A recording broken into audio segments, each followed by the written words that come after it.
The Ethics of Money Production. Jörg Guido Hülsmann. Preface. It has been a long-standing project of mine to give a concise exposition of monetary theory, with special emphasis on the ethical and institutional aspects of money production. Money and banking have been covered more than any other subject in economics. Still, there is reason to hope that the following pages will not be superfluous, for they combine three elements that have not previously been integrated into a single work. First, this book applies the tradition of philosophical realism to the analysis of money and banking. The great pioneer of this approach was the 14th century mathematician, physicist, economist, and bishop, Nicholas Oresme, who wrote the first treatise ever on inflation and, in fact, the very first treatise on an economic problem. Oresme exclusively dealt with the debasement of coins, a form of inflation that is unimportant in our age. But the principles he brought to bear on his subject are still up to date and have by and large remained unsurpassed. In modern times, Oresme's work has found its vindication in the writings of the Austrian school. The Austrian theory of banking and fiat money is the second element of our analysis. The Austrian school is justly famous as a standard-bearer of the realist tradition in economics, and also as a champion of free market policies. 7 generations of Austrian economists have explained why private property rights provide a fundamental framework for social cooperation in a truly humane economy. They have stressed the counterproductive effects that result when property rights are violated by private individuals and governments. And they have granted no exception in the field of money and banking, demonstrating that without private initiative and its correlate, personal responsibility, the production of money is perverted into an instrument of exploitation. Only the free and responsible initiatives of private individuals, associations, and firms can create monetary institutions of the sort that truly benefit society and its members. The third element characterizing our approach is the analysis of the ethics of money and banking in line with the scholastic tradition of St. Thomas Aquinas and Nicholas Oresme. Scholasticism sought to integrate Aristotelian insights into the intellectual tradition of Christianity, under the conviction that science and ethics, and the projects of reason and faith generally, can be considered distinct branches of a unified system of knowledge. Murray Rothbard credits Thomism with a critical development in the field of ethics, for it demonstrated that the laws of nature, including the nature of mankind, provided the means for man's reason to discover a rational ethics. To be sure, God created the natural laws of the universe, but the apprehension of these natural laws was possible whether or not one believed in God as creator. In this way, a rational ethic for man was provided on a truly scientific rather than on a supernatural foundation. It was this scholastic line of thought that gave rise to economics as a science. As Joseph Schumpeter wrote, "It is within the scholastics, systems of moral theology and law that economics gain definite if not separate existence, and it is they who come nearer than does any other group to having been the founders of scientific economics." Thus the scholastic approach seems to be an appropriate starting point for an examination of the ethics of money production as well, both from the point of view of the history of ideas and for their contemporary application. The aforementioned 3 elements might at first seem to be odd bedfellows. I hope to show, however, that there is a reason why these 3 strains of thought have grown up alongside each other.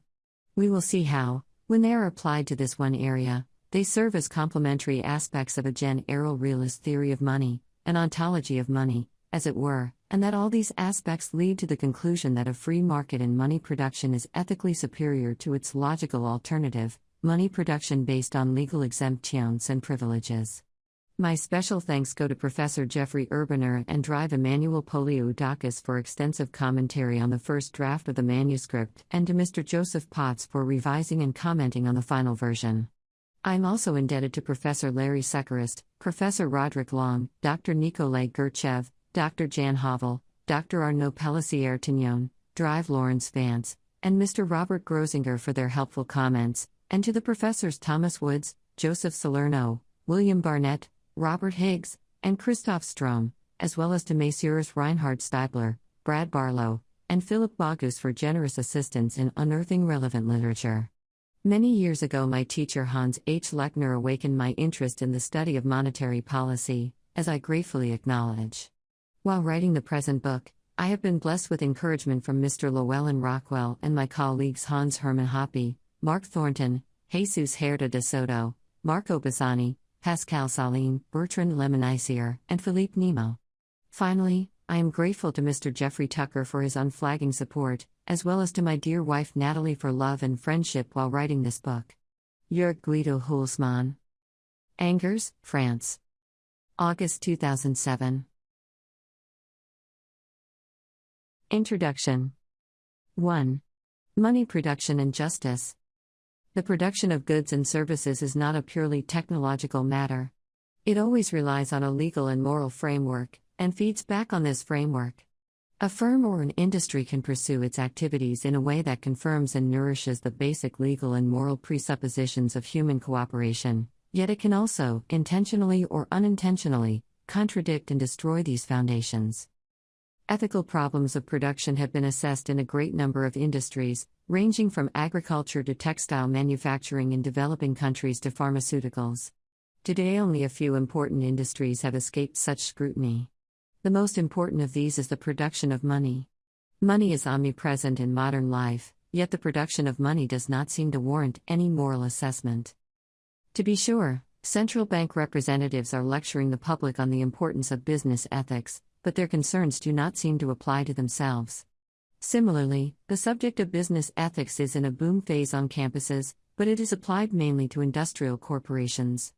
And the churches and other religious institutions pronounce on many matters of politics, but monetary phenomena, such as paper money, central banks, dollarization, currency boards, and so on, are hardly mentioned at all. For example, Catholic social teaching only vaguely says that economic activity presupposes a stable currency and that the stability of the purchasing power of money is a major consideration in the orderly development of the entire economic system. There are very detailed statements of Christian doctrine when it comes to the morals of acquiring and using money, for example, the Christian literature on usury and on the ethics of seeking money for money's sake is legendary. But important though these problems may be, they are only remotely connected to the moral and cultural aspects of the production of money, and especially to the modern conditions under which this production takes place. Here we face a wide gap. Things are not much better if we turn to the discipline that is supposed to be most concerned about money production, namely, economic science. There are innumerable economic writings on money and banking, but the number of works that are truly helpful in understanding the moral and spiritual issues of money production is rather small. The more recent literature in this field has tended to be especially myopic in regard to our concerns. Monetary economics deals with discount and open market policies, and with the typical goals of policymakers, such as price stability, economic growth, full employment, and so on. But it does not usually offer any wider historical, theoretical, and institutional perspective. For example, few textbooks actually address the workings of a gold standard, yet a basic acquaintance with this institution is necessary to understand the present state of monetary affairs in the Western world, as well as our political options. The same textbooks also tend to suffer from an overly narrow conception of economic analysis, focusing on the relations between a few macroeconomic aggregates, such as the money supply, the price level, and national production. This focus might have a certain pedagogical justification, but it is nevertheless much too restrictive to do justice to our subject. The production of money has an enormous impact on the relationships between human persons and groups such as families and private associations. The rules of money production determine to a large extent the transformation of monetary systems through time. All of this is important from a moral and spiritual point of view. Yet it simply vanishes from our intellectual radar screen if we look on money and banking only through macroeconomic spectacles. Finally, few works actually make the step of integrating economic and moral categories. The great bulk of the literature either offers no moral assessment of monetary institutions at all, or it sets out on moral criticism of existing institutions without a thorough grasp of economics. Unfortunately, the latter shortcoming is particularly widespread, even among concerned and well-intentioned theologians and teachers of business ethics.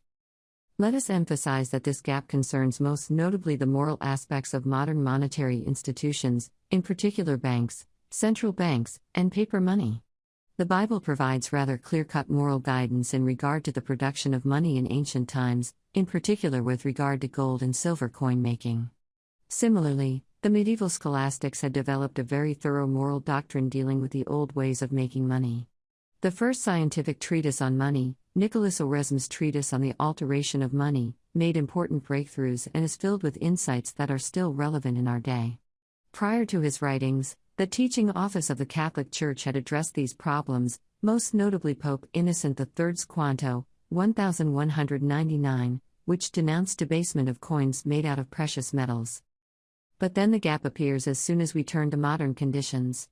The old precepts about coin making do not exhaust the problems we confront in the age of paper money. And perhaps we encounter here the main reason why contemporary popes did not follow up on their medieval predecessors with any statement addressing the monetary institutions of our age. In our book, we purport to show how high the price of this gap is. Our exposition will be arranged around the economics of money production. Adam Smith and many of his followers have called economics a moral science, and rightly so. Economics not only deals with moral beings, human persons, but it also addresses a great number of questions that have direct moral relevance. In the present case, this concerns most notably the question of whether any social benefits can be derived from the political manipulation of the money supply, or the question of how inflation affects the moral and spiritual disposition of the population. The economics of money production will lead us quite naturally to considerations of a juridical, moral, historical, and political nature. Our goal is not to be exhaustive, but to paint a broad picture in sufficient detail. Accordingly, we will first deal with what we will call the natural production of money, Part 1, and discuss the ways it can be improved in light of moral considerations. Then we will turn to inflation, the perversion of natural money production, Part 2. Here we will place great emphasis on the difference between two types of inflation. On the one hand, there is private inflation, which springs up spontaneously in any human society, but which is combated by the power of the state. On the other hand, there is fiat inflation, which, as its name says, actually enjoys the protection of the state and is therefore an institutionalized perversion of money production. In the final part, Part 3, we will then apply these distinctions in a brief analysis of the monetary systems of the West since the 17th century. We will argue that natural money production can work, that it has worked wherever it has been tried, and that there are no tenable technical, economic, legal, moral, or spiritual reasons to suppress its operation. By contrast, there are a great number of considerations that prove conclusively the harmful and evil character of inflation. And in our time, inflation has become persistent and aggravated because various legal provisions actually protect the monetary institutions that produce this inflation. Money production is therefore a problem of justice in a double sense. On the one hand, the modern institutions of money production depend on the prevailing legal order and thus fall within one of the innermost provinces of what has been called social justice. On the other hand, the prevailing legal order is itself the very problem that causes perennial inflation. Legal monopolies, legal tender laws, and the legalized suspension of payments have unwittingly become instruments of social injustice. They breed inflation, irresponsibility, and an illicit distribution of income, usually from the poor to the rich. These legal institutions cannot be justified and should be abolished at once. Such abolition is likely to entail the elimination of the predominant monetary institutions of our age, central banks, paper money, and fractional reserve banking. Yet far from seeing herein merely an act of destruction, such an event can be greeted as a restoration of monetary sanity and as a necessary condition for a more humane economy. It is true that these are rather radical conclusions. However, one must not shy away from taking a strong stance in the face of great evil, and great evil is precisely what we confront in the present case. Our goal is not to press a partisan program, however. We seek merely to acquaint the reader with the essential facts needed for a moral evaluation of monetary institutions. 2. Remarks about relevant literature. The argument for natural money production and against inflation goes back many centuries, to the 14th century French bishop, Nicolas Oresme. Before him, St. Thomas Aquinas and others had considered various aspects of the problem. But none of them had tackled it from a consistent point of view, and none of them had presented their ideas in a treatise. There were the beginnings of a doctrine, but this doctrine was scattered throughout the writings of Aquinas, Buridan, and others. Oresme's great achievement was to integrate these previous works, as well as his own penetrating insights, into a treatise, the first treatise on money ever. The great historian of medieval economic thought Victor Brantz pointed out that there is certainly merit in assembling such a work. And Brantz observed very justly that Oresme was unsurpassed for centuries. He expressed ideas that were very much on the point, more on the point than those that would dominate long after him. In hindsight, we can certainly say that Oresme's treatise has stood the test of time. Translations into English, German, and French are still in print, and monetary economists all over the world admire the work for its conciseness, clarity, and depth. Later on, the case for natural money production and against inflation was taken up and refined in various directions through the writings of the proto-currency school branch of the School of Salamanca, Sarabia de la Calle, Martínez Balqueda, Tomás de Mercado. Yet none of these authors seems to have produced a treatise that could match Oresme's earlier work. Another 2 centuries later, however, economists such as Richard Cantillon, David Hume, Etienne de Condillac, John Wheatley, David Ricardo, and William Gouge published noteworthy contributions on problems of money production. These writers had more or less dropped the scholastic concern for the spiritual dimension of the question, but they pioneered a realistic economic analysis of fractional reserve banking and paper money. Some of these writings are still in print today and have thus stood the test of time. We do not disparage their merit and their brilliance in noting that they, too, in the new field of banking and paper money, could not quite match the achievement of the old master, Oresme, in the field of commodity money. In our age, the authors who have contributed most to the analysis of our problem were 2 agnostic Jews, Ludwig von Mises, 1881–1973, and Muriel Rothbard, 1926–1995, who in turn were followers of the founder of the Austrian School of Economics, Karl Menger, 1840–1920. Mises integrated the theory of money and banking within the overall theory of subjective value and pioneered a macroeconomic analysis in the realist tradition. In Rothbard's work, then, the Austrian theory of money found its present apex.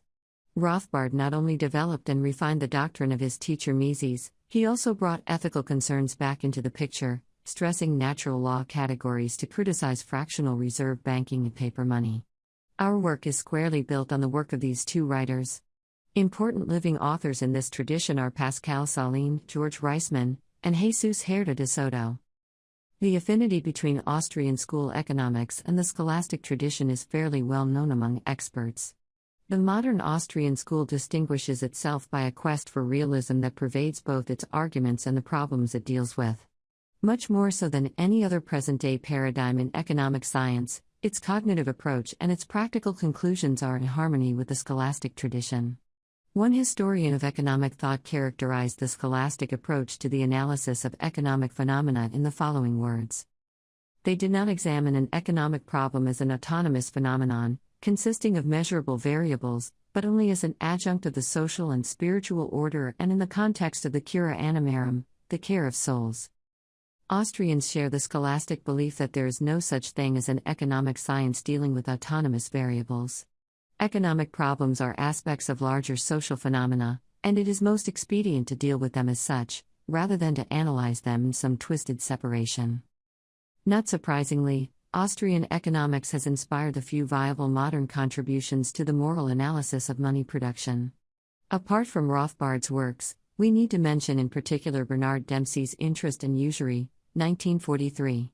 From the pen of a trained Thomas philosopher and economist, this book is a path-breaking contribution to the moral analysis of fractional reserve banking and thus covers some of the ground of our present study. Dempsey has shown that economic analysis can be successfully blended with the scholastic philosophical tradition into something like the natural theology of money and banking.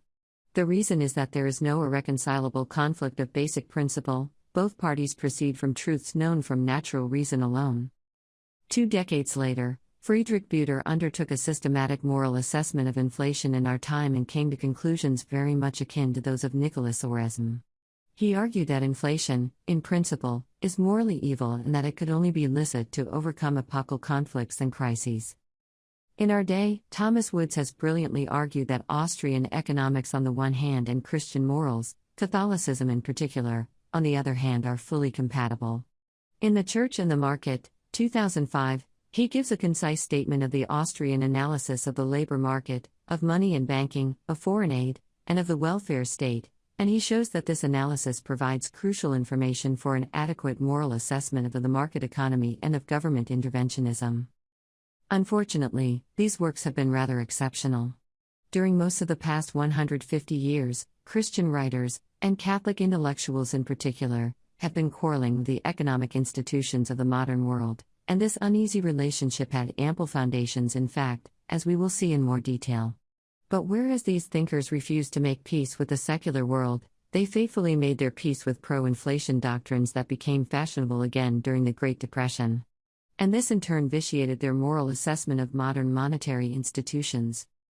A good case in point is Anthony Hume's book Morals and Money. Truly excellent in its exposition of what the Bible and the Christian moral tradition have to say about money, it also endorses age-old mercantilist fallacies about the workings of money within the economy.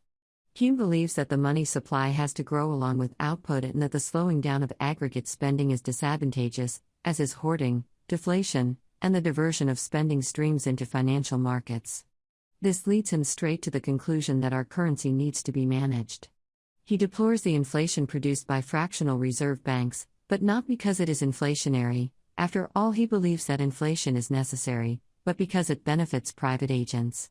The solution to present-day monetary calamities is not to abolish the institutions of inflation root and branch, but to hand the inflation machine over to elected politicians. In short, misconceptions about the economic role of the money supply have vitiated the efforts of scholars to develop a cogent moral assessment of modern monetary institutions. We will therefore discuss the crucial question whether there are any social benefits to be derived from the manipulation of the natural production of money in a special chapter, Chapter 4, of the present work. Another group of noteworthy studies integrating moral concerns and Austrian economics comes from the pen of evangelical scholars who call themselves Christian Reconstructionists. In particular, Gary North's Honest Money, 1986, brilliantly combines biblical exposition and economics. Any serious attempt to come to grips with money and banking from a moral point of view must take account of the arguments presented in North's work. Other authors have argued along similar lines, yet without attaining the level of sophistication displayed in North. Money and banking are fascinating subjects. They have attracted a panoply of writers who have neither the knowledge nor the intellectual ability to master this field. The quantitative dominance of these poor writings might have contributed to throwing the entire enterprise of integrating ethics and monetary economics into disrepute. But there is also another strong mechanism at work that helps account for the dearth of scholarship along these lines: professional and institutional bias.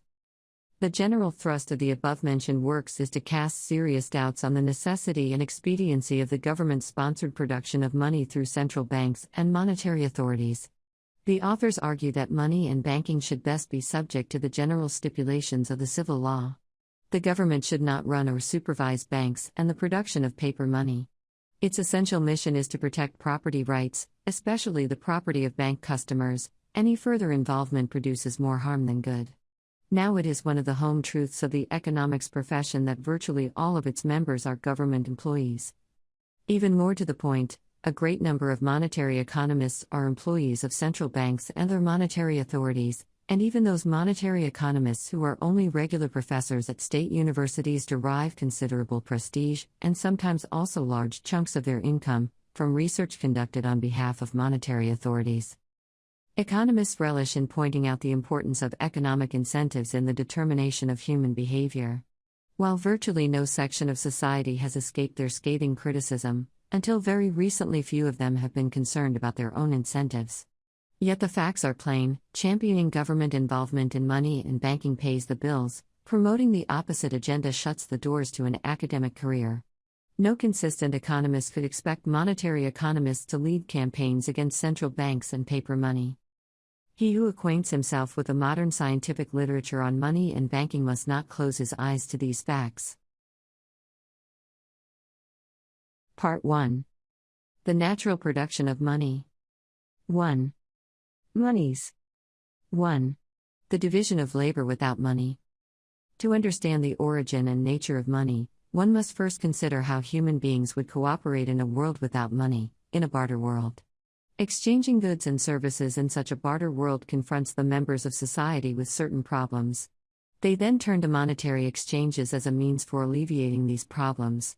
In short, money is a partial solution for problems of barter exchanges. But let us look at this in just a little more detail. The fundamental law of production is that joint production yields a greater return than isolated production. Two individuals working in isolation from one another produce less physical goods and services than if they coordinated their efforts. This is probably the most momentous fact of social life.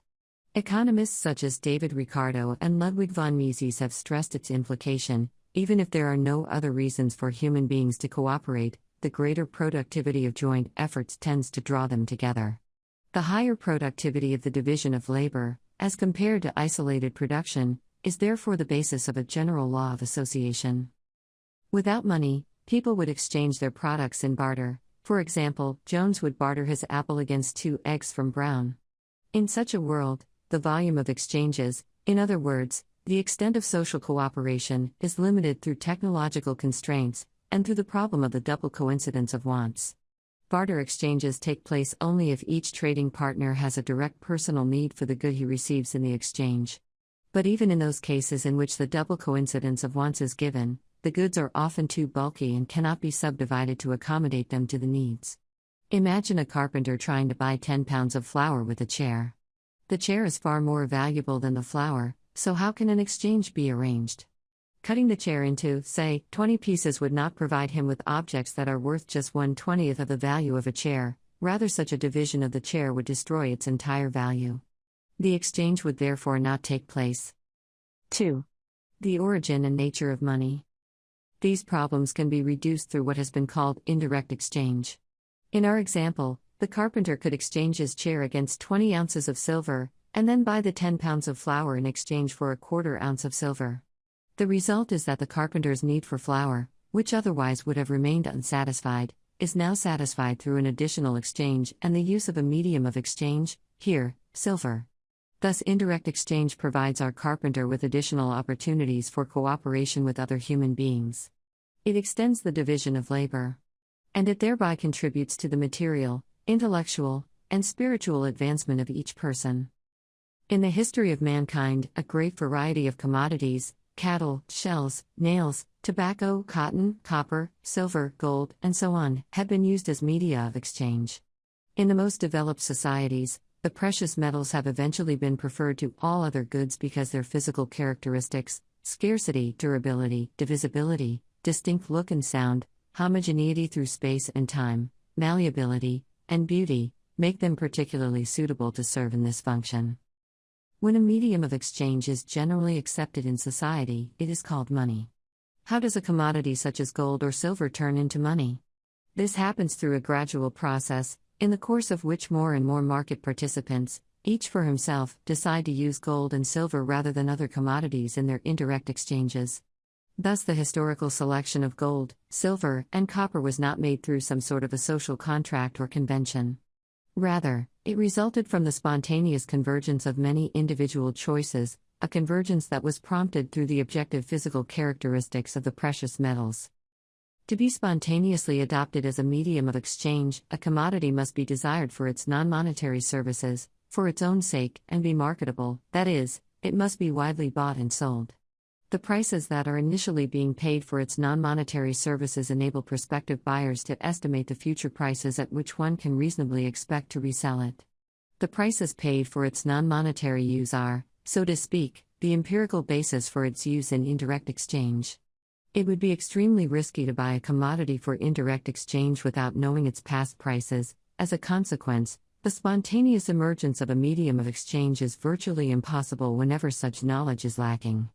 On the other hand, when it exists, then there can arise a monetary demand for the commodity in question. The monetary demand then adds to the original non-monetary demand, so that the price of the money commodity contains a monetary component and a non-monetary component. Although in a developed economy the former is likely to outweigh the latter quite substantially, it is important to keep in mind that the monetary use of a commodity ultimately depends on its non-monetary use. The medieval scholastics called money res fungibilis et primo usu consumptibilis. It was in the very nature of money to be a marketable thing that had its primary use in consumption. 3. Natural monies. We may call any kind of money that comes into use by the voluntary cooperation of acting persons natural money. To cooperate voluntarily in our definition means to provide mutual support without any violation of other people's property, and to enjoy the inviolability of one's own property. The role of private property as a fundamental institution of human society is of course a staple of historical experience and social science. It is also a staple of Christian social thought, rooted in the 6th and 9th commandments. Within the Catholic Church, the popes emphasize that private property must be held inviolable, not out of any juridical dogmatism in favor of the well-to-do, but because they perceived such inviolability to be the first condition to improve the living standards of the masses. They upheld this notion knowing full well that property owners are often bad stewards of their assets. They upheld it even in the cases in which the owners do not, as a matter of fact, use their private means to promote the good of all of society. And they upheld it in those cases in which the owners did not even have the slightest intention to pursue the common good. In short, the popes championed the distinction between justice and morals, between the right to own property and the moral obligation to make good use of this property. A violation of one's moral obligation could not possibly justify the slightest infringement of property rights. Private property is sacred even if it is abused or not used. That justice called commutative commands sacred respect for the division of possessions and forbids invasion of others' rights through the exceeding of the limits of one's own property, but the duty of owners to use their property only in a right way does not come under this type of justice, but under other virtues, obligations of which cannot be enforced by legal action. Therefore, they are in error who assert that ownership and its right use are limited by the same boundaries, and it is much farther still from the truth to hold that a right to property is destroyed or lost by reason of abuse or non-use. In the case of a society in which private property is inviolable, we may speak of a completely free society, and its economic aspect may then be called a free market or a free economy. Such an economy, if perfected by charity, truly promotes economic and civil progress. The monetary corollary of such a society is, as we have said, natural money, or rather all the different natural monies that would exist in such a society, for there are good reasons to assume that a free society would harbor a variety of different monies, which would all be natural monies in our sense. Notice that natural money is an eminently social institution. This is so not only in the sense that it is used in interpersonal exchanges, all monies are so used, but also in the sense that they owe their existence exclusively to the fact that they satisfy human needs better than any other medium of exchange. As soon as this is no longer the case, the market participants will choose to discard them and adopt other monies. This freedom of choice assures, so to speak, a grassroots democratic selection of the best available monies, the natural monies. Where property rights are violated, especially where they are violated in a systematic manner, we may no longer speak of a completely free society. It is possible that natural monies would still be used in such societies, namely, to the extent that the violations of property rights do not concern the choice of money. But wherever people are not free to choose the best available monies, a different type of money comes into existence, forced money. Its characteristic feature is that it owes its existence to violations of property rights. It is used, at least to some extent, because superior alternative monies cannot be used without exposing the user to violence. It follows that such monies are tainted from a moral point of view. They may still be beneficial and used in indirect exchanges, but they are in any case less beneficial than natural monies, because they owe their existence to violations of private property, rather than to their relative superiority in satisfying human needs alone. Gold, silver, and copper have been natural monies for several thousand years in many human societies. The reason is, as we have said, that their physical characteristics make them more suitable to serve as money than any other commodities. Still, we call them natural monies, not because of their physical characteristics, but because free human beings have spontaneously selected them for that use. In short, one cannot tell on a priori grounds what the natural money of a society is. The only way to find this out is to let people freely associate and choose the best means of exchange out of the available alternatives. Looking at the historical record, we notice that, at most times and most places, people have chosen silver. Gold and copper too have been used as monies, though to a lesser extent. 4. Credit money. Natural money must possess two qualities. It must first of all be valuable prior to its monetary use, and it must furthermore be physically suitable to be used as a medium of exchange, at any rate more suitable than the alternatives. The historical monies we have mentioned so far derive their prior value from their use and consumption. Even in the case of the precious metals, this is so. It is true that they are not destroyed in consumption, as for example tobacco and cotton, but they are nevertheless consumed as jewelry, ornament, and in a variety of industrial applications. Now there are other monies that do not derive their prior value from consumption. The most important cases are paper money and electronic money, to which we will turn below. But there is also credit money, the subject of the current section. As the name says, credit money comes into being when financial instruments are being used in indirect exchanges. Suppose Ben lends 10 ounces of silver to Mike for 1 year, and that in exchange Mike gives him an IOU. Suppose further that this IOU is a paper note with the inscription "I owe to the bearer of this note the sum of 10 ounces, payable on January 1, 2010, signature." Then Ben could try to use this note as a medium of exchange. This might work if the prospective buyers of the note will also trust Mike's declaration to pay back the credit as promised. If Mike's reputation is good with certain people, then it is likely that these people will accept his note as payment for their goods and services. Mike's IOU then turns into credit money. Credit money can never have a circulation that matches the circulation of the natural monies. The reason is that it carries the risk of default. Cash exchanges provide immediate control over the physical money. But the issuer of an IOU might go bankrupt, in which case the IOU would be just a slip of paper. Not surprisingly, therefore, credit money has reached wider circulation only when the credit was denominated in terms of some commodity money, when the reputation of the issuer was beyond doubt, and when it was the only way to quickly provide the government with the funds needed to conduct large-scale war. This was, for example, the case with the American Continentals that financed the War of Independence and with the French assignats that financed the wars of the French revolutionaries against the rest of Europe. In the early days, credit money had also been issued in other forms than paper. In particular, IOUs made out of leather have been repeatedly used as money starting in the 9th century. Credit money is only a derived kind of money. It receives its value from an expected future redemption into some commodity. In this respect, it crucially differs from paper money, which is valued for its own sake. And this brings us to the next topic. 5. Paper money and the free market. So far, we have singled out the precious metals to illustrate our discussion because, historically, the precious metals have been the money of the free market, and also because to the present day no other commodities seem to be more suitable to be used as media of exchange. But the contention that gold, silver, and copper are the best available monies seems to be contradicted by the fact that, today, there is virtually no country in the world that uses precious metals as monies. Rather, all countries use paper monies. This universal practice seems to have a ready explanation in the observation that paper money is even more advantageous than the precious metals, for at least 3 reasons. 1. Its costs of production are far lower.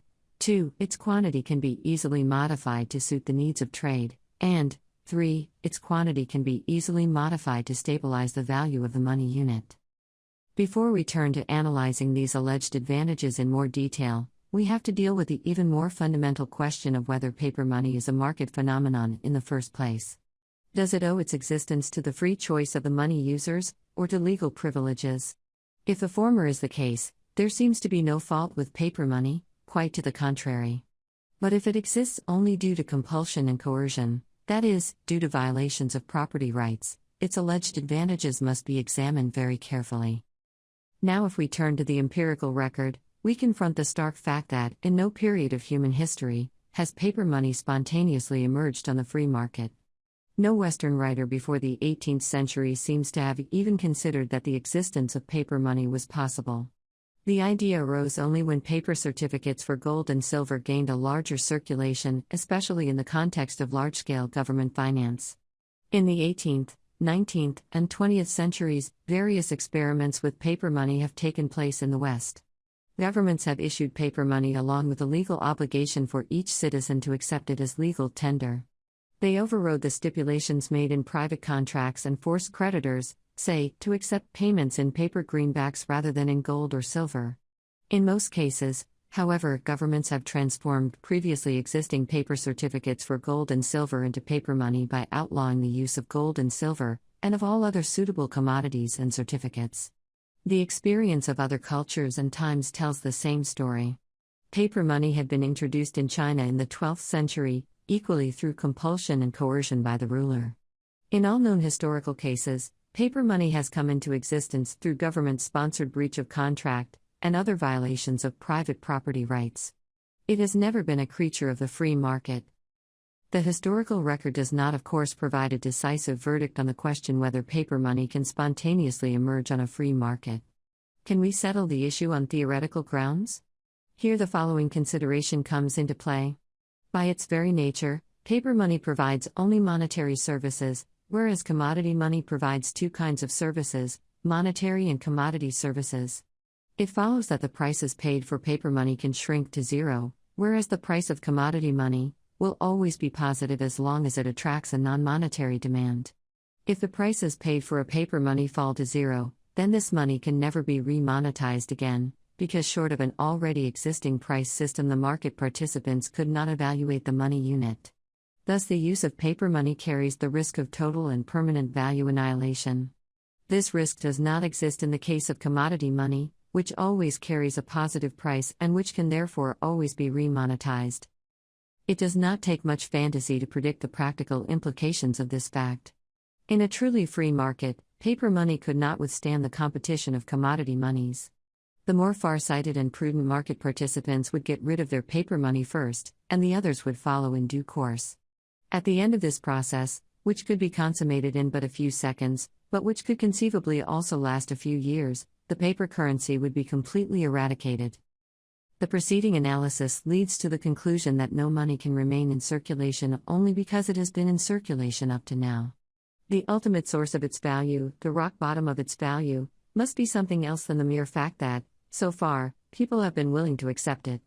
All kinds of psychological motivations might provide such a source for a while, but they will all collapse under the pressure of a substitution process of the kind we have described above. What then? Can the armed power of the government keep money in circulation? The government's fiat can indeed confer value on paper money, the value of not getting into trouble with the police. But this observation only confirms our point that paper money is not a market phenomenon.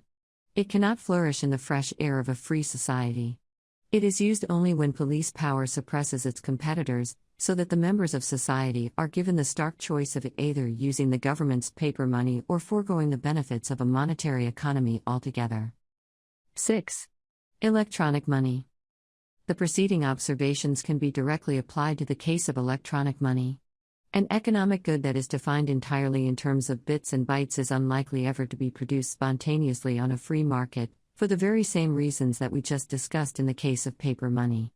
And despite the dedicated efforts of various individuals and associations, no such money has in fact ever been produced since the creation of the Internet made electronic payments possible. At present, only government money has been produced in electronic form, and as in the case of paper money, governments could do this only because they have the possibility to suppress competition. On the free market, the new information technologies have been unable to create any new monies. They have been able to develop various new instruments to access and transfer money.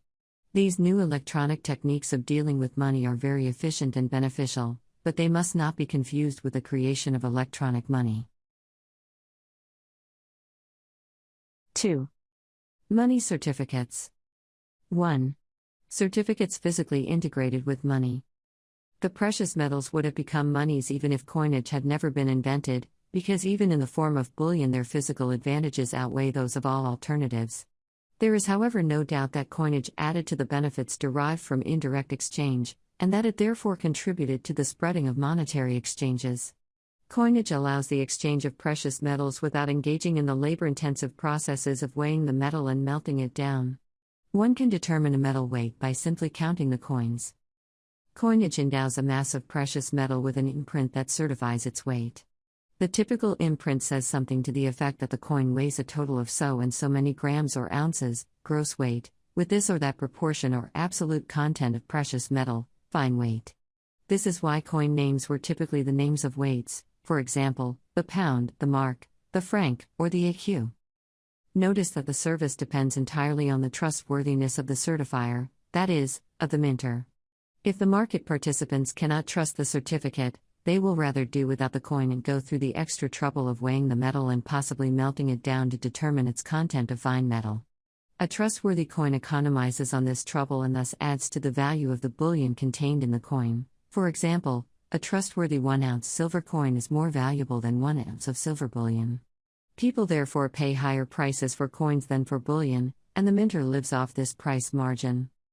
Because the value of the certificate depends on the trustworthiness of the minter, coins are typically used within limited geographical areas. Only the people who know the minter are likely to accept his coins. All others will insist on being paid in bullion or in coins they trust.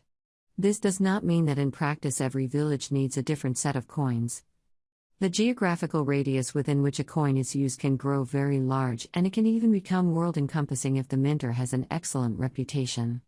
This was, for example, the case with the Mexican dollar coins that in the early 19th century circulated freely in most parts of the U.S. and which have bequeathed their name to the present-day currency of this country.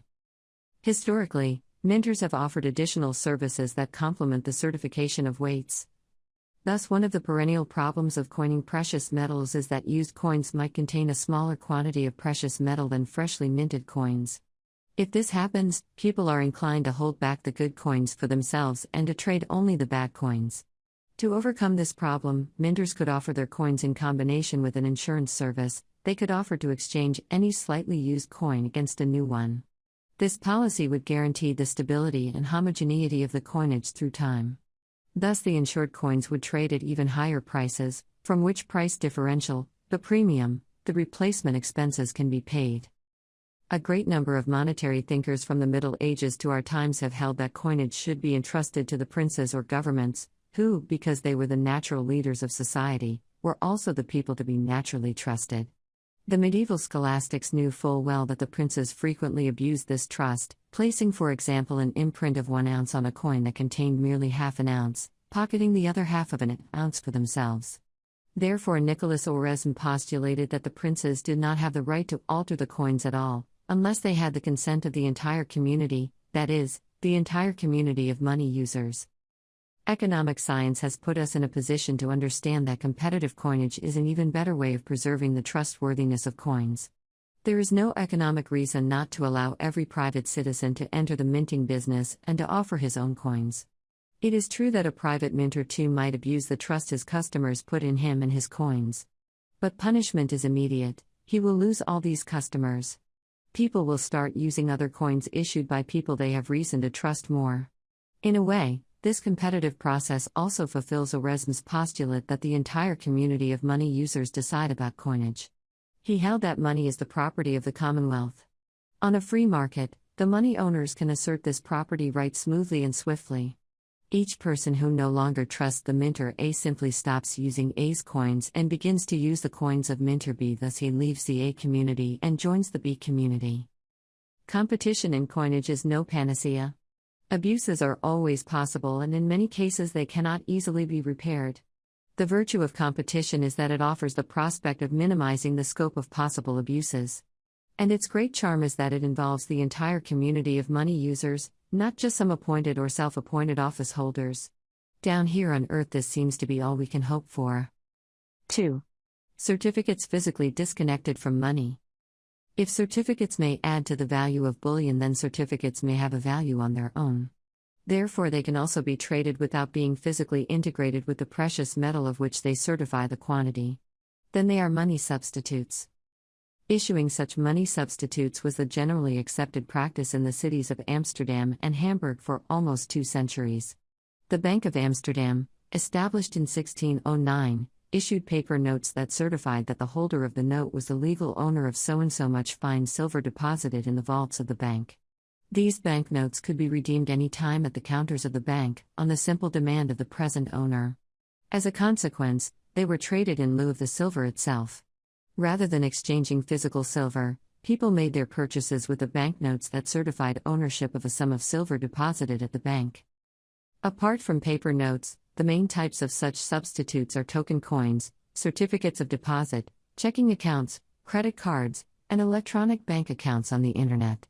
Despite the physical variety of these types, each of them features 3 fundamental characteristics: intermediation, titles, and the holding of reserves. Certification in the present case is not as integral as in the case of imprints that are struck into the money material itself, the regular coins that we discussed above.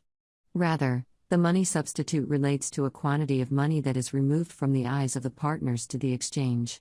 The money itself is held at some other place, namely, at the bank or treasury department or whichever other organization has issued the certificate. Thus, there is in the present case not only monetary intermediation in the weak sense that a third party certifies quantities of money exchanged by the other 2 parties, but also in the strong sense that this third party actually physically controls the money at the time of the exchange. Furthermore, money substitutes do not merely certify the physical existence of a certain amount of precious metal, they are also a legal title to that amount. The rightful owner of a 1 ounce of silver banknote, for example, is the rightful owner of 1 ounce of silver deposited in the vaults of the institution that issued the banknote. Finally, the money supplies held by the issuer of the substitutes are called the reserves. This terminology is established in economic science, but it should be used with some caution. Many students of money and banking believe that certificates such as book entries in bank accounts are the real monies, because they are actually used in daily exchanges, whereas the money held by the institutions that make the account entries are just the reserves. But the truth is quite different. In all such cases, the so-called reserves are in fact the real money, whereas the account entries are only money substitutes. What are the advantages and disadvantages of certificates disconnected from the money itself? The main advantage is that the costs of storage, transportation, and certification, minting, can be reduced. The main disadvantage is that the potential for abuse is greater than in the case of coinage. Fraudulent bankers can embezzle on the property of their customers far more easily than fraudulent minters. A look at the history of institutions reveals that this temptation was virtually impossible to resist, especially when certification was not competitive. In the case of the Bank of Hamburg, it took almost 150 years before abuse set in, at any rate, before it became manifest. Other bankers fell from grace much more quickly. For example, the goldsmiths who in the mid-1600s had taken over the certification business in the City of London, after the English king had robbed the gold deposited in the Tower, very soon started using the deposits in their lending operations. Thus they turned themselves into fractional reserve bankers, meaning that only a fraction, of their issue was covered by underlying money reserves. In short, the potential abuse of substitutes is a very considerable disadvantage. One may therefore justly doubt that on a free market they could have gained any larger circulation. Even David Ricardo, the great champion of paper currency, admitted that it was unlikely that such substitutes could withstand the competition of coins. The only sure way to bring paper notes into circulation was to impose them on the citizenry. If those who use 1 and 2, and even 5-pound notes, should have the option of using guineas, there can be little doubt which they would prefer.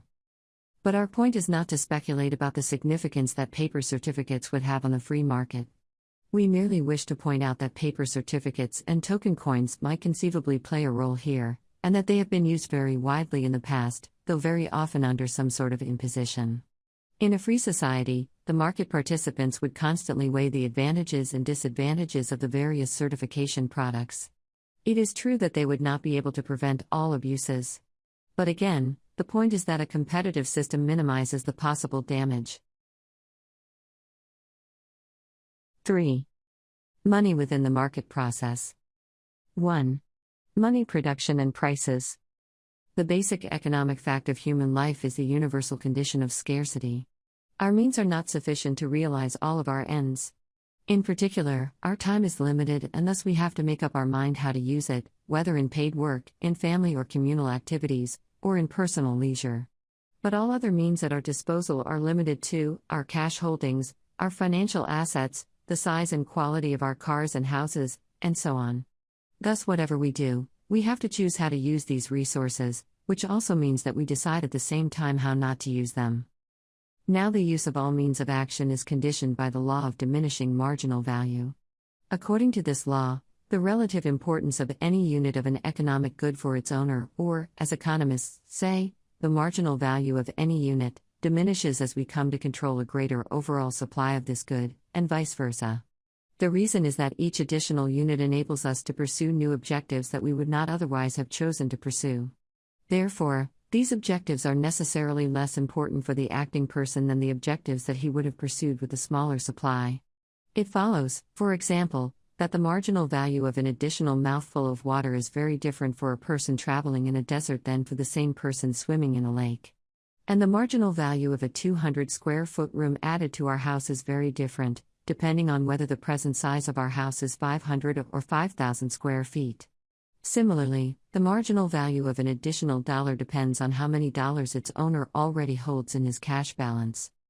It follows that the production of any additional unit of money makes money less valuable for the owner of this additional unit than it would otherwise have been. In particular, it becomes less valuable for him as compared to all other goods and services. As a consequence, he will now tend, as a buyer of goods and services, to pay more money in exchange for these other goods and services, and as a seller of goods and services, he will now tend to ask for higher money payment. In short, money production entails a tendency for money prices to increase.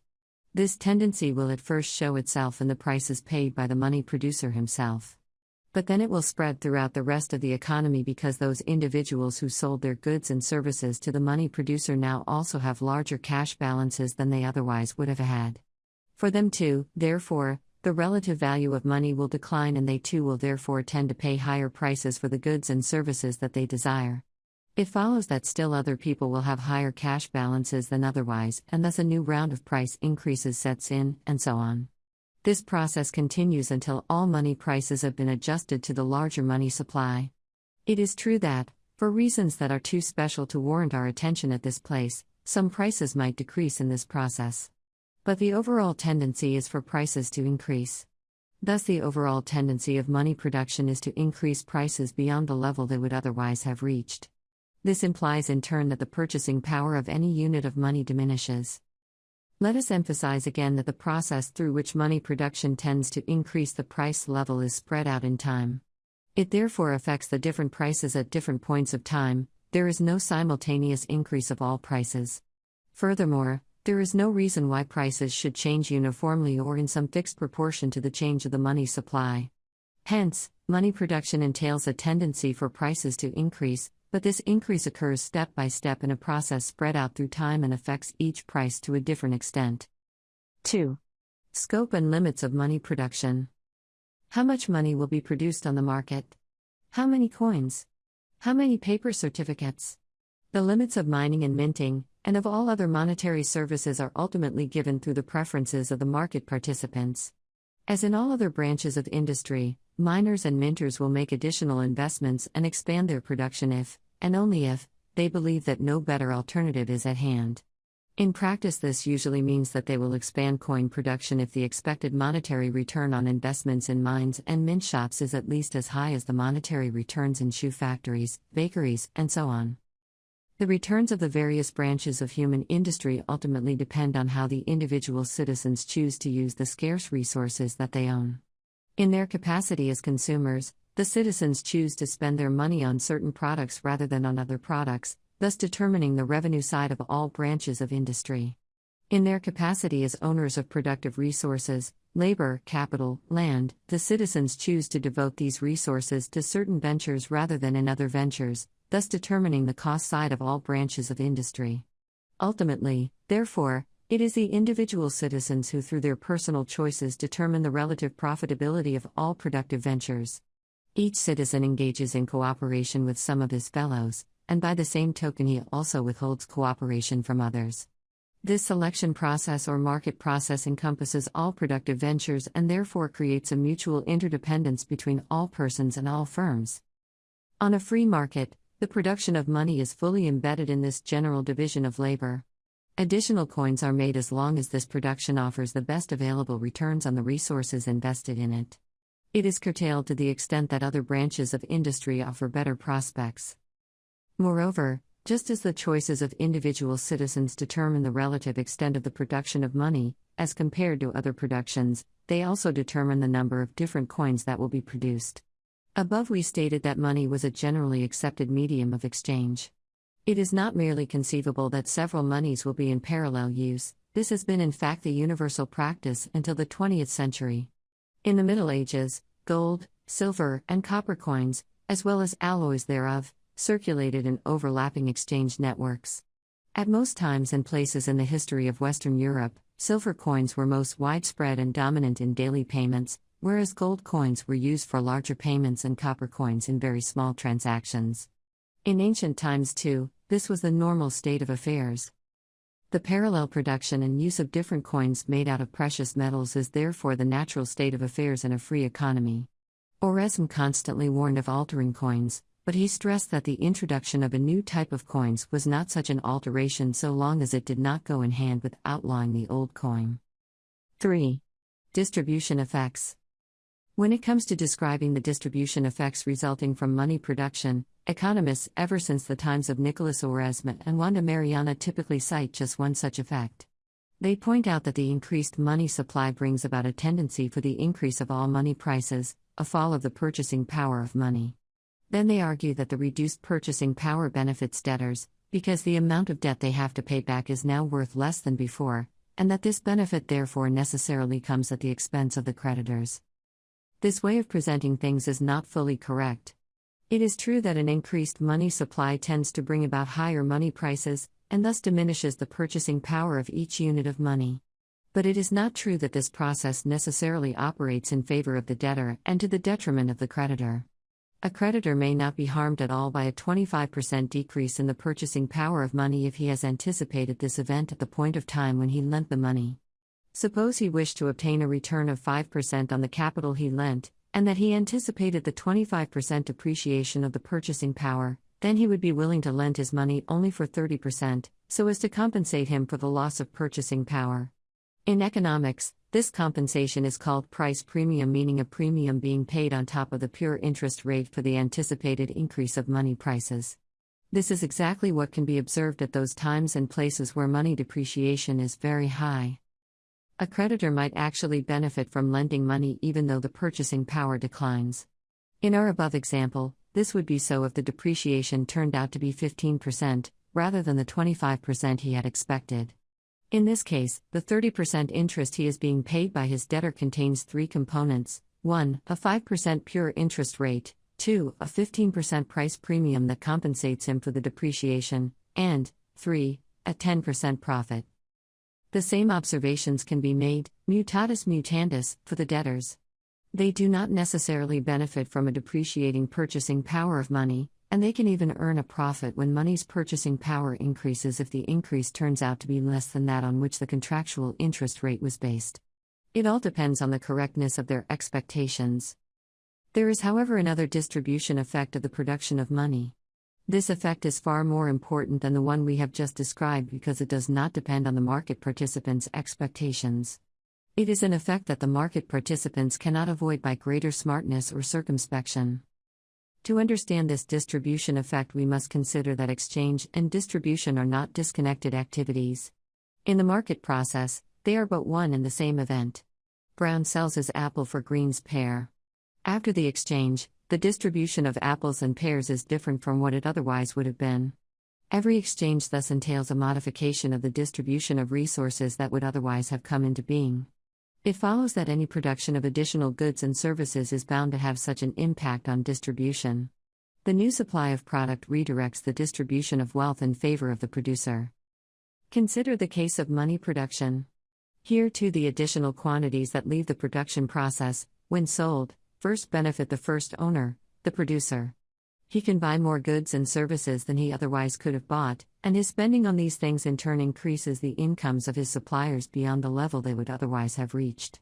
But the additional money production reduces the purchasing power of money. It follows that it also creates losers, namely, those market participants whose monetary income does not rise at first, but who have to pay right away the higher prices that result when the new money supply spreads step by step into the economy. Money production therefore redistributes real income from later to earlier owners of the new money. As we have pointed out, this redistribution cannot be neutralized through expectations. Even the market participants who are aware of it cannot prevent it from happening. They can merely try to improve their own relative position in it, supplying early owners of the new money, preferably the money producer himself. This distribution effect is a key to understanding monetary economies. It is the primary cause of almost all conflicts revolving around the production of money.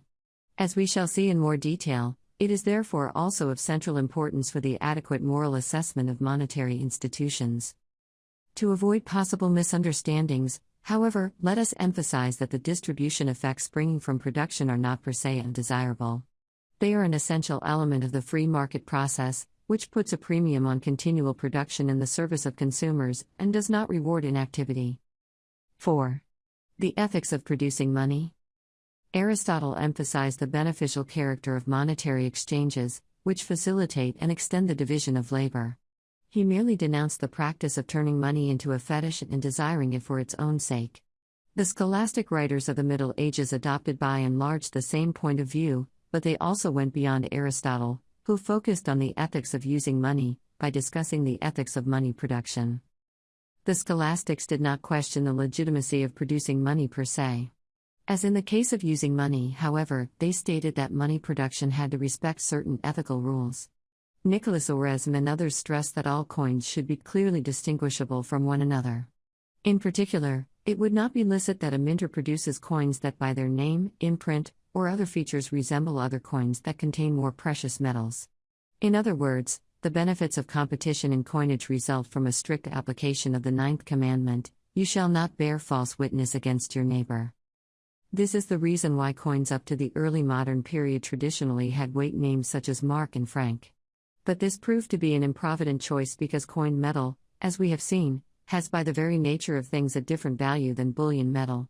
The word écu, for example, was on the one hand used in the same sense in which we use today the word ounce. It was the name of a weight. But it was also the name of a gold coin that, originally, was supposed to be the equivalent of 1 ounce of silver. Just imagine what it would mean if, today, we had a silver currency consisting of 1 ounce silver coins that we called ounces. The expression ounce would then be unsuitable to be used in setting up contracts because it is ambiguous.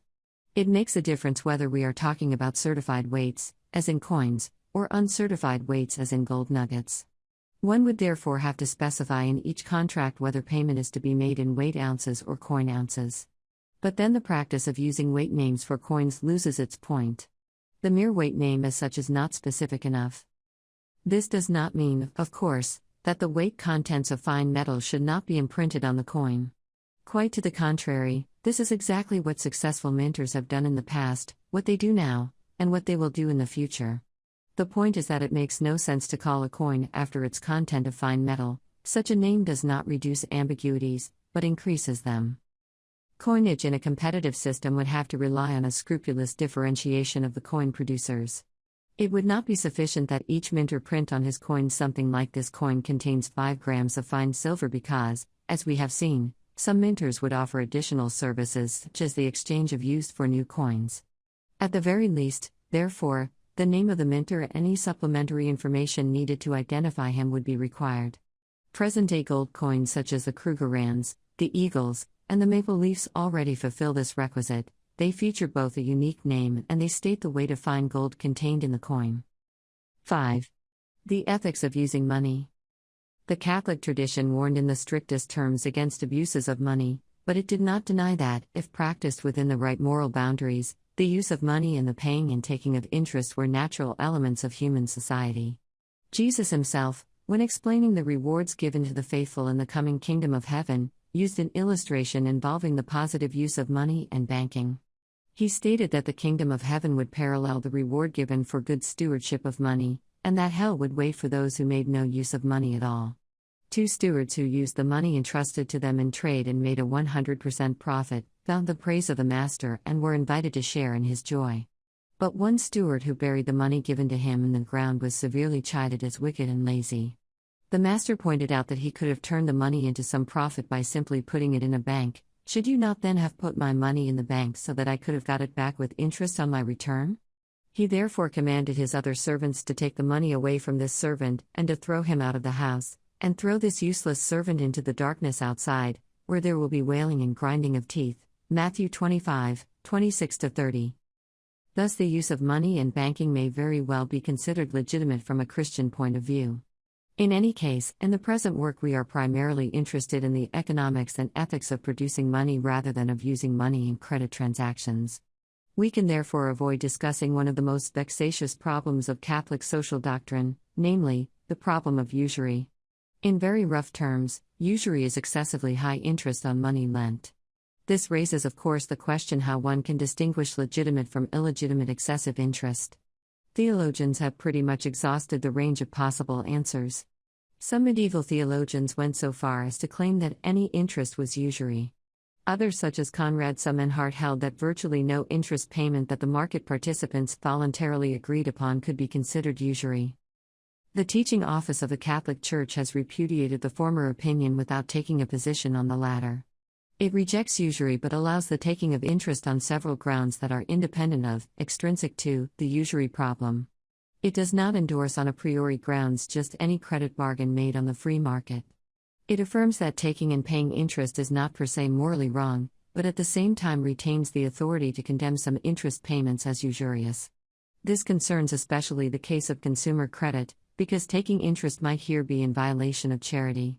Similarly, while interest on business loans is per se legitimate, some business loans might be illegitimate because of particular circumstances. Below we will follow Bernard Dempsey in arguing that interest payments deriving from fractional reserve banking are tantamount to institutional usury. 4. Utilitarian considerations on the production of money. 1. The sufficiency of natural money production. So far we have described how a commodity money system would work in a free market and how this system appears from an ethical point of view. We have also argued that our present paper currencies and electronic currencies could not survive in a truly free market against the competition of commodity monies. They continue to be used because they enjoy the privilege of special legal protection against their natural competitors, gold and silver. At no time in history has paper money been produced in a competitive market setting. Whenever and wherever it came into being, it existed only because the courts and the police suppressed the natural alternatives. In other words, to have a paper money means to allow the government to significantly curtail the personal liberties of its citizens. It means to curtail the freedom of association and the freedom of contract in a way that affects the citizens on a daily basis and on a massive scale. It means send in the police and to use the courts to combat human cooperation involving natural monies such as gold and silver, monies in use since biblical times. These circumstances weigh heavily against paper money. Using the armed forces of the state to put an entire nation before the stark choice of either using the government's money or renouncing the benefits of monetary exchanges altogether, this is certainly not a light matter, but one that requires a compelling and unassailable rationale. To make a moral case for paper money or electronic money, one has to demonstrate that they convey significant advantages for the community of their users, the nation, advantages that might compensate for their severe moral shortcomings. The question, then, is whether such advantages exist. Can paper money and electronic money be justified on utilitarian grounds? To this question we now turn. It is a significant fact that, before the time when paper money first came into being, no philosopher of money ever criticized the then existing commodity monies on utilitarian grounds. It is true that Plato proposed to outlaw private ownership of natural monies, gold and silver, on political grounds, namely, to ensure that each individual was economically dependent on government. But even Plato did not claim that gold and silver were somehow inadequate as monies, or that monies imposed by the government could render greater monetary services. And neither do we find any such thought in Aristotle or in the writings of the Church Fathers and the Scholastics. Quite to the contrary. Bishop Nicholas Oresme argued that the money supply was irrelevant for monetary exchanges per se. Changes of the nominal money supply, the alteration of names did not make money more suitable to be used in indirect exchanges, nor less. Such changes merely affected the terms of deferred payments, credit contracts, which was also why Oresme opposed them. Thus before the 16th century there was apparently no problem of hoarding, or of sticky prices, and apparently no need to stabilize the price level, the purchasing power, or aggregate demand. But the champions of paper money are far from seeing any significance in this fact. Gold and silver, they argue, were sufficient for the primitive economies prevailing until the High Middle Ages. But the capitalist economies that emerged in the Renaissance required a different type of money. And the new theories explaining this need arose along with the new paper currencies. So what do we make of these new theories? We have to examine them one by one, even though in the present work we can only address the major ones, trusting that the reader will rely for everything else on other works. But before we explain the fallacies involved in the most widespread justifications of paper money, let us point out that post-1500 monetary writings not only swamped the world with such justifications, but also provided the rejoinders. We have already mentioned that Oresme argued that the money supply was irrelevant, in the sense that the services derived from monetary exchange did not depend on the quantity of money used. The intellectuals of the Renaissance and of the mercantilist period could never quite get around this fundamental insight. Even those who otherwise justified various inflationist schemes had to acknowledge it. Then the classical economists stated very clearly that, in principle, any quantity of money would do, even though they qualified this proposition in the light of various false doctrines they had inherited from their mercantilist predecessors. The first economist who had a clear scientific grasp of the issue was John Wheatley, the brilliant critic of the monetary thought of Hume, Steuart, and Smith. But Wheatley never presented a systematic doctrine in print. In the 20th century, Ludwig von Mises and Murray Rothbard filled this gap. The practical offshoot of their monetary analysis is that no social benefits can be derived from government control over the money supply. In Rothbard's words, "We conclude, therefore, that determining the supply of money, like all other goods, is best left to the free market. Aside from the general moral and economic advantages of freedom over coercion, no dictated quantity of money will do the work better, and the free market will set the production of gold in accordance with its relative ability to satisfy the needs of consumers, as compared with all other productive goods." Again, as we have pointed out, this is anything but a novelty in the history of thought. Oresme clearly saw that increases of the nominal money supply would enrich the princes at the expense of the community. But except for very rare and exceptional emergency situations, this was not the price to be paid for some benefit that could not otherwise be obtained. Nominal increases of the money supply were unnecessary from the point of view of the entire Commonwealth. The nominal alteration of the coinage, said Oresme, does not avoid scandal, but begets it.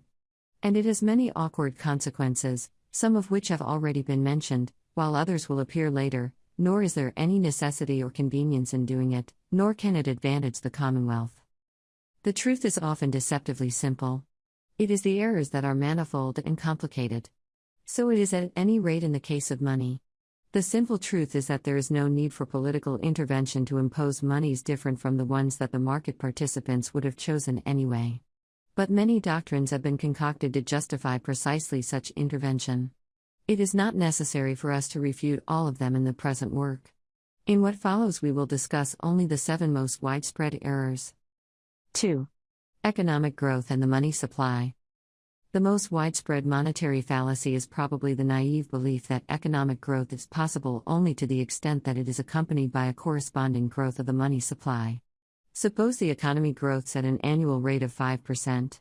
Then according to that fallacy it is necessary to increase the money supply also by 5% because otherwise the additional goods and services could not be sold. The champions of this fallacy then point out that such growth rates of the money supply are rather exceptional for precious metals. Gold and silver are therefore unsuitable to serve as the money of a dynamic modern economy. We better replace them with paper money, which can be flexibly increased at extremely low cost to accommodate any growth rates of the economy. This argument is wrong because any quantity of goods and services can be exchanged with virtually any money supply. Suppose the money supply in our example does not change. If 5% more goods and services are offered on the market, then all that happens is that the money prices of these goods and services will decrease. The same mechanism would allow economic growth even when the quantity of money shrinks. Any rate of growth can therefore be accommodated by virtually any supply of natural monies such as gold and silver. The qualification virtually takes account of the fact that there are certain technological limitations on the use of the precious metals. Suppose there are high growth rates over an extended period of time. In this case, it might be necessary to reduce coin sizes to such an extent that producing and using these coins becomes unpractical. This problem is very real in the case of gold. It has never existed in the case of silver, which is also why many informed writers consider silver to be the money par excellence. In any case, such technological problems pose no problem.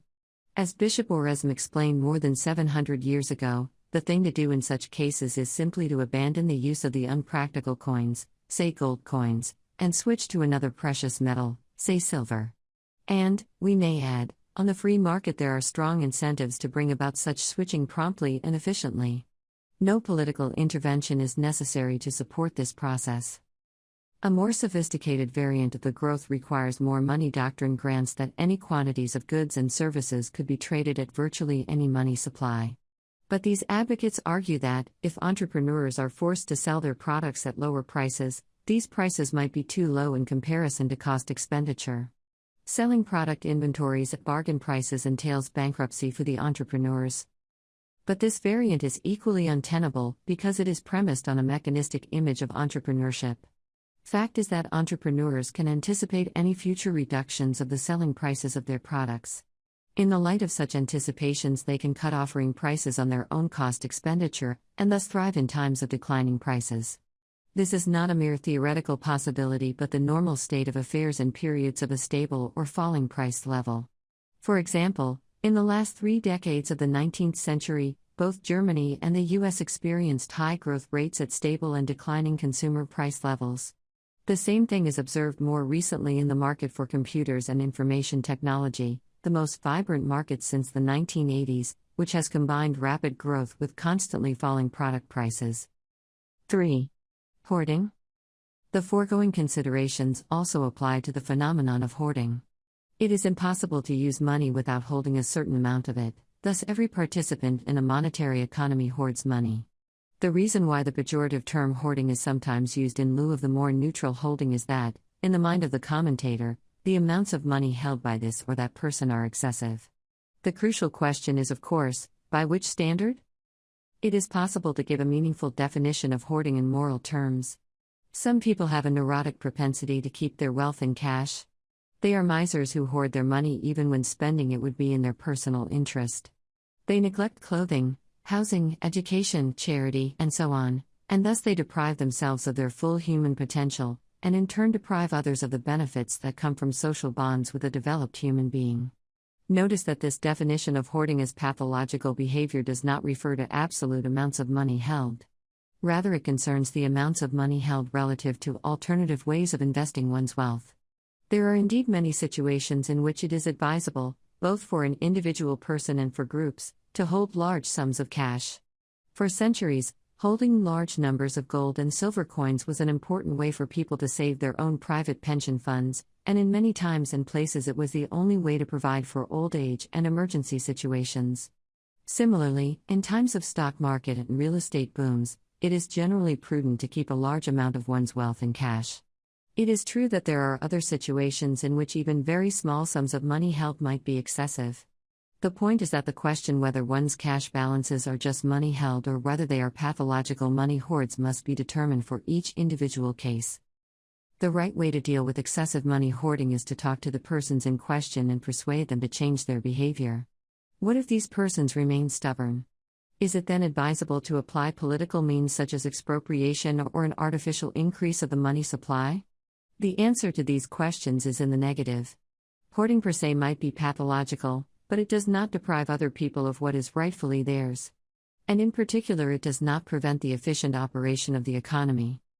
As we have stated above, the absolute money supply of an economy is virtually irrelevant. The economy can work, and work well, with virtually any quantity of money.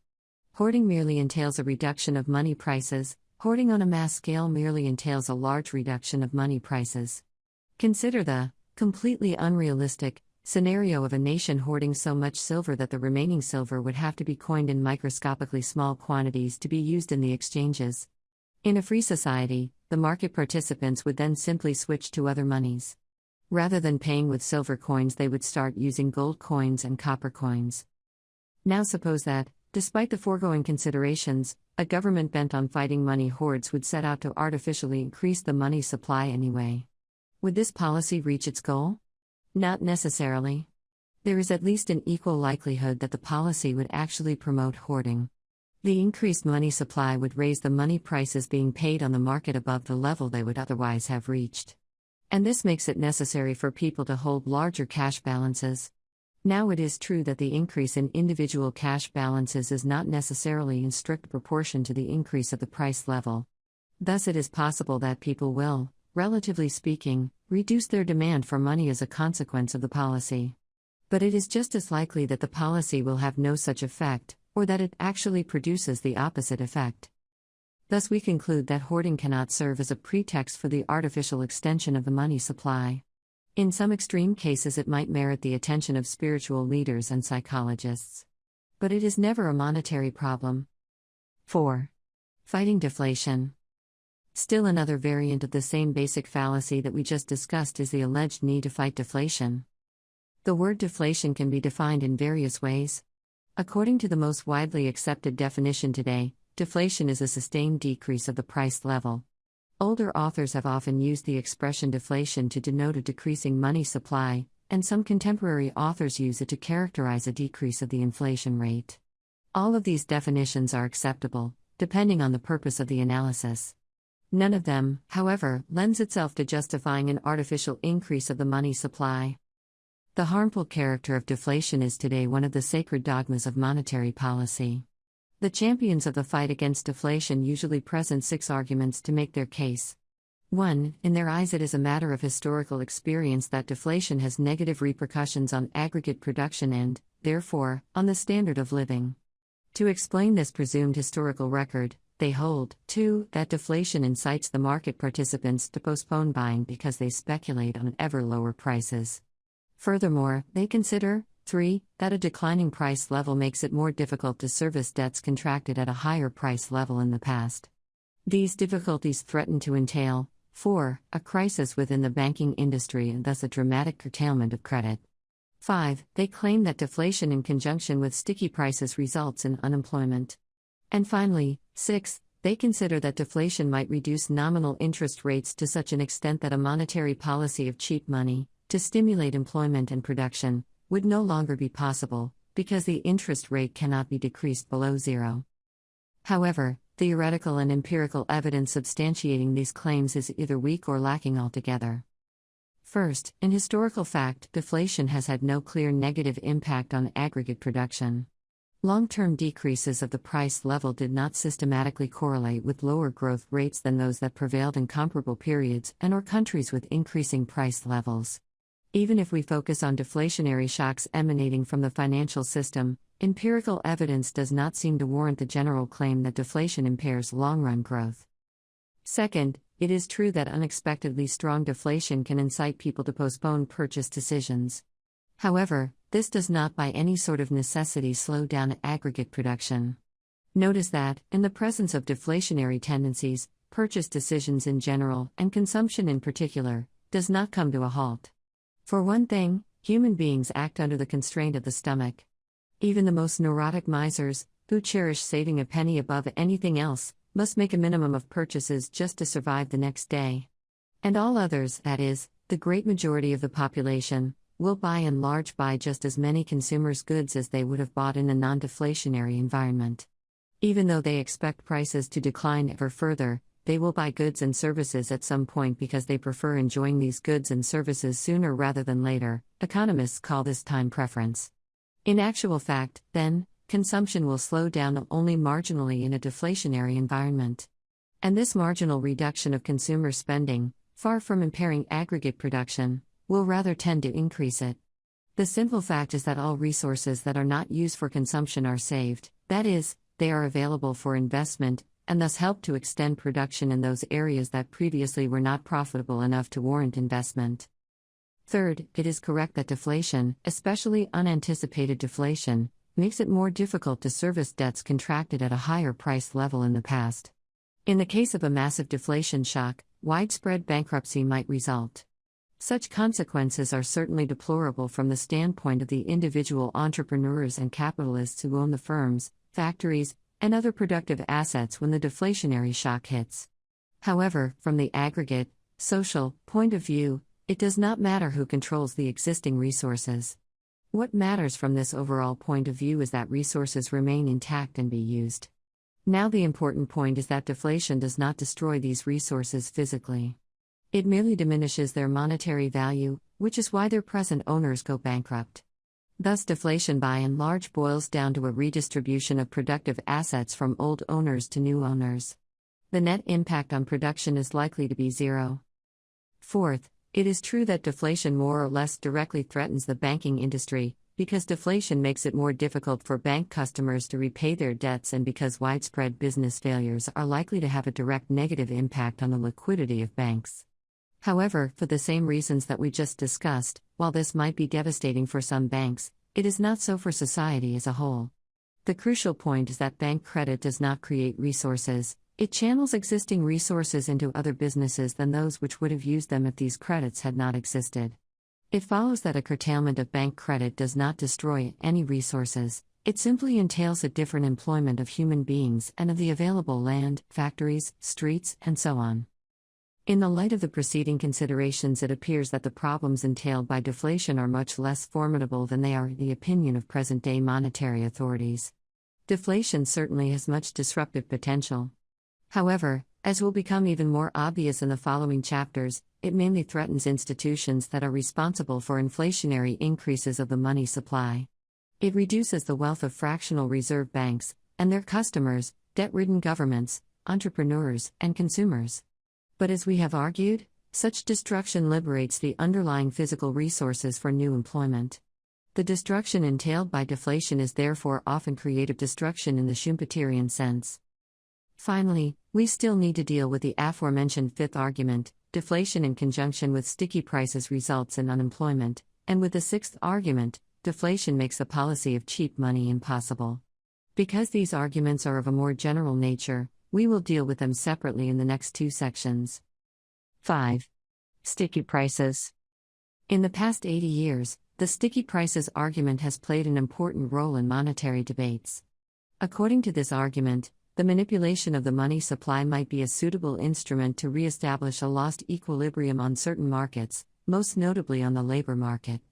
Suppose that powerful labor unions push up nominal wage rates in all industries to such an extent that entrepreneurs can no longer profitably employ a great part of the workforce at these wages.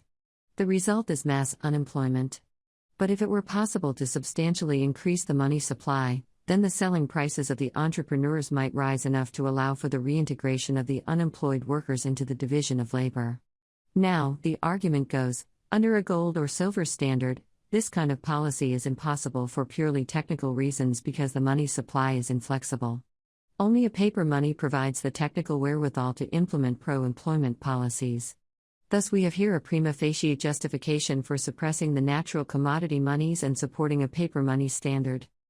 This argument grew into prominence during the 1920s in Austria, Germany, the United Kingdom, and other countries. After World War II, it became something like a dogma of economic policy. But this does not alter the fact that it is sheer fallacy, and it is not even difficult to see the root of the fallacy. The argument is in fact premised on the notion that monetary policy makers can constantly outsmart the labor unions.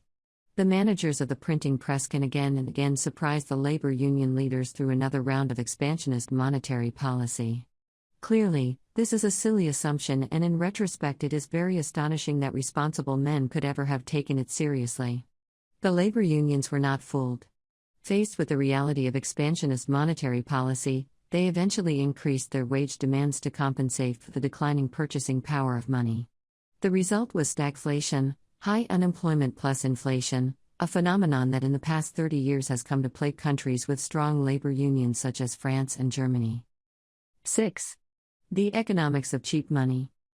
Another widespread fallacy is the idea that paper money could help to decrease the interest rate, thus promoting economic growth. If new paper tickets are printed and then first offered on the credit market, so the argument goes, the supply of credit is increased, and as a consequence the price of credit, interest, declines. Cheap money is now available for businessmen all over the country. They will invest more than they otherwise would have invested, and therefore economic growth will be enhanced. There are actually a good number of different fallacies involved in this argument, and it is impossible for us to deal with all of them here.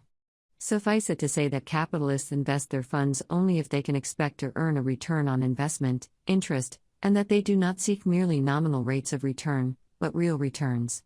If they expect the purchasing power of the money unit, ppm, to decline in the future, they will make investments only in exchange for a higher nominal rate of return. Thus suppose Mrs. Myers plans to lend the sum of 100 ounces of silver for 1 year to a businessman in her neighborhood, but only in exchange for a future payment of 103 ounces. Suppose further that she expects silver to lose some 5% of its purchasing power within the following year. Then Mrs. Myers will ask for another 5 ounces, making the total future payment 108 ounces, so as to compensate her for the loss of purchasing power. Now the question is whether, 1. Printing new money tickets will in fact decrease the real interest rate, and 2. Whether, if it does decrease the real interest rate, this will be an economic boon. To answer the first question, we have to bring anticipations back into the picture. If the capitalists realize that new paper notes are being printed, they can expect a decline of the ppm and thus they will ask for a higher price premium. If the price premium is an exact compensation for the decline of the ppm, the real interest will be unaffected. In this case, the artificial increase of the money supply would entail merely a different distribution of capital among businessmen, and thus a different array of consumer goods being produced. Some businessmen and their customers will win, whereas other businessmen and their customers will lose. But there will be no overall improvement. Now suppose that the capitalists overestimate the future decline of the ppm. In this case, the real interest rate would actually increase and many businessmen would be deprived of credit they could otherwise have obtained. Again, the consequence would be a different distribution of capital among businessmen, and thus a different array of consumer goods being produced. But there would be no overall improvement or deterioration. Yet it is also possible that the capitalists underestimate the future decline of the ppm. This might be the case, in particular, when they are unaware of the fact that more paper notes are being printed. It is this scenario that the advocates of cheap money commonly have in mind. But the hope that tricking capitalists into accepting lower real interest rates entails more economic growth is entirely unfounded. It is true that in the case under consideration the real interest rate would decline under the impact of new paper money being offered on the credit market. It is also true that this event is likely to incite businessmen to borrow more money and to start more investment projects than they otherwise would have started. Yet it would be a grave error to infer that this is tantamount to enhanced economic growth. The case is exactly the reverse. At any point of time, the available supplies of factors of production put a limit on the number of investment projects that can be successfully completed. What the artificial decrease of the real interest rate does is to increase the number of projects that are launched. But the total volume of investments that can be completed has not thereby increased, because this volume depends exclusively on the productive resources that are objectively available during the time needed for completion. The artificial decrease of the interest rate therefore lures the business community into all kinds of investments that cannot be completed. In terms of a biblical example, they could be said to start building all kinds of towers, only to discover after a while that they just had the resources to build the foundations, but not to finish the towers themselves. Luke 14:28-30. The labor and capital invested in the foundations are then lost, not only for the investor, but for the entire commonwealth. They could have been fruitfully invested in a smaller number of projects, but the artificial decrease of the interest rate prevented this. In short, economic growth is diminished below the level it could otherwise have reached.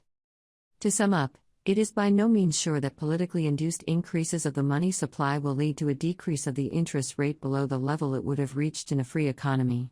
The success of cheap money policy is especially unlikely when the policy is not adopted on an ad hoc basis, but turned into a guiding principle of economic policy. But the fundamental objection to this policy is that it is counterproductive even if it succeeds in decreasing the interest rate. The consequence would be more waste and thus less growth. 7. Monetary stability. The second most widespread monetary fallacy relates to the problem of monetary stability. The conviction that money should be an anchor of stability in the economic world is very old. But to understand this postulate in a proper way, it is necessary to distinguish two very different meanings of monetary stability. The first meaning stresses the stability of the physical integrity of commodity money, in particular, the physical composition of coins made out of precious metals, through time. In this sense, monetary stability does have a precise meaning.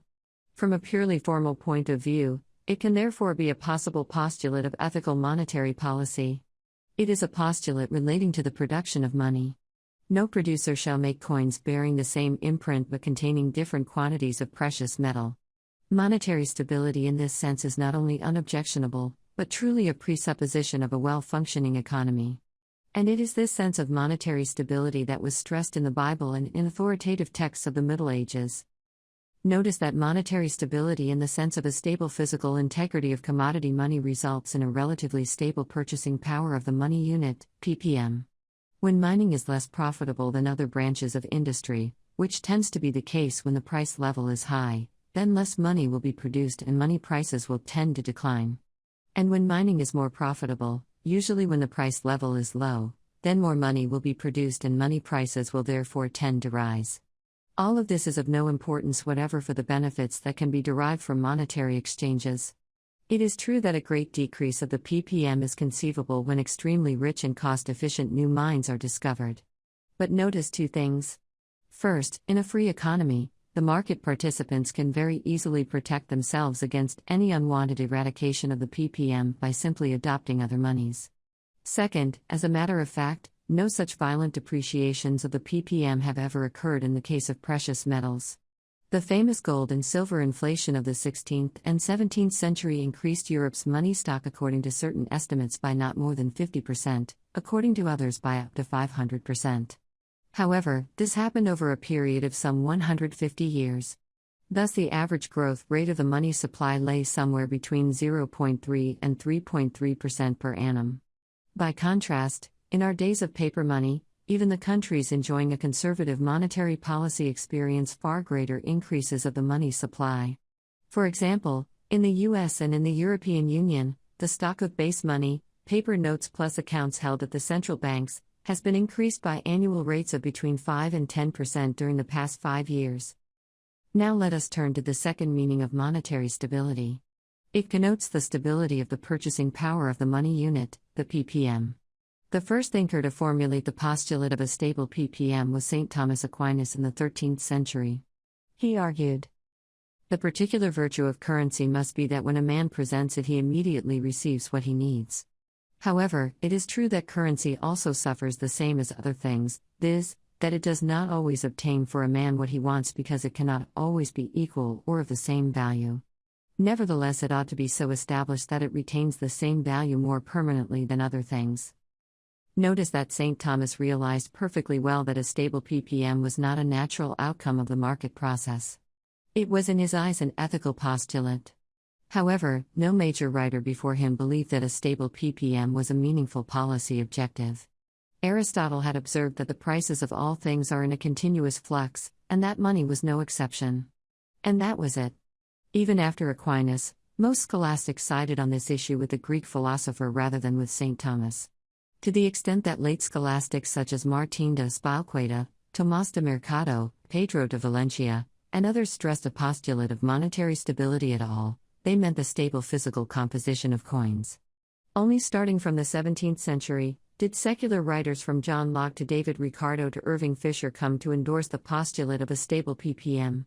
Today, this postulate lies at the heart of most contemporary writings on the problem of monetary stability.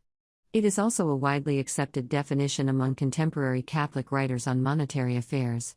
However, despite its popularity, it is fraught with ambiguities and is liable to lead to wrong policy conclusions.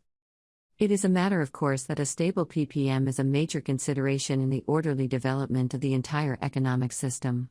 The question is merely how to balance this consideration with other considerations of a moral and economic nature. On the free market, as we have seen, there is a tendency for the selection of the best monies, including in terms of ppm stability. As long as the citizens are free to choose their money, they can avoid exposure to any violent fluctuations of the ppm by simply switching to other monies. The question, then, is whether the stabilization of the purchasing power of money is such an overriding goal that it would justify the establishment of government control over the money supply, in order to fine-tune the purchasing power to an extent that would not spontaneously result from the market process. The ideal of such fine-tuning inspired a great intellectual movement in the early 20th century. Under the leadership of the American economist Irving Fisher and others, this movement paved the way for the complete triumph of paper money. In practice, the Fisherian stabilization movement was an abject failure. Throughout the entire 20th century, in all countries, the purchasing power of money managed by public authorities declined and oscillated as never before in the entire history of monetary institutions. However, despite this rather devastating empirical record, one could hold that, in theory at least, the case for monetary stabilization is still valid and that it simply needs to be applied much better than in the past. In order to assess this contention, it is necessary to examine whether, in principle at least, one can fine-tune the ppm, and whether such fine-tuning could possibly be warranted in the first place. To these questions we now turn. First of all, notice that the notion of purchasing power of money, ppm, cannot be given an impartial definition. The ppm is in fact the total array of things for which a unit of money can be exchanged. If the price of telephones increases while the price of cars drops, It is impossible to say by any impartial standard whether the ppm has increased or decreased. One can of course make up some algorithm that weighs the prices of cars and telephones and so on, and brings them under a common mathematical expression or index. But such indices are not some sort of constant measuring stick of economic value. For one thing, the constituents of the price index are in need of incessant adaptation. They need to be changed, to take account of the changes in the array of goods and services offered on the market in exchange for money. Moreover, and most importantly, no such index conveys generally valid information. Different persons buy different goods, therefore, some of them might experience a rise of the prices they have to pay, while others experience a drop of their prices in the very same period. The quantitative statement of the index reflects just an average of very different concrete situations. But it is concrete circumstances, not some average, that count for human decision-making.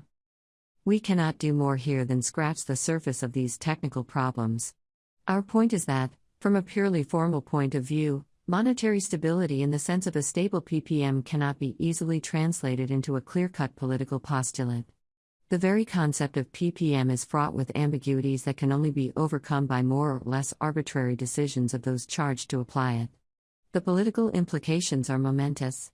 The ppm criterion gives great and arbitrary powers to those charged with making up the algorithm. Now let us assume for the sake of argument that these very considerable problems did not exist. Let us assume that monetary stability in the sense of a stable ppm could in fact be unequivocally defined. Then the question is, would it be expedient to postulate a stable ppm? As we have said, this question is answered affirmatively by a great number of contemporary writers on monetary economics. The basic rationale is that one of the chief functions of money is to serve as a standard of value.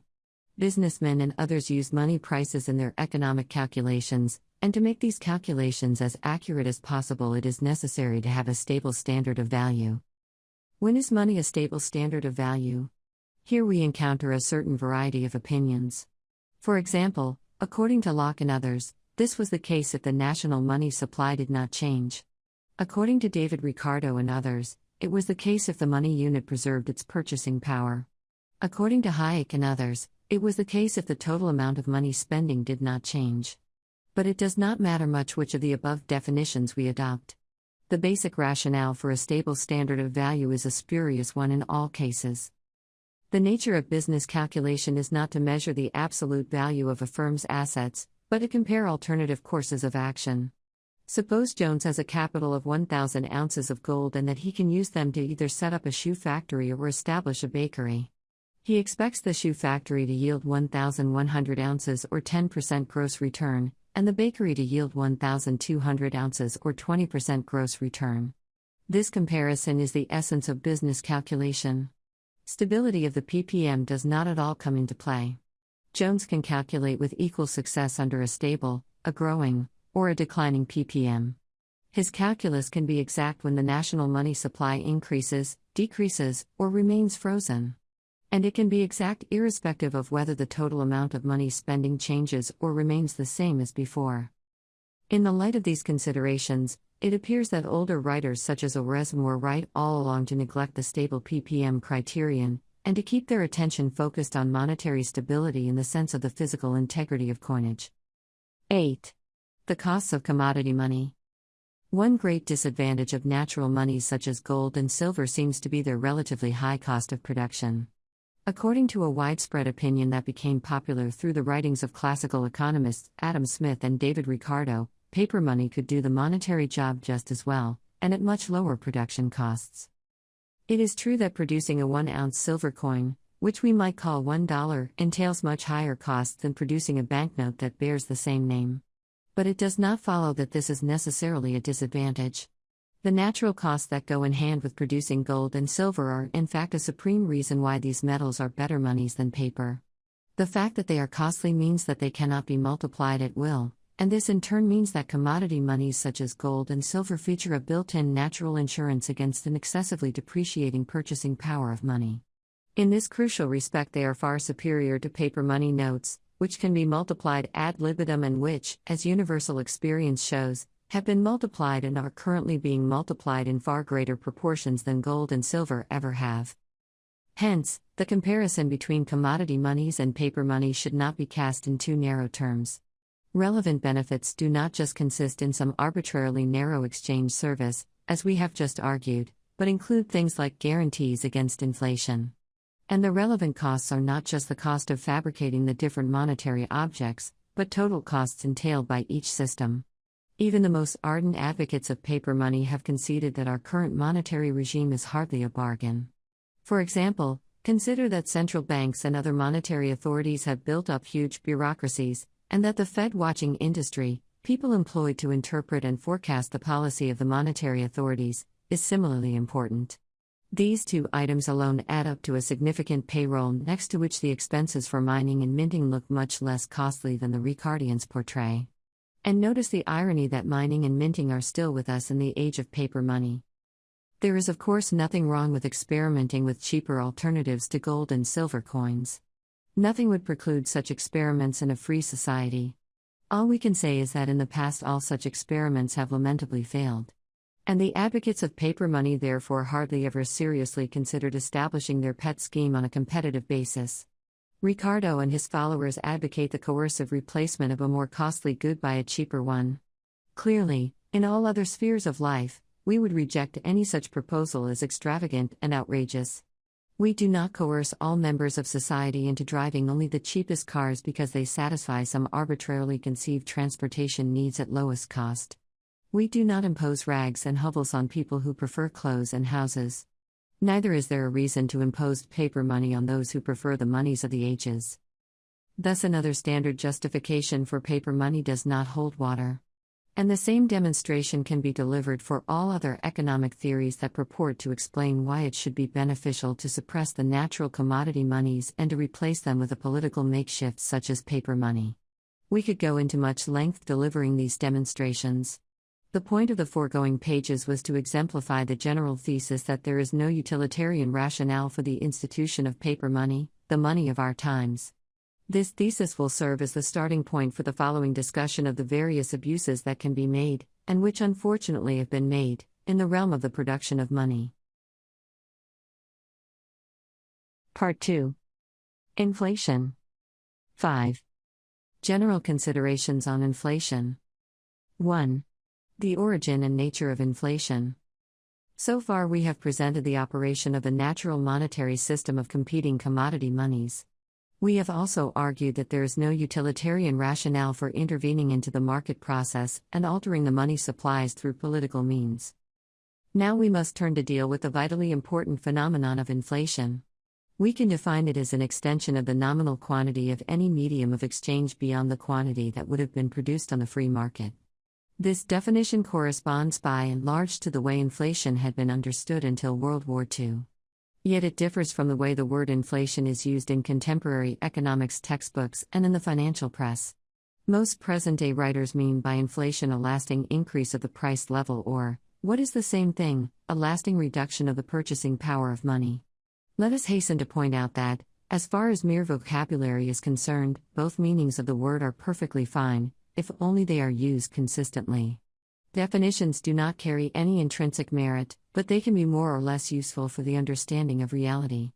Our definition of inflation singles out the phenomenon of an increase of nominal quantity of any medium of exchange beyond the quantity that would have been produced on the free market for the simple reason that this phenomenon is causally related to a large number of other phenomena that are relevant from an economic and moral point of view.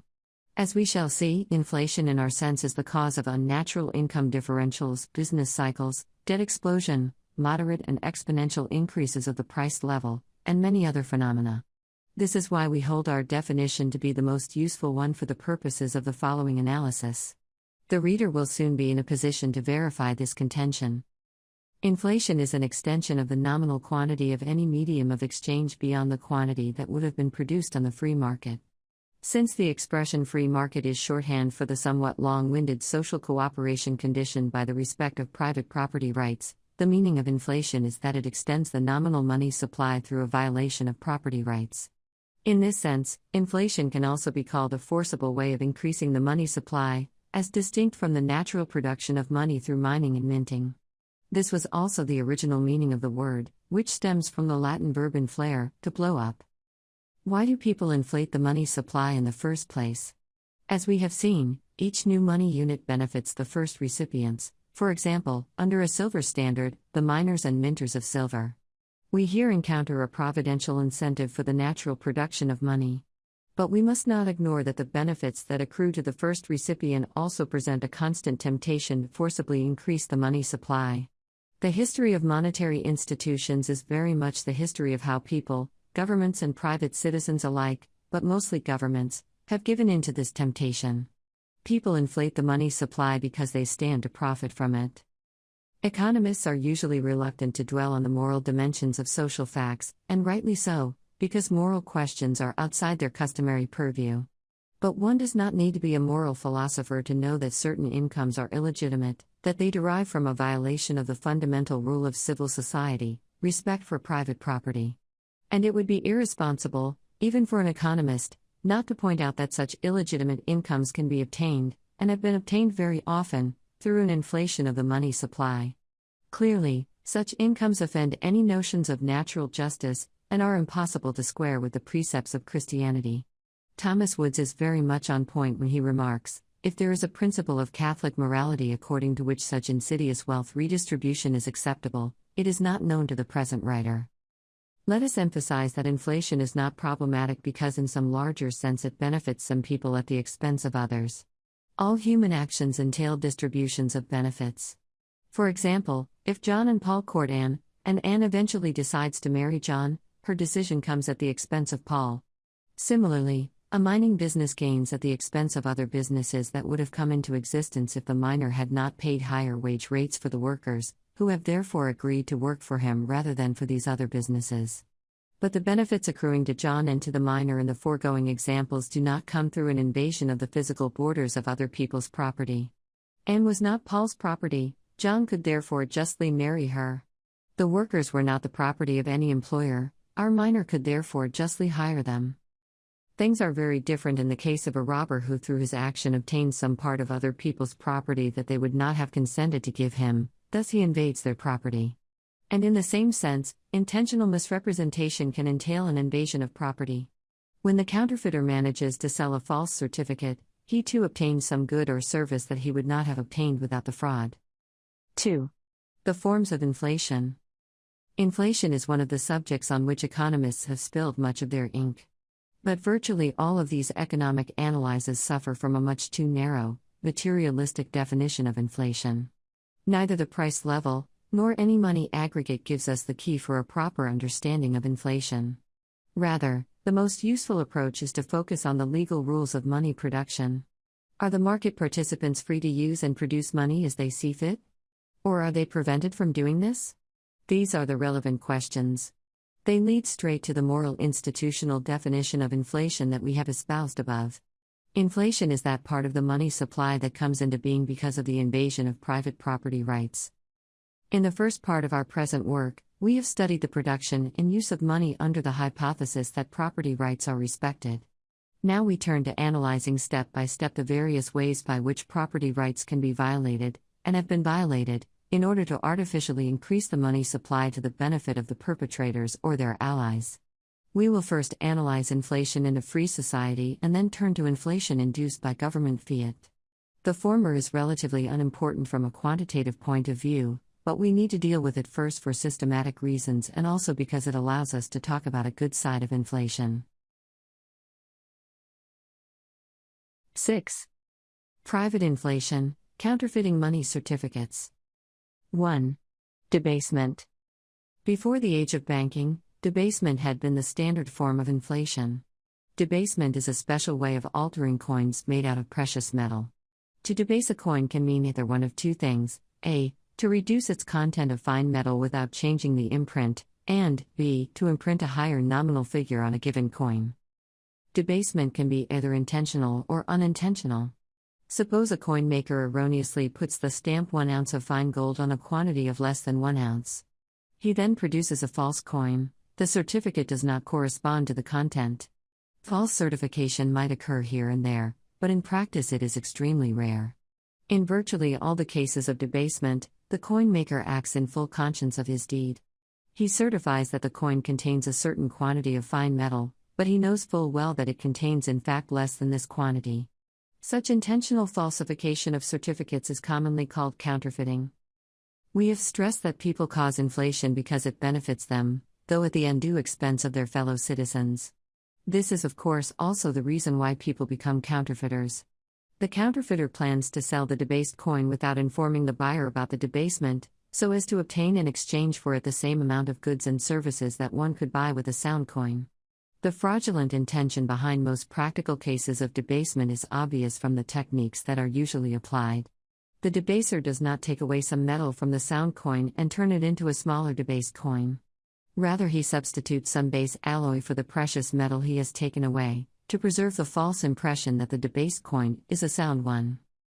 In the Western world, debasement was the standard form of inflation until the 17th century. It was widespread and perennial in all phases of the history of ancient Rome and under virtually all dynasties of medieval Christendom. And the only reason for its absence in more recent times is that modern counterfeiters could rely on the much more efficient inflation techniques of fractional reserve banking and paper money. In many cases, the counterfeiters have been private individuals, ordinary criminals. But in the larger cases, the counterfeiters have been the very persons who were supposed to act as guardians of the soundness of the currency, the government. For reasons that we will discuss in more detail when talking about fiat money, governments have played a far greater role in debasing money than private citizens. Notice, however, that inflation in the form of debasement was moderate in comparison to the extent of inflation in the age of banking, and especially in comparison to inflation in our present age of paper money. From 1066 to 1601, the English silver pound was debased by 1/3. In other words, in this period stretching over more than 500 years, the English kings inflated the money supply by the factor 0.3. By contrast, in the subsequent 200-year period, which saw the emergence of modern banking, that factor was in the order of 16. And in the mere 30-year period from January 1973 to January 2003, the US dollar, M1, increased almost by a factor of 5. 2. Fractional reserve certificates. Let us now turn to the important case of the inflation of certificates that are not physically integrated with the monetary metal. As in the case of debasement, we can here distinguish between intentional and unintentional inflation, emphasizing again that the latter case is of no great practical importance. Virtually all the false certificates that are disconnected from the certified money are counterfeit certificates. The issuer of these certificates knows that he does not hold enough reserves of money to redeem all of his certificates at once. The amount of money he keeps on hand to satisfy any demands for redemption represents just a fraction of the amount that he certified he had on hand. We can therefore call his certificates fractional reserve certificates. Although fractional reserve token coins and other physical embodiments have played a certain role in monetary history, they cannot match the importance of fractional reserve banknotes and fractional reserve demand deposits. We will therefore largely focus on the latter. From a counterfeiter's point of view, falsifying money certificates that are physically connected with the certified quantity of money has two great shortcomings: it is relatively expensive, and it is relatively easy for the other market participants to discover the fraud and avoid using the coins. These problems dwindle once our counterfeiter turns to falsifying certificates that are not physically connected to the money. Falsifying banknotes, for example, might require a considerable initial investment in time and money to create a suitable prototype.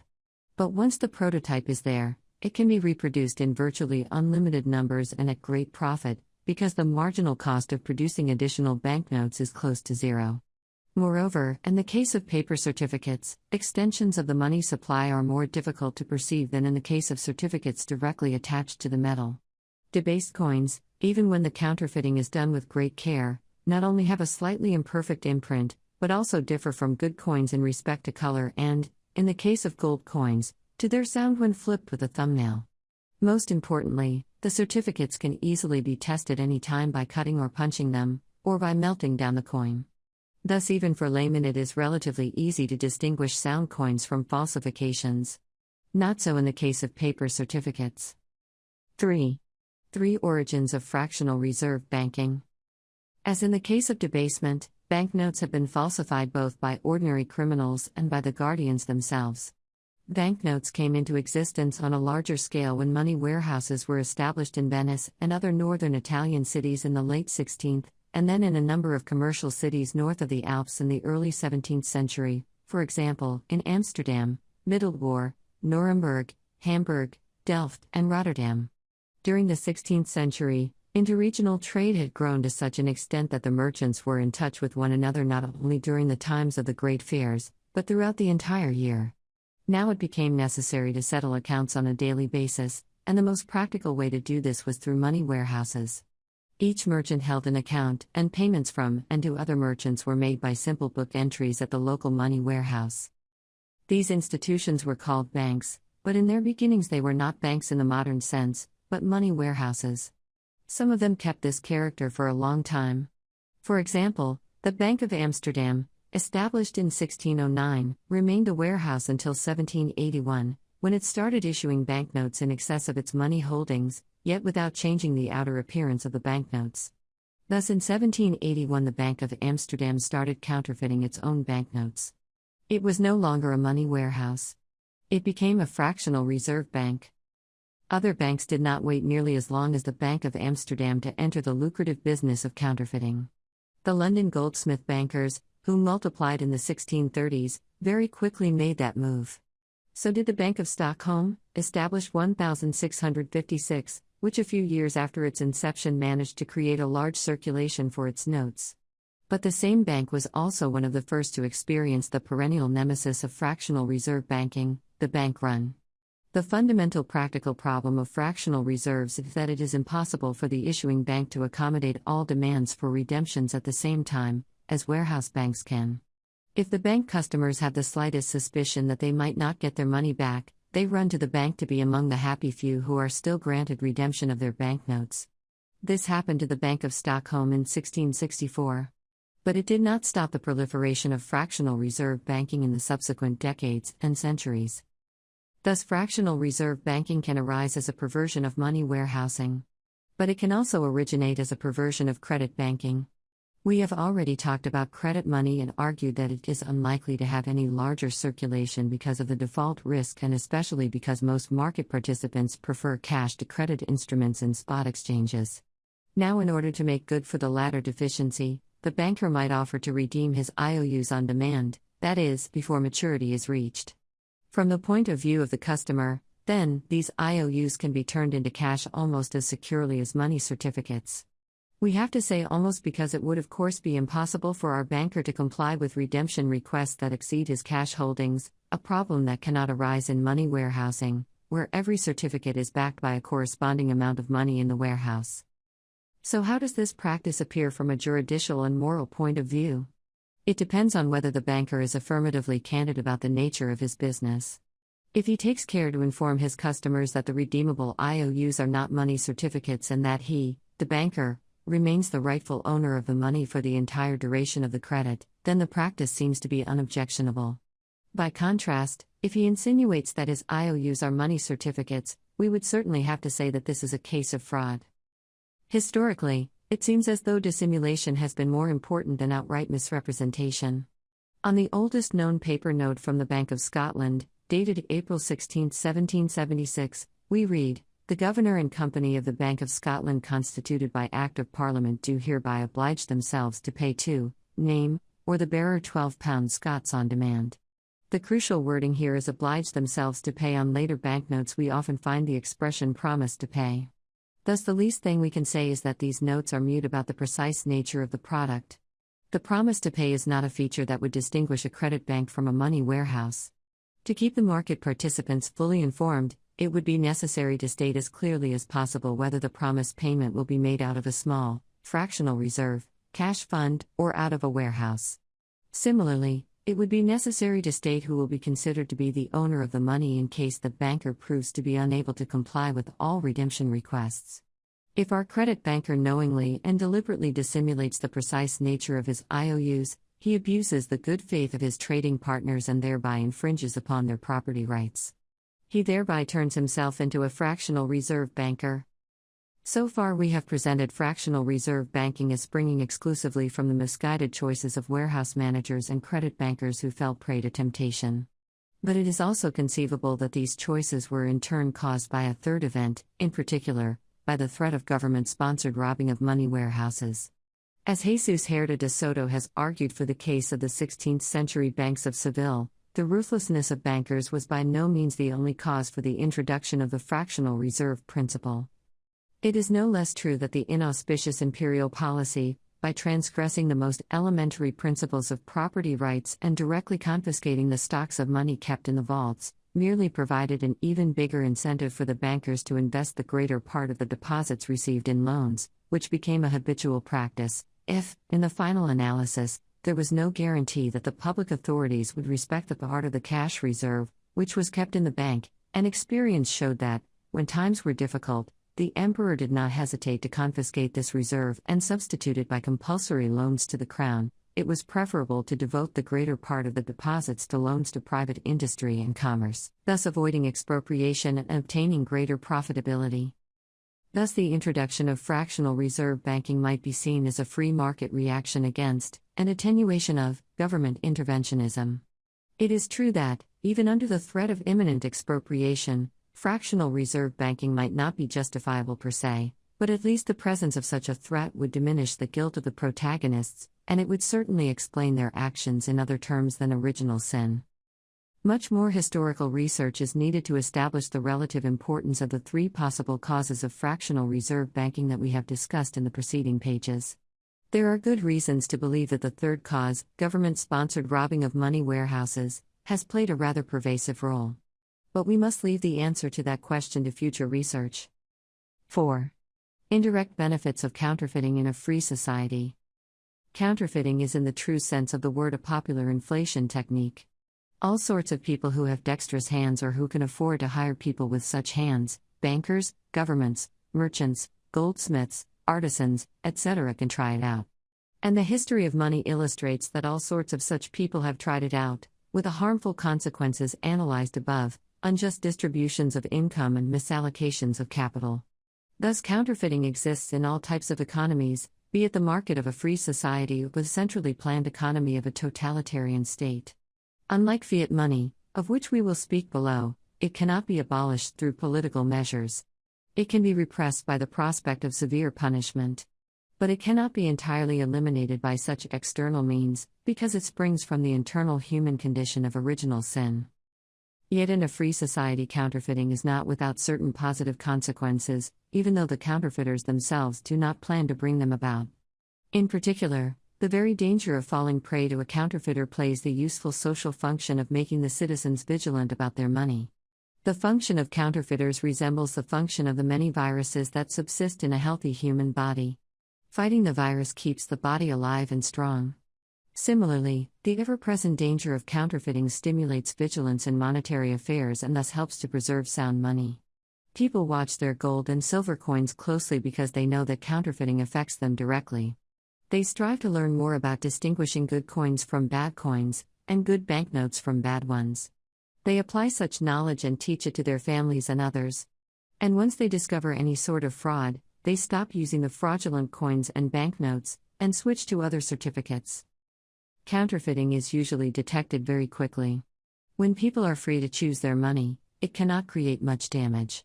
But this important natural limitation on inflation exists only in free societies, as we shall see in more detail. 5. The ethics of counterfeiting. Debasement and fractional reserve banking are unjustifiable. No theory of ethics defends lies or, for that matter, counterfeiting. It is true that a few moral philosophers have tried to justify lies that are meant to prevent greater harm. But which harm could be avoided through counterfeiting? Or does counterfeiting convey any special advantages to the community of money users? Nobody has ever ventured to answer these questions affirmatively, and thus we do not need to deal with them here. As far as counterfeiting per se is concerned, there cannot be the slightest doubt about the Christian stance. The 8th commandment tells us about intentional falsification of certificates: "You shall not bear false witness against your neighbor." And many other passages from the Old Testament spell out what this means in the context of certificates that attest quantities of precious metals. These general ethical principles were applied with great rigor to the case of money in Nicholas Oresme's treatise. The author noted that falsifying the imprint of a coin was a penal offense, and even a legitimate cause of war. He held that a change of names, debasement, was scandalous and should never be done. An alteration of the weight without changing the name was similarly a foul lie and a fraudulent cheat. Bishop Oresme made no exception to his condemnation of false money certificates. Even the government could not, for any reason, falsify money certificates and thus inflate the money supply. He argued that any alteration of money through the government was unjust in itself, and that the government necessarily gained at the expense of the community. The government thus turns into a tyrant. From the moment when the prince usurps this essentially unjust privilege, it is impossible that he can justly take profit from it. Besides, the amount of the prince's profit is necessarily that of the community's loss. But whatever loss the prince inflicts on the community is injustice and the act of a tyrant and not of a king, as Aristotle says. And if he should tell the tyrant's usual lie, that he applies that profit to the public advantage, he must not be believed, because he might as well take my coat and say he needed it for the public service. And St. Paul says that we are not to do evil that good may come. Nothing therefore should be extorted on the pretense that it will be used for good purposes afterwards. Oresme stresses here a fundamental fact.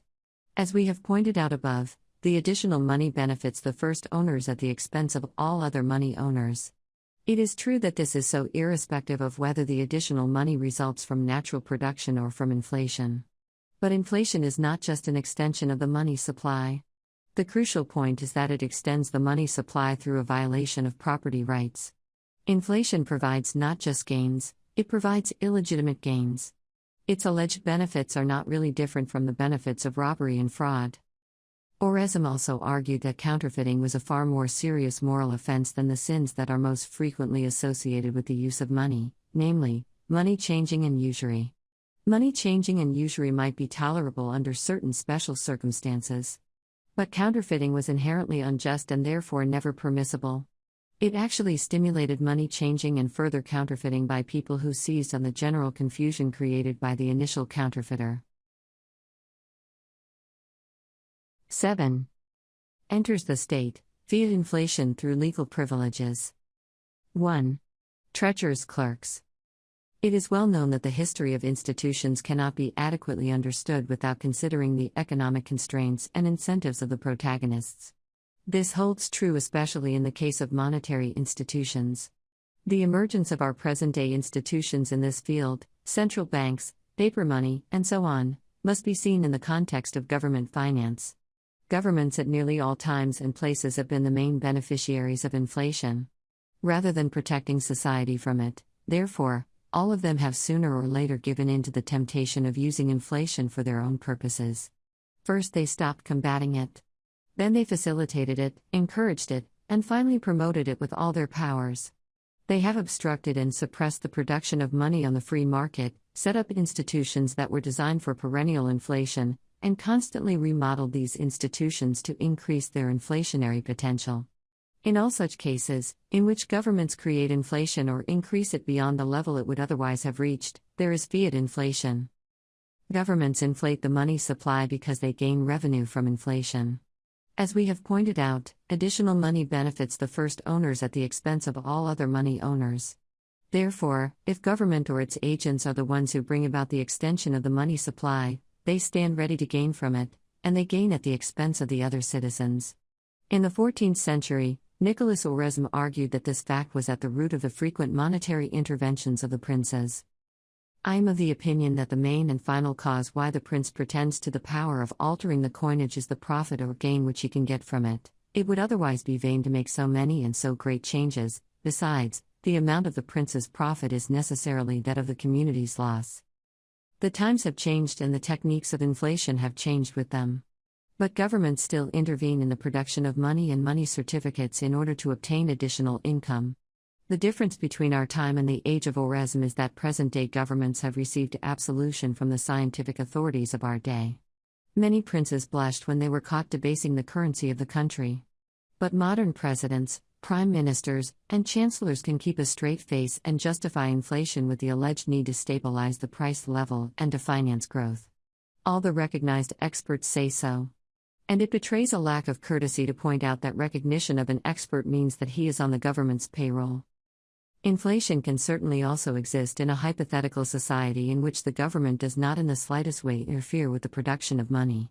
The crucial point is that in such a case there are no legitimized institutions of inflation. Being a criminal activity, inflation has to flee the light of day and lingers only at the edges of such a society. As long as the citizens are free to produce and use the best money available, therefore, sound money prevails, whereas debased money and fractional reserves lead a fringe existence. Inflation can then cause occasional harm for individuals, but it cannot spread far and last long. Only the government has the power to make inflation a widespread, large-scale, and permanent phenomenon, because only the government has the power to systematically prevent the citizens from spontaneously adopting the best possible monies and money certificates. Unfortunately, as we shall see, this is exactly what governments have done in the past. The resulting damage has been immense, not only in terms of material wealth, but also in terms of the moral and spiritual development of the Western world. We will therefore analyze the inflation that springs from government fiat in some detail. Notice at present that the gain that the government and its allies derive from fiat inflation can most adequately be called institutional usury, as Dempsey has pointed out. 2. Fiat money and fiat money certificates. According to a widely held opinion, government has the power to impose money on its citizens. This is of course the premise of the so-called state theory of money, which we have criticized above, and according to which money is by its very nature fiat money, a creation of the state.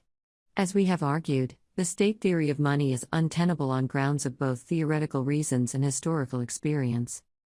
But the scope of fiat money has also been explained in a more realistic version. These advocates do not claim that all kinds of money need the backing of the state. They merely contend that, in some cases, the power of the official apparatus of compulsion and coercion can establish money. In other words, there is here no dispute of the fact that free enterprise can produce natural monies. The point is that governments too can produce money, not by becoming entrepreneurs, but by forcing the citizens to use some money of the government's choice. This version is correct, provided one does not subscribe to an exaggerated notion of what forcing and imposing means. The government cannot, for example, bring its citizens to abandon their traditional monies and to replace them henceforth with armchairs or with stones that weigh 3 tons each. Neither can it bring its citizens to use a paper money that loses 90% of its value per hour. Such a policy, even if it were pursued with utmost determination, would not establish money of the government's liking, it would merely destroy the entire network of indirect exchanges. Rather than using the inadequate money, the citizens would refuse to exchange at all.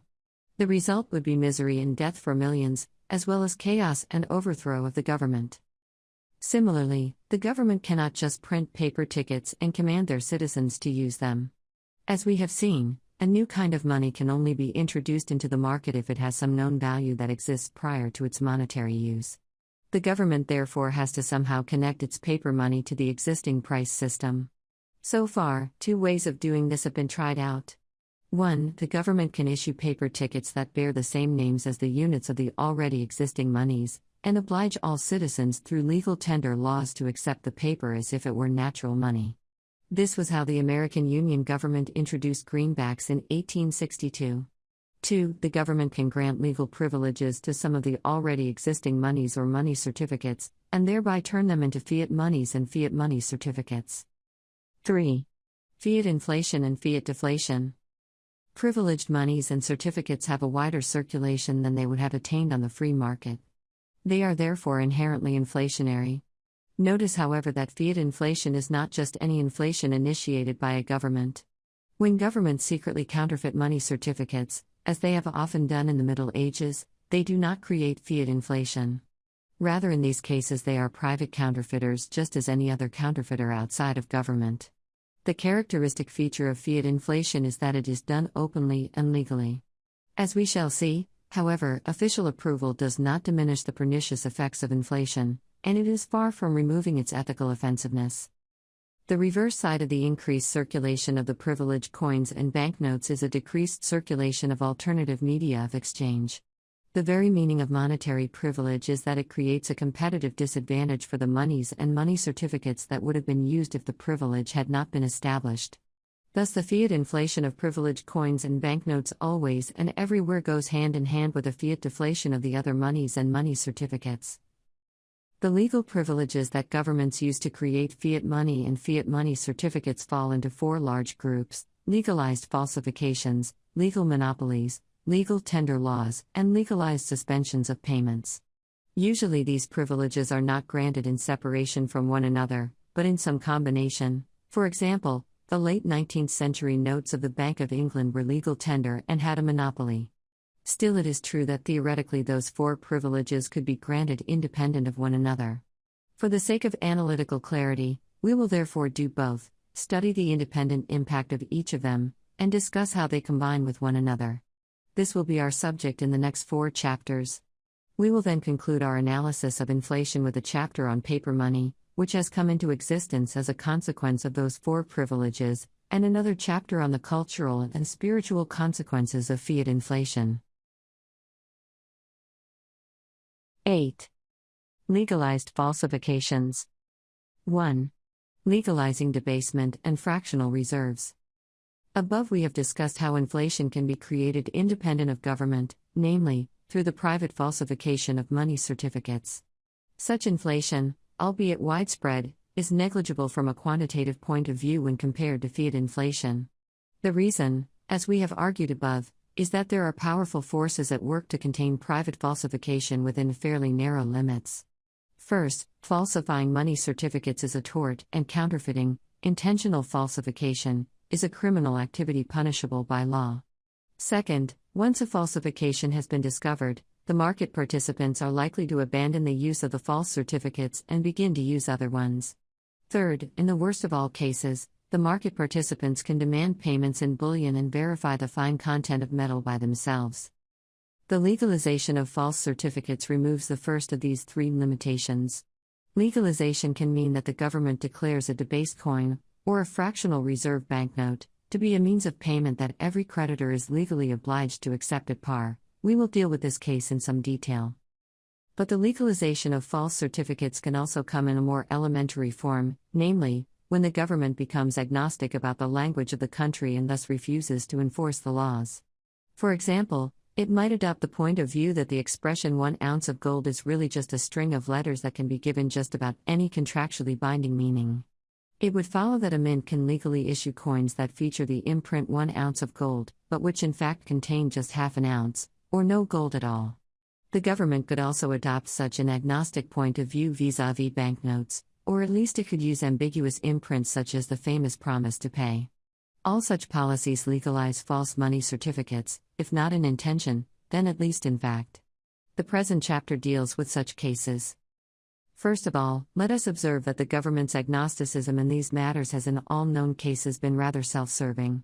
The legalization of false certificates usually occurred after the government itself had already debased the currency, or because it planned to debase it, or because it sought to obtain credit from fractional reserve banks.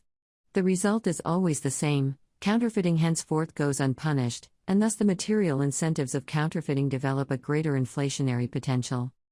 However, as we have noticed above, on an otherwise free market such policies very quickly lead to some sort of a correction through the remaining liberty of action. The citizens, cautious of the widespread falsifications and weary of the constant inflation under their laws, would start using money certificates that are produced abroad.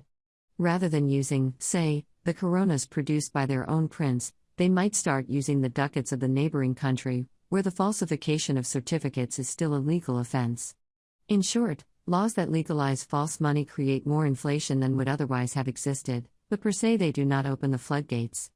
However harmful and morally offensive such legislation might be, it cannot create large-scale fiat inflation.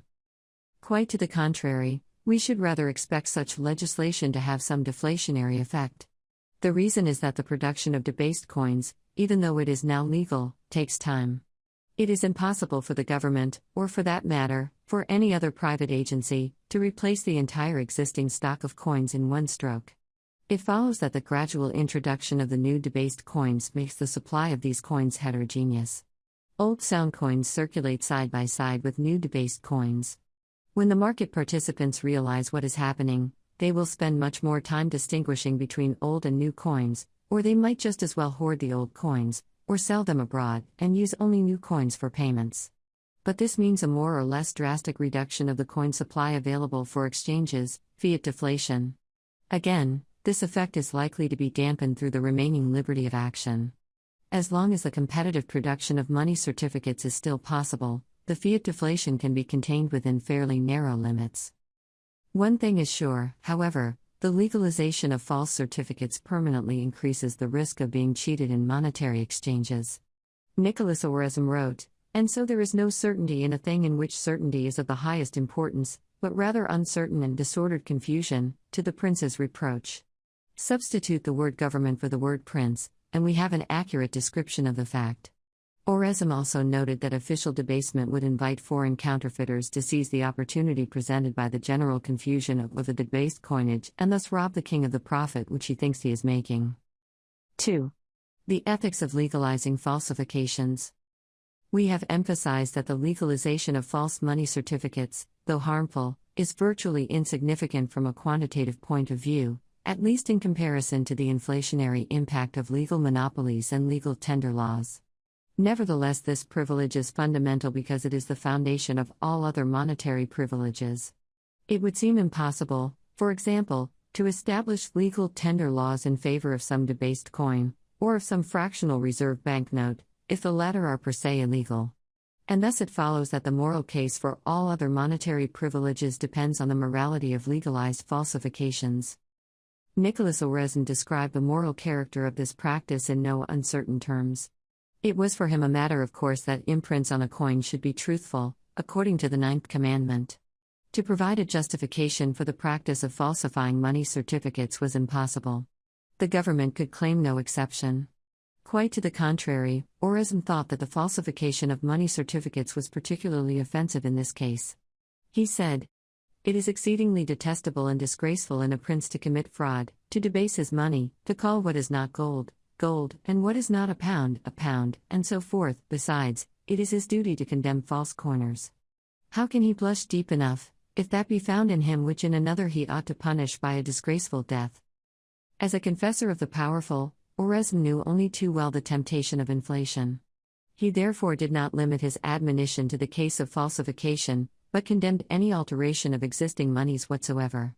More precisely, Oresme charged that the government should never alter money, because the legitimacy of the alteration of money made a tyrannous government perfect.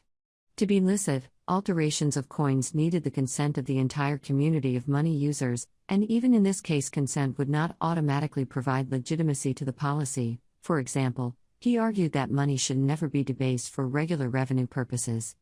Only if the alteration provided the only means to deal with an emergency situation, such as a sudden attack by an overwhelming enemy, could it be licit, provided it had the consent of the entire community. Oresme also observed that the Pope will never grant the privilege of altering money, and that, even if it were granted as an exception, it could always be revoked. 9. Legal monopolies. 1. Economic monopolies versus legal monopolies. Before we deal with the impact of monopolies on the production of monetary services, let us emphasize that our argument concerns only legal monopolies. It does not concern economic monopolies, market situations in which products and services have just one provider. Such economic monopolies are fairly common on the free market, and they are per se perfectly harmless. Typically, the economic monopolist is big enough to serve the entire market and can offer better conditions than any competitor. But this is not writ in stone. The characteristic feature of economic monopolies is that they are contestable. Everybody is free to cater to the same market and thus to test whether the current monopolist is really so good that nobody can withstand his competition. By contrast, legal monopolies prevent such testing because violations of the law are suppressed through the courts and police forces. In monetary affairs, we may speak of a legal monopoly whenever only some monetary products, possibly just one product, may be produced, but not any other similar products. For example, the legal monopoly might provide that only silver may be used as money, or that only the bank X may offer checking accounts, or that only banknotes of the bank Y or coins of the mint Z may be used in payments. Legal monopolies, which we will call for brevity's sake monopolies, entail inflation by the very fact that they shield the privileged products from competition. The monopoly makes the privileged products relatively less costly to acquire, in comparison to competing products, than they otherwise would have been. The market participants therefore tend to use more of them than they otherwise would have used, and as a consequence they also tend to produce more of them than would otherwise have been produced. This inflation works out to the benefit of the producers and first recipients of additional units of the monopoly product, and to the detriment of producers and users of alternative products, which would have been fabricated and used in the absence of those legal privileges.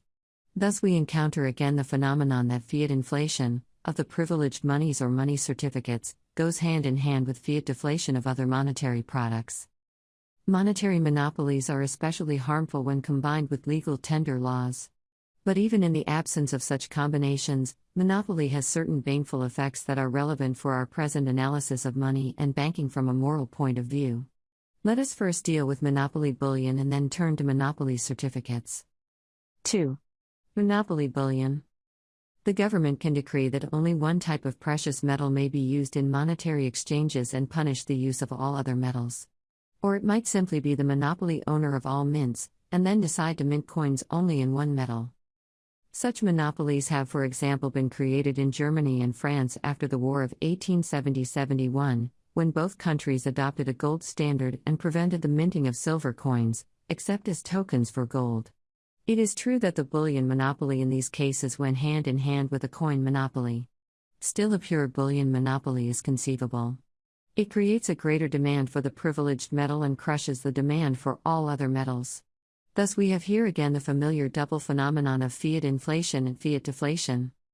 Historically, the establishment of monopoly bullion has been an important step in the consolidation and centralization of national monetary systems under government control. The outlawing of silver paved the way to an inflation of fractional reserve certificates backed by gold. The reason is twofold. On the one hand, fractional reserve certificates can be a vehicle for short-run adjustment to the fiat deflation of silver. With silver disappearing from circulation, the market participants turn to the remaining alternatives such as gold. Because the gold supply cannot be easily extended, the increased demand would entail a drop of gold prices or, in other words, an increase of the purchasing power of gold. But this is a problem for those who operate on debts and who were not shrewd enough to anticipate the drop in prices. These people therefore turn to substitutes for gold that can be easily multiplied, such as the notes issued by fractional reserve banks. On the other hand, and quite apart from this short-run problem, silver is no longer available as a competitor for gold, and thus money users have less possibilities to protect themselves against the inflation of gold-backed money substitutes. Moreover, it is for technical reasons impossible to replace silver coins with gold coins of the same purchasing power, because in general the latter would have to be so small as to be impracticable. A case in point is the British quarter guinea, which was minted in the years 1718 and 1762 and each time failed to be generally accepted for monetary service. In such circumstances, the silver currency is therefore not in fact replaced by a gold currency, but by a currency of gold substitutes. These substitutes might initially be fully backed by gold. However, as we have already argued, it is much easier to turn fully backed money substitutes into fractional reserve substitutes than it is to debase coins. Hence, the doors are now wide open for inflation. 3. Monopoly certificates. Virtually all the coins that have circulated have enjoyed a monopoly and were legal tender. Private coinage existed at a few times and places, but even then the definition of the proper coin sizes usually lay in the hands of government. An example is the early United States. Here coinage was largely private, but the U.S. Constitution nevertheless reserved the privilege of defining weights and measures to Congress. It authorized Congress to send in the police against anyone producing or using coins other than the official ones. Thus there was no completely free choice in producing and using alternative coins. Certain coins enjoyed a legal monopoly coins. Notice that monopoly coinage per se cannot entail inflation on any quantitatively significant level. This is most certainly so in the case of sound coins. But even in the case of debased coins, inflation is likely to be very limited. The reason is that monopoly privileges merely outlaw alternative monies or money certificates. They cut down the menu from which money users may choose, but they do not prevent them from evaluating the monopoly monies as they see fit. In the case of debased coins, this means that monopoly laws leave the people at liberty to distinguish between old coins, which contain more fine metal, and the new debased coins. There might then be two price systems, or, if it proves to be too cumbersome to distinguish old and new coins in daily trade, the market participants might just as well decide to melt down the old coins or sell them abroad. It follows that there is no inflationary effect whatever. If anything, a slight deflationary effect is more probable. From the point of view of the debaser, the government, the entire exercise is therefore more or less pointless. He might for some time manage to cheat his customers into thinking that no debasement is going on. But this deception cannot last for any considerable length of time.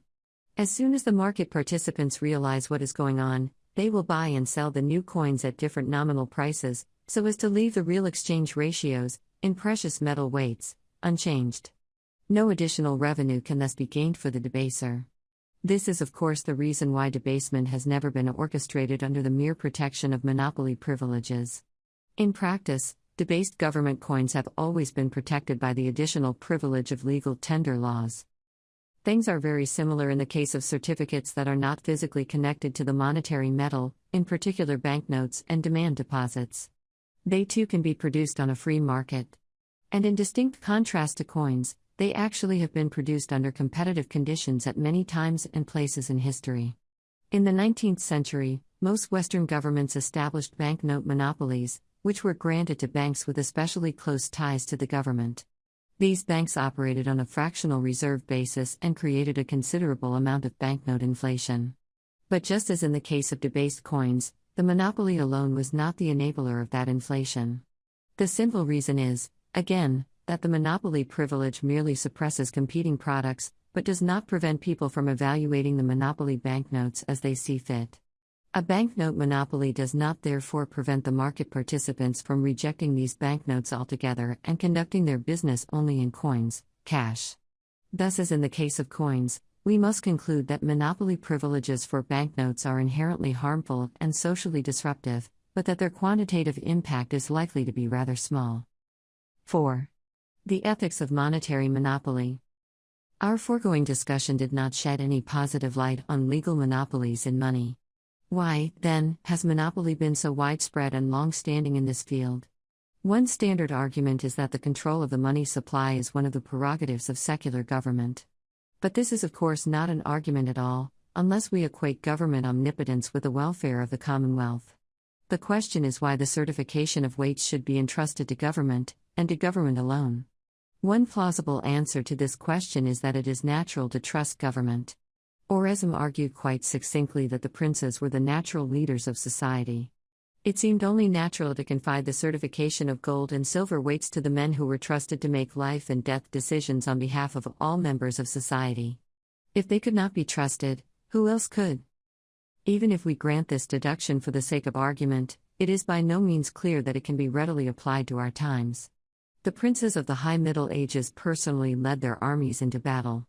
There were therefore much better reasons to trust one's prince, who constantly pledged his own blood, than to trust the members of modern parliaments, who seldom are required to walk their talk.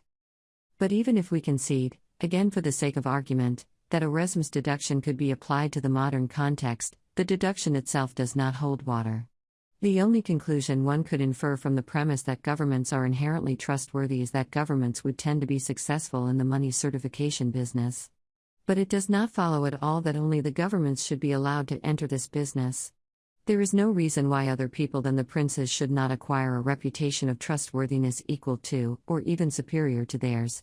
It might be true that in medieval Europe the princes were the most widely trusted members of society. Other people might be most widely trusted at other times and other places. The point is that there is no reason at all to grant such people a monopoly and thus to shield them from competition. Few things are better known in economic theory than the baneful effects of monopoly. Coinage is no exception. As long as a minter lives up to his reputation of being honest and trustworthy, the monopoly is simply pointless, because people will use his coins anyway. But as soon as a formerly honest minter gives in to temptation and starts to cheat, his monopoly prevents other people from switching to the better services of other minters. Oresme acknowledged that such cheating was highly unworthy of public authority. Also, it is absurd and repugnant to the royal dignity to prohibit the currency of the true and good money of the realm, and from motives of greed to command, or rather compel, subjects to use less good money, which amounts to saying that good is evil and vice versa, whereas it was said to such from the Lord, by his prophet, "Woe unto them that call evil good and good evil." Isaiah 5:20. Notice that this consideration not only applies to the case of a formerly honest monopoly minter who has fallen from grace. It applies to monopoly minting itself, because it necessarily involves commanding, or rather compelling, subjects to use less good money than they might be able to use if competition were free. Monopoly prevents people from using what is rightfully their property and thus prevents them from competing with privileged market participants. This is partial theft. If the government allows me to drive my car on all days of the week except for Sunday, for example, because the government itself wants to preserve the monopoly of transport services for that day, then it deprives me of the full use of my property. And I am similarly deprived of the full use of my legitimate property if I may not use it to produce money. In light of these considerations, it should not be surprising that monopoly's bad press is hardly a fabrication of the classical economists and their followers, who stressed various utilitarian considerations against monopoly. These authors could in fact build on the traditional ethical rejection of monopoly. From a biblical point of view, legal monopolies are condemnable because they violate the eighth commandment, "You shall not steal." The ethical case against legal monopolies is simply an elaboration of this insight. As one historian of thought summed up 20th century scholarship on medieval views, the scholastics did not oppose the free operation of the marketplace. On the contrary, the scholastics related the just price to competitive market condition, castigated cartels and the activities of guilds to restrain trade, and had no intention of stigmatizing profits legitimately earned. According to a subtler argument for government monopoly in money, the government has the right to do to the money of the country whatever it wishes because at all times it owns the entire money supply. Thus, the money that the citizens keep in their wallets and their bank accounts is not really their money. They are just stewards for the true owner, the government. The standard justification for this argument is the famous verse in Matthew 22:21. Here the Pharisees show Jesus a coin with Caesar's image and he commends them to repay to Caesar what belongs to Caesar and to God what belongs to God. Some advocates of monopoly in money take this to mean that all coins belong to the government, in the present case to Caesar. But this opinion is untenable, as the passage in which the verse appears clearly shows. The passage reads, "Tell us, then, what is your opinion? Is it lawful to pay the census tax to Caesar or not?" Knowing their malice, Jesus said, "Why are you testing me, you hypocrites? Show me the coin that pays the census tax." Then they handed him the Roman coin. He said to them, "Whose image is this and whose inscription?" They replied, "Caesar's." At that he said to them, "Then repay to Caesar what belongs to Caesar and to God what belongs to God." Matthew 22:17-21. Thus it was not just any coin that the Pharisees presented to Jesus, but a coin that was specifically used for the payment of taxes to the Roman Empire. Moreover, Jesus did not even say that the coin itself belonged to the government, Caesar, but only that those sums of money that were owed to the government, if any, were to be paid to it. Oresme too explicitly rejected the opinion that governments somehow are the inherent owners of the entire money supply. He placed great emphasis on this point. But if anyone should say that certain commodities are the private property of the prince for which he may set his own prices, as some say is the case with salt and a fortiori with money, we answer that a monopoly or gabelle of salt, or any other necessity, is unjust. And that princes who have made laws to give themselves this privilege are the men of whom the Lord says, in the words of the prophet Isaiah, "Woe unto them that decree unrighteous decrees, and write grievousness which they have prescribed."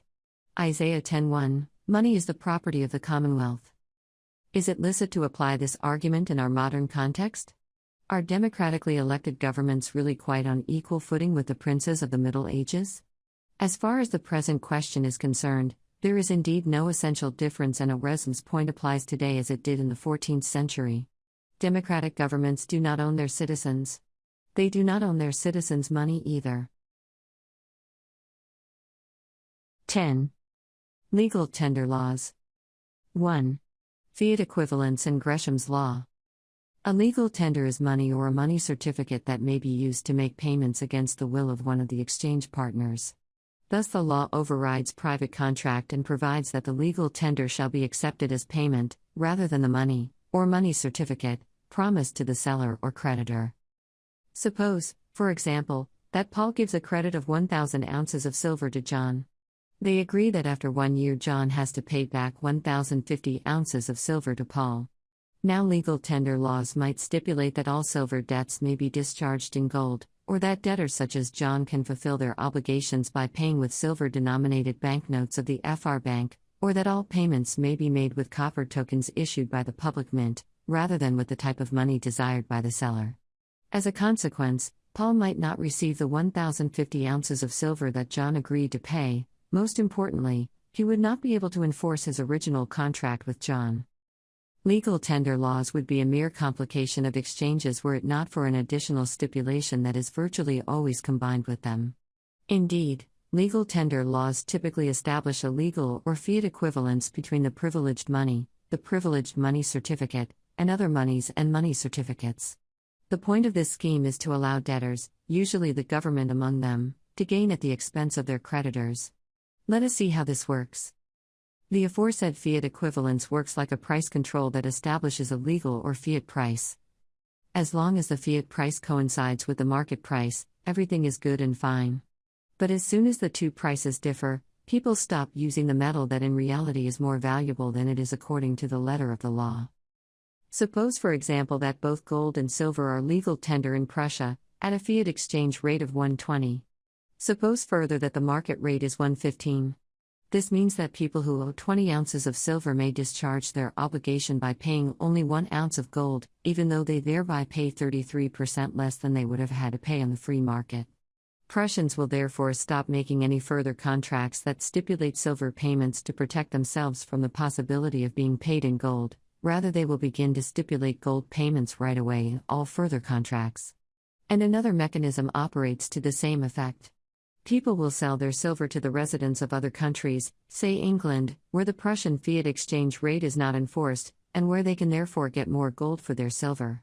The bottom line is that silver vanishes from circulation in Prussia, and only gold continues to be used in domestic payments. The overvalued money, here, gold, drives the undervalued money, here, silver, out of the market. This phenomenon is called Gresham's law. Thus we see how legal tender laws entail an inflation of the legally privileged money, because this money is produced and held in greater quantities than would be the case in the absence of the price control. But legal tender laws also entail a simultaneous deflation of the other monies and money certificates. In the above example, they entailed an inflation of gold and a deflation of silver. What are the economic implications? First of all, notice that gold has a much higher purchasing power per weight unit than silver. As a consequence, the new currency cannot be conveniently used to purchase books or groceries, and it is entirely unsuitable to pay for a cup of coffee or for an ice cream. The typical solution for this sort of problem is the use of money substitutes. The market participants will abandon the use of the precious metals and resort to token coins or banknotes in their daily exchanges. This tendency is reinforced by the fact that the currency substitution process takes time. The passage of a legal tender law has immediate repercussions on the way people evaluate the monies that are concerned, while it takes time to substitute one of them for the other. In our example, while it takes time to export silver, people will immediately stop using it in daily exchanges. In other words, the passage of the legal tender law increases the demand for silver at the given supply. This will entail a precipitous drop of silver prices being paid for other goods, a tremendous increase of silver's purchasing power. Hence, such legal tender laws force the market participants to adjust to a more or less severe decline of the price level. A lower price level does not have any inconveniences per se.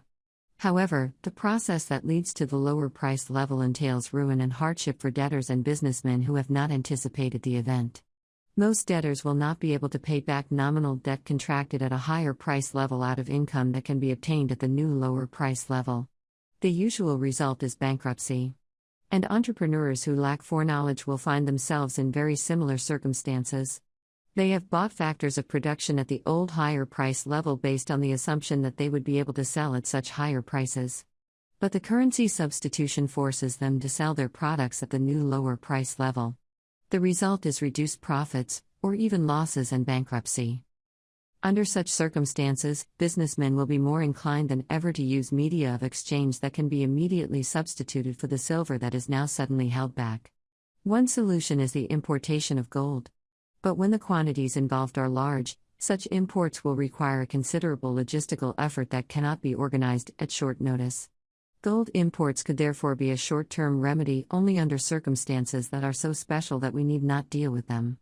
In fact, the only known technical device for the immediate replacement of the vanishing silver circulation in our example is credit money and fractional reserve banking. Demand deposits in banknotes can be produced overnight in almost unlimited quantities, and this at virtually zero costs. This is precisely what businessmen are looking for in a situation of a large decline of the price level. They therefore start using fractional reserve banking to a greater extent than before. Given these gruesome consequences, the question arises why legal tender laws have been tried so frequently in the history of monetary institutions. There are two possible answers: ignorance of the political leadership or shameless iniquity. Many economic historians have opted for the first alternative. They have portrayed kings, princes, and democratic parliaments from the Renaissance to the 19th century as well-intentioned reformers who were unenlightened about monetary affairs, and about the workings of legal tender laws in particular. But this seems to be an implausible answer. Virtually all the political leaders of the Western world enjoyed the services of knowledgeable counselors. There was certainly no great lack of enlightenment in these matters after the 14th century. It is therefore more probable that past political leaders intentionally established legal tender laws in order to reap personal profit from the export of the undervalued money and from the possibility of reducing debts contracted in this money. Nicholas Oresme spelled out this very possibility in his discussion of the legal exchange ratio between gold and silver. He argued that this ratio should always follow the market price. Otherwise, the government could exploit the difference between legal and market price to its own advantage. This would be unfair and even tyrannical. 2. Bimetallism. When legal tender laws establish fiat exchange ratios between coins made out of different precious metals, the resulting monetary system is called bimetallism. Usually, bimetallism is implicit in the setup of coin systems that comprise coins made out of different precious metals. This was the case, for example, in ancient Rome since the 2nd century BC, in the Byzantine Empire, and in Western Europe starting in the Renaissance. The operation of Gresham's law was not often visible in these ancient systems because the undervalued monies were not actually used in the first place. For example, when ancient Rome introduced undervalued gold and silver coins into its coin system, it had already a bronze currency, and the overvalued bronze coins continued to circulate after the reform. This was of course in accordance with Gresham's law, but the operation of the law was invisible because nothing changed. By contrast, modern history knows a number of spectacular manifestations of Gresham's law. A famous case in which bimetallism has entailed fiat inflation-deflation was the British currency reform of 1717, when Isaac Newton was master of the mint. Newton proposed a fiat exchange rate between the guinea, gold coin, and the shilling, silver coin, very much equal to the going market rate. Yet Parliament, ostensibly to round up the exchange rate of gold, decreed a fiat exchange rate that was significantly higher than the market rate. 5 And then some well-positioned men helped the British citizens to replace their silver currency with a gold currency. But this was not all. The resulting deflation was a major factor in stimulating the use of fractional reserve banknotes in the United Kingdom. It forced businessmen to cut down their prices rather drastically, to adjust to the reduced quantity of money. Many of them found themselves on the verge of bankruptcy, and thus looked out for all sorts of remedies. Accepting banknotes was a convenient solution. Initially, businessmen might have believed this to be just a short-term expediency, to bridge the time until more metallic money would become available again in the country. But the bimetallist regime remained, curtailing the money supply below the level it would otherwise have reached, and thus the use of banknotes turned into an ever more widespread institution. Events were very similar in the U.S. in 1792. The U.S. Congress voted a bimetallist scheme into existence that decreed the exchange rate between gold and silver to be 1:15. The market rate was 1:15, however, and after a few years the artificially undervalued gold had all but disappeared from circulation. As in the United Kingdom, some people derived great profits from helping Americans exchanging gold for silver, and fractional reserve banking flourished from the artificial deflation. This operation must have been so profitable that a few decades later it had to be repeated, only this time in the other direction. The U.S. Coin Act of 1834 fixed the legal exchange ratio between gold and silver at 1:16, and now the entire silver currency of the country was replaced with a gold currency. Again, there were eager helpers, and fractional reserve banking received another shot in the arm. In the second half of the 19th century, bimetallism found a number of advocates among well-intentioned men who sought to combat the great monetary movement of the time, namely, the trend toward making gold the monopoly money in all countries. The coercive demonetization of silver was bound to curtail the money supply very substantially, another case of fiat deflation. Opposition against these schemes was therefore quite reasonable and legitimate. But the appropriate remedy was not to establish a fiat exchange rate between gold and silver, bimetallism, but to allow both gold and silver to be produced and used at freely fluctuating exchange rates, parallel standards. 3. Legal tender privileges for money certificates. Legal tender laws for money certificates establish a legal equivalence between the certificates and the underlying money, along with an obligation for creditors to accept the certificates up to their full nominal amount. Suppose Brown sells his house for 1,000 ounces of gold to Black. If the notes of the Yellow Bank have legal tender status, then Black can discharge his obligation by paying with Yellow Bank money certificates of a corresponding amount, even if his contract with Brown stipulates cash payment. This seems to be unproblematic as far as genuine money certificates are concerned. What difference could it make to a man whether he owns 1 ounce of gold bullion or a genuine certificate for 1 ounce of gold? But it does make a difference. In our above example, the demand for Yellow Bank certificates is higher than it otherwise would have been.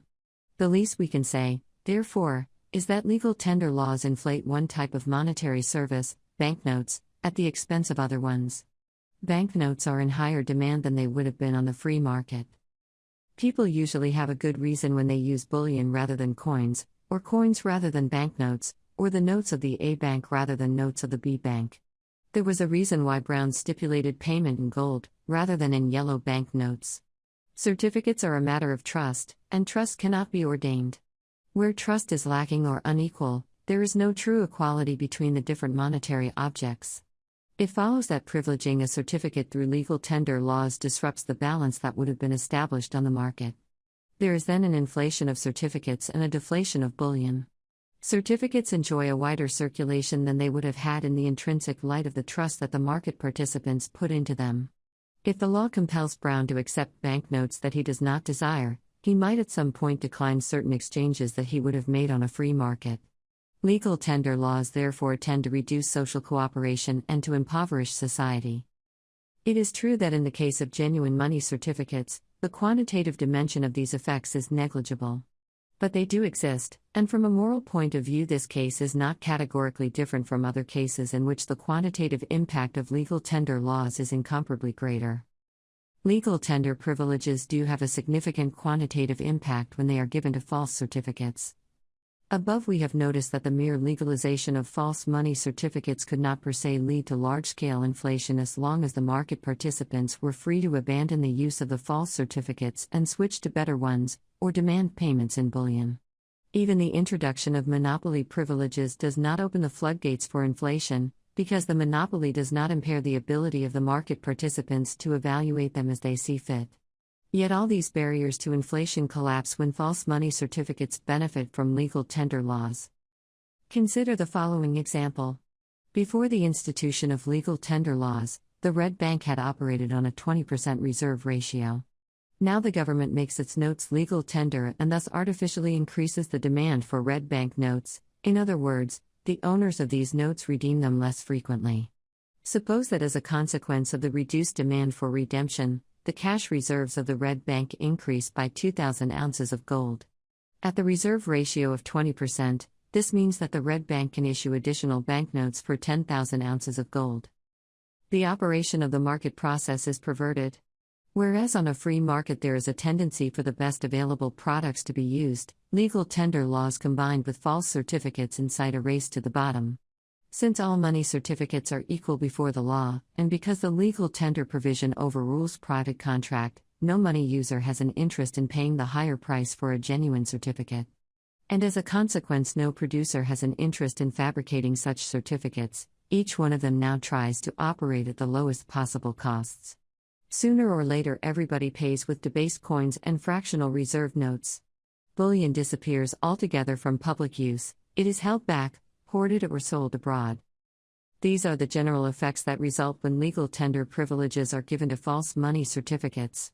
But there are also specific effects that depend on the type of certificate. Legal tender laws have different consequences when applied to certificates that are physically integrated with the monetary metal, typical case, debased coins, than when applied to those that are not, typical case, fractional reserve banknote. To these particular effects we now turn. The case of debased coins. There is no evidence that private minters have been unable to withstand the competition of princes and other governments in truly free markets. But there is a solid historical record documenting how governments have abused the trust that the citizens put into them. There was in fact hardly a dynasty that did not in this way abuse its monopoly of coinage. Ancient Greeks and Romans, medieval princes, dukes and emperors, as well as democratic parliaments have recklessly debased the coins of their country, knowing that the law imposed the bad coins on their subjects at a nominal value determined by the government. Legal tender laws eliminate all technical obstacles to an infinite debasement of coins. Any coin, however much it is debased, must be accepted in payment of its full nominal amount. It is therefore possible to debase coins to such an extent that they contain not a trace of precious metal anymore. They can then be made out of inexpensive metal, which allows the fabrication of great quantities before production ceases to be profitable. Consider the case of the Spanish Maravedí coins. Originally, in the High Middle Ages, they were silver coins, but then the Spanish kings debased them to such an extent that by the end of the 16th century they were pure copper coins without a trace of silver. The example shows that legal tender privileges for debased coins represent a significant source of revenue for the government. Nevertheless, they have three great disadvantages from the government's point of view. First, as we have pointed out above, the production of debased coins takes time. It is impossible for the government to replace the entire existing stock of coins in one stroke. It follows that the gradual introduction of the new debased coins makes the money supply heterogeneous. Old sound coins circulate side by side with new debased coins. When the market participants realize what is happening, they will hoard the old coins and use only new coins for payments. But this means a more or less drastic reduction of the money supply available for exchanges, a sudden big fiat deflation that entails at least temporary trouble, not only for private fortunes, but also for public finance. The problem vanishes only when the coins are so much debased that they are entirely nominal, zero content of precious metal. This is one of the reasons why government mints, even when their coins enjoyed legal tender privileges, have traditionally been as secretive about debasement as private counterfeiters. Second, legal tender privileges for debased coins may benefit debtors at the expense of creditors. This is of course one of the reasons why governments establish such privileges in the first place. They allow them to rid themselves of a more or less big chunk of their debts, by defrauding their creditors. The problem is that such tricks backfire. First, the fixed revenues of the government are henceforth paid in debased coin too. And second, when the government establishes a reputation as a bad debtor, it becomes very difficult, if not outright impossible, for it to obtain any further credit. Third, legal tender privileges for debased coins disrupt the international exchanges and thus jeopardize long-term investments in the country where the privileges are enforced. Nicolas Oresme observed that foreign merchants and capitalists avoid such a country, because merchants, other things being equal, prefer to pass over to those places in which they receive sound and good money. But even patriotic local entrepreneurs cannot, under such circumstances, maintain their operations if they have to buy their supplies abroad. Oresme emphasized this point. Furthermore, in such a kingdom internal trade is disturbed and hindered in many ways by such changes, and while they last, money rents, yearly pensions, rates of hire, cesses and the like, cannot be well and justly taxed or valued, as is well known. Neither can money safely be lent or credit given. Indeed, many refuse to give that charitable help on account of such alterations. There is also a fourth implication of granting legal tender privileges for debased coins, if these privileges, as we have so far assumed, are granted indiscriminately. This implication is that coins can no longer be produced on a competitive basis without destroying the currency. When a coin producer can debase his product indefinitely and dump it on the other market participants, the race to the bottom has no stopping point short of the resolute rejection of any further indirect exchange by the citizens, that is, short of the total disintegration of the market. This is, again, the reason why legal tender privileges have rarely been granted under such conditions. The case of fractional reserve banknotes. None of the aforementioned disadvantages exist when legal tender laws protect fractional reserve certificates, most notably fractional reserve banknotes. The reason is that banknotes are not physically integrated with the monetary metal.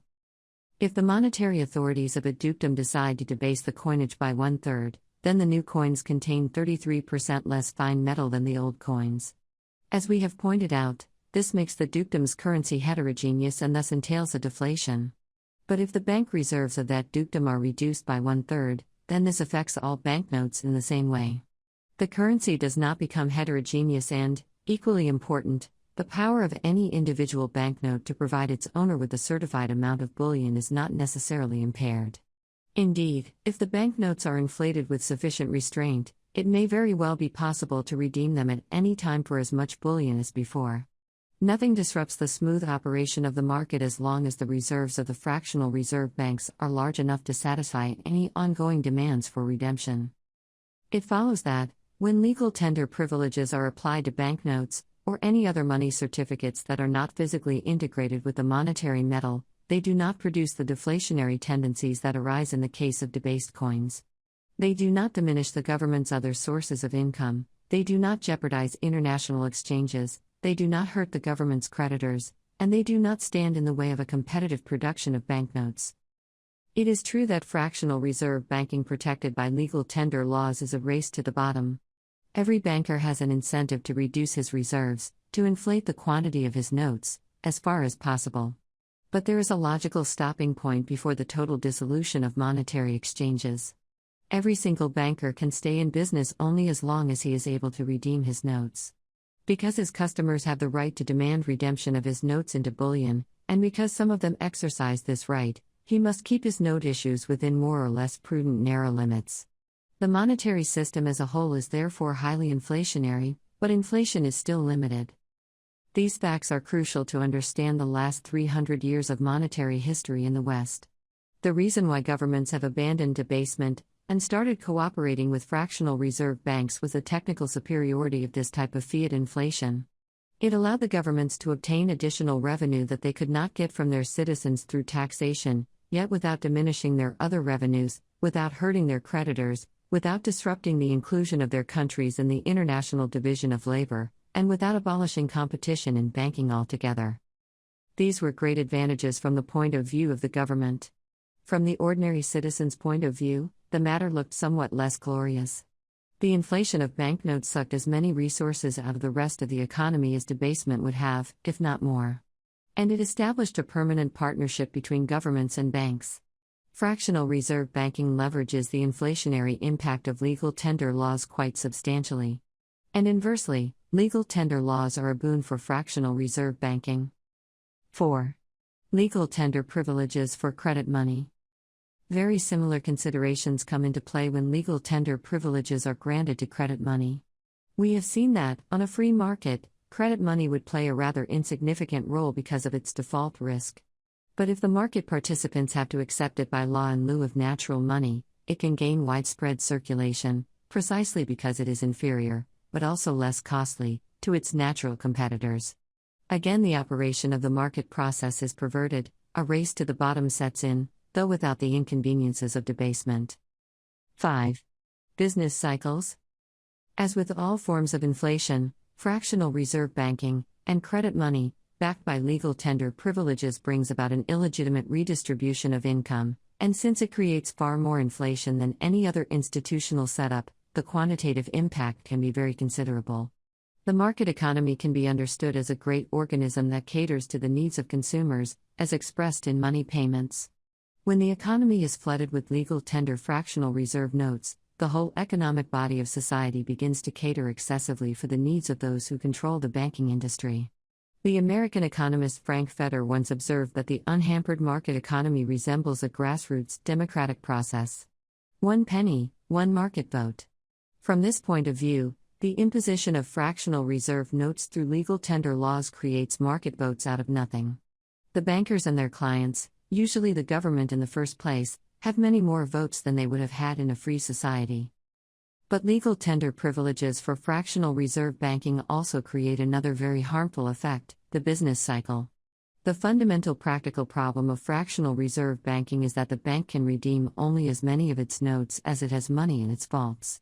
Suppose the FR Bank has issued 1,000 1-ounce silver FR notes promising to pay to the bearer of each note the sum of 1 ounce of silver on demand. Suppose further that the bank has just 300 ounces of silver ready for redemption. Then it cannot possibly comply with redemption demands from all owners of its notes. In fact, it cannot comply with any redemption demand exceeding the sum of 300 ounces of silver. Thus, the entire practice of fractional reserve banking is premised on the assumption that the market participants will not rush to redeem notes once they receive them in payment, but that at least some people will hold them, at least for some time.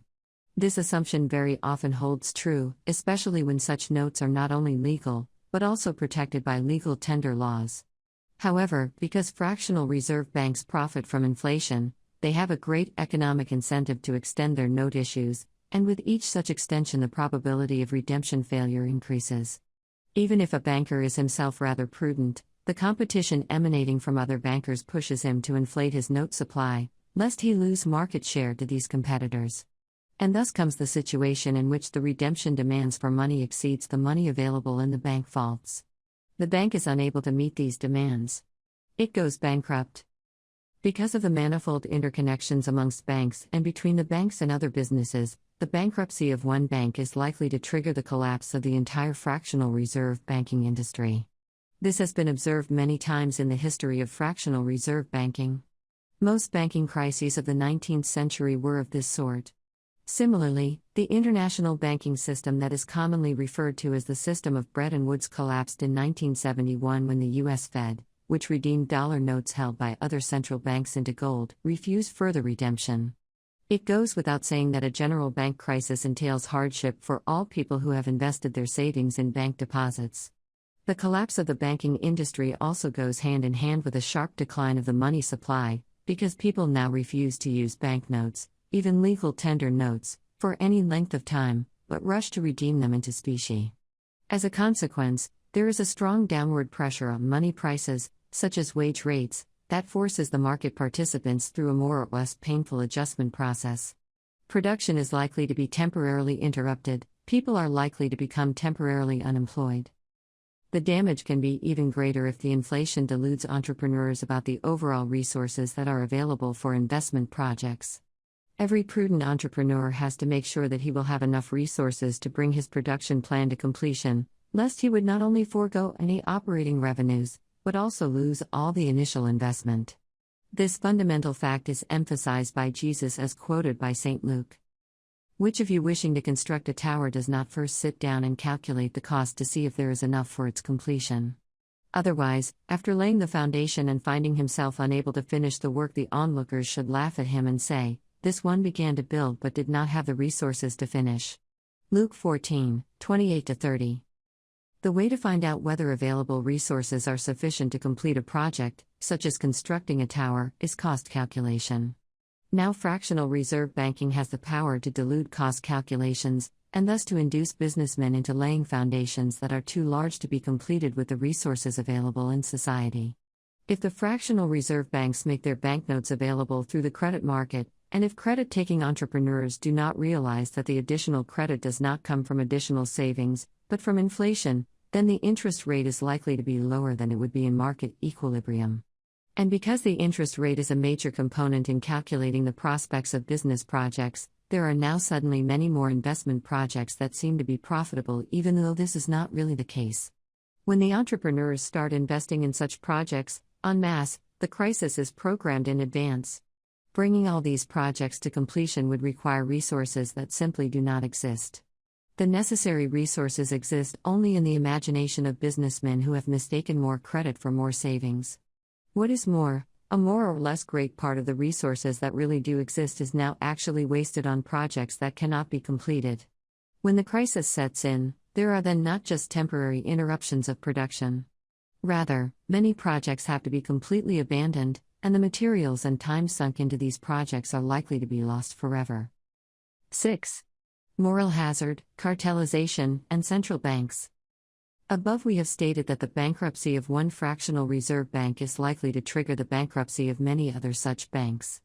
The reason is that, in times of severe drain on one bank's cash reserves, the bank turns for short-run credit to other banks. It needs cash to comply with the redemption demands. If the other banks can accommodate its request, no systemic crisis develops. But if the other banks need their cash themselves for the daily redemption demands of their customers, they cannot grant any further credit to the other bank. Then the first-mentioned bank goes bankrupt, and this launches a chain reaction, bankruptcy of some of its corporate partners, bankruptcy of some of their partners, and finally bankruptcy of other banks who have placed their money in these businesses. It follows that, under fractional reserve banking, the bankers have a particularly great personal incentive to support fellow bankers in times of a redemption crisis. If they cannot extinguish the fire right where it shows up first, it risks spilling over to their own establishment. Thus they are likely to help out fellow bankers in difficulties. And they are the more likely to be so inclined, the more they themselves operate with low cash reserves. Yet this incentive for mutual support is much less beneficial from a wider social perspective than one might imagine. For the less responsible bankers know that this incentive exists on the part of their colleagues. They know that the other bankers will pay part of the bill if they, the imprudent ones, make bad decisions. There is therefore a special temptation for them to inflate their note issues in an especially reckless manner. This is exactly what happened in many periods of unregulated fractional reserve banking. Economists call such temptation to make others pay for our own projects moral hazard. We cannot at this place provide an exhaustive account of the problems of fractional reserve banking under legal tender laws. Let us therefore mention only a few organizational devices that, historically, have played an important role in coping with the problems we have just pointed out. 1. The banks can set up voluntary cartels that regulate the note issues of each cartel member. An essential element of such a cartel would be that only members have access to the interbank clearing system. 2. The clearing institution of the cartel can then be turned into a common cash pool out of which all member banks can draw in times of redemption difficulties. It should be obvious that, due to this essential function, the owners of the pool have great bargaining power and political leverage over the other banks. Thus there is here a tendency for the spontaneous creation of a central bank and of a hierarchical banking system. 3. Wherever it proved to be impossible to establish voluntary cartels, governments have cartelized the banking industry by more or less stringent laws, often at the behest of the most powerful banks. Again, we cannot afford to dwell at great length on these questions of theory and history, which have been analyzed rather painstakingly in other works. The point we wish to emphasize is that the characteristic institutional features of present-day banking systems, they are national, hierarchical, and regulated by law, are anything but accidental. The cartelization, centralization, and regulation of the banking industry are but organizational techniques, however misguided, to cope with problems of fractional reserve banking under legal tender laws. 7. Monopoly legal tender. So far we have analyzed the economic impact of legal tender laws on the assumption that these laws are applied non-discriminatorily to several money certificates. But this case plays virtually no practical role. Our assumption merely helped us to prepare the analysis of the most relevant case, in which only one type of money certificate is legal tender. To this case we now turn. Suppose that 3 different coins are produced in the fair country of Oz, the ducat, the thaler, and the guinea. Now the government makes the ducat alone legal tender, but it does not outlaw the use and production of thalers and guineas. If all 3 coins are genuine money certificates, the impact of this law is virtually zero. It is true that people who do not trust ducats, or do not like them for some other reason, can now be coerced into accepting them, and that the threat of this coercion will in some rare cases diminish the readiness of such people to take part in the division of labor. But such cases are truly rare. Suppose now that debasement is legal in Oz. If all 3 coins were legal tender, their producers would set out for a race to the bottom, as we have seen above. But since only the ducat is legal tender, there is no race to the bottom. Rather, the ducat now comes to play the role of a standard of debasement. It sets a pace of debasement that the other 2 coins must slavishly follow. Assume for example that the ducat is debased to such an extent that it only contains 30% of its nominal content of fine silver. Then it makes no sense for the other producers to debase the thalers and guineas even further, say, to 20%, because everybody would refuse to accept these inferior coins as payment in the full nominal amount.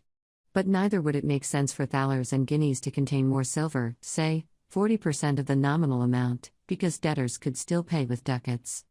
Nobody would then use thalers and guineas either, they would be hoarded as soon as they left the mint, or be exported abroad. Thus we see how monopoly makes legal tender privileges workable when applied to debased coins. This is why, historically, legal tender laws were applied to debased coins by and large only as a monopoly, of course, as a monopoly of the government's mint. But notice that the other disadvantages of legal tender privileges for debased coins still remain, heterogeneity of the coin supply and fiat deflation, reduction of government revenues, economic destruction of the creditors, and disruption of the international division of labor. We have seen that these problems did not exist when legal tender laws benefited fractional reserve notes and other debased money certificates that were not physically integrated with the bullion. Let us therefore now turn to see how monopoly affects the workings of a fractional reserve banking system. Suppose again that we find ourselves in the country of Oz. Only this time nobody in Oz makes coins, but there are 3 banks issuing notes that are called the pound, the mark, and the franc. Now the government makes the pound alone legal tender, but it does not outlaw the use and production of marks and francs.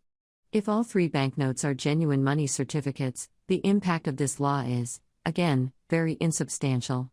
By contrast, if the practice of fractional reserve banking were legal in Oz, a legal tender monopoly for the pound would bring about a pound inflation, very much as in the above case there was an inflation of debased ducats. Yet the similarities stop here. Whereas the ducat in our above example played the role of a standard of inflation, the pound in our present example does not play any such role. Legal tender privileges for the banknotes of one bank do not prevent a race to the bottom, in the course of which each of the other banks attempts to reduce its reserves as far as possible. Assume, for example, that the Pound Bank reduces its reserves to 30% of its nominal issues.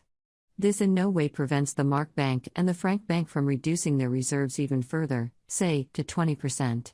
Quite to the contrary, there are very powerful incentives for the banks to do precisely that. We have noticed further that fractional reserve banking systems labor under moral hazard. Each bank has an incentive to be especially reckless in diminishing its reserves, issuing further notes without coverage, because it can rely on the other banks as some sort of a safety net. This incentive is just as present if only one bank enjoys legal tender privileges. All the other banks then have the tendency to use the notes of this bank, which all market participants are obliged to accept in lieu of specie, to cover their own note issues. Thus we see that, when legal tender privileges are accorded to just one bank, the cartelization and centralization of the banking industry crystallizes quite naturally around the privileged bank, thus turning it into the central bank. Notice that the privileged bank then comes into the awkward position that, due to its very privilege, it has to keep larger reserves than all other banks, and is therefore likely to operate less profitably, at least on that account. This was in fact the constant complaint of the Bank of England during most of the 19th century. It was the only bank to enjoy legal tender privileges for its notes, yet all the other banks relied on it for cash and thus forced it to keep much larger reserves than it would have wished to keep. Although a central bank is in many respects more powerful than the other banks, its fortunes are not independent of the latter. There is still the ultimate reality of moral hazard, inherent in the fractional reserve principle. And it is easy to see that moral hazard has a tendency to explode the entire banking system. If the other banks are just reckless enough in reducing their reserve ratios, the central bank sooner or later must follow suit, lest it provoke a general banking crisis right away. And on the other hand, the central bank cannot indefinitely go on reducing its reserves without sooner or later jeopardizing its own liquidity, and thus also the liquidity of the entire banking system. Thus, even if the central bank remains legally independent of the commercial banks, it is in fact their handmaiden. Even if it has no intention to spur inflation, it must play cat and mouse with the commercial banks. The fractional reserve principle sets the banking system on an expansion path. Smart managers might be able to prevent all too many crises along the way, but such managers are rare, and even they cannot ultimately prevent that redemption demands finally exceed available money reserves. The history of 19th century national banking cartels, as well as the history of international banking cartels up to 1971, is very much the history of smart managers inventing ever-new institutions to delay the final bankruptcy. We will give the outline of that history in the third part of the present work. 8. The ethics of legal tender. Legal tender privileges are even more difficult to justify than the simple monopoly privileges we dealt with in the last chapter. Legal monopoly, as we defined it, diminishes the full use of one's property. It deprives the citizens of options they would otherwise have had. It reduces the menu open for choice. However, it does not attack choice per se. The acting person is still free to choose among the remaining alternatives. By contrast, legal tender privileges attack individual choice at its very root. They overrule any contractual agreement that a person might make in respect to money. The government imposes the use of some privileged money or money certificate. It coerces the citizens into using these means of payments, even though they might have other contractual obligations and contractual rights.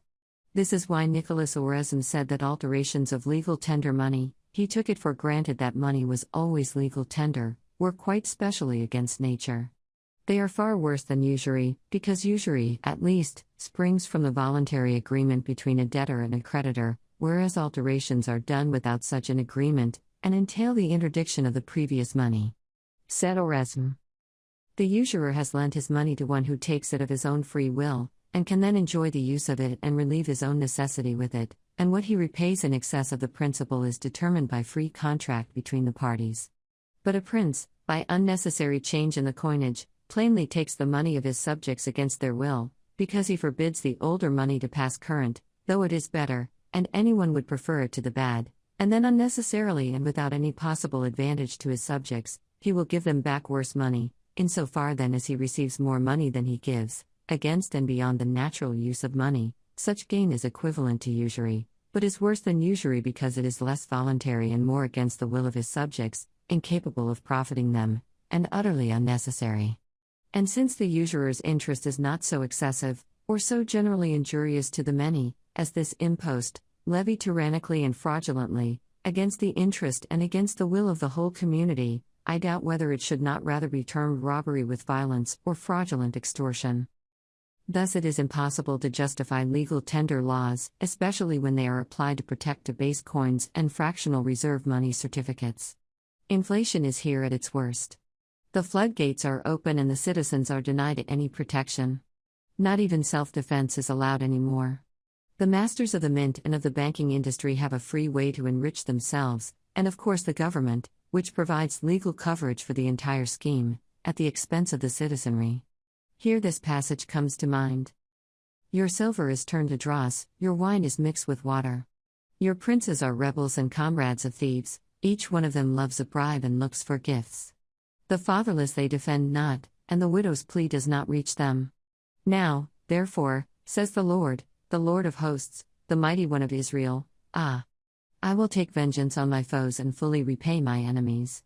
I will turn my hand against you, and refine your dross in the furnace, removing all your alloy. Isaiah 1:22-25. Long before the age of banking, Oresme stressed the scandalous quantitative aspect of inflation protected by legal tender laws.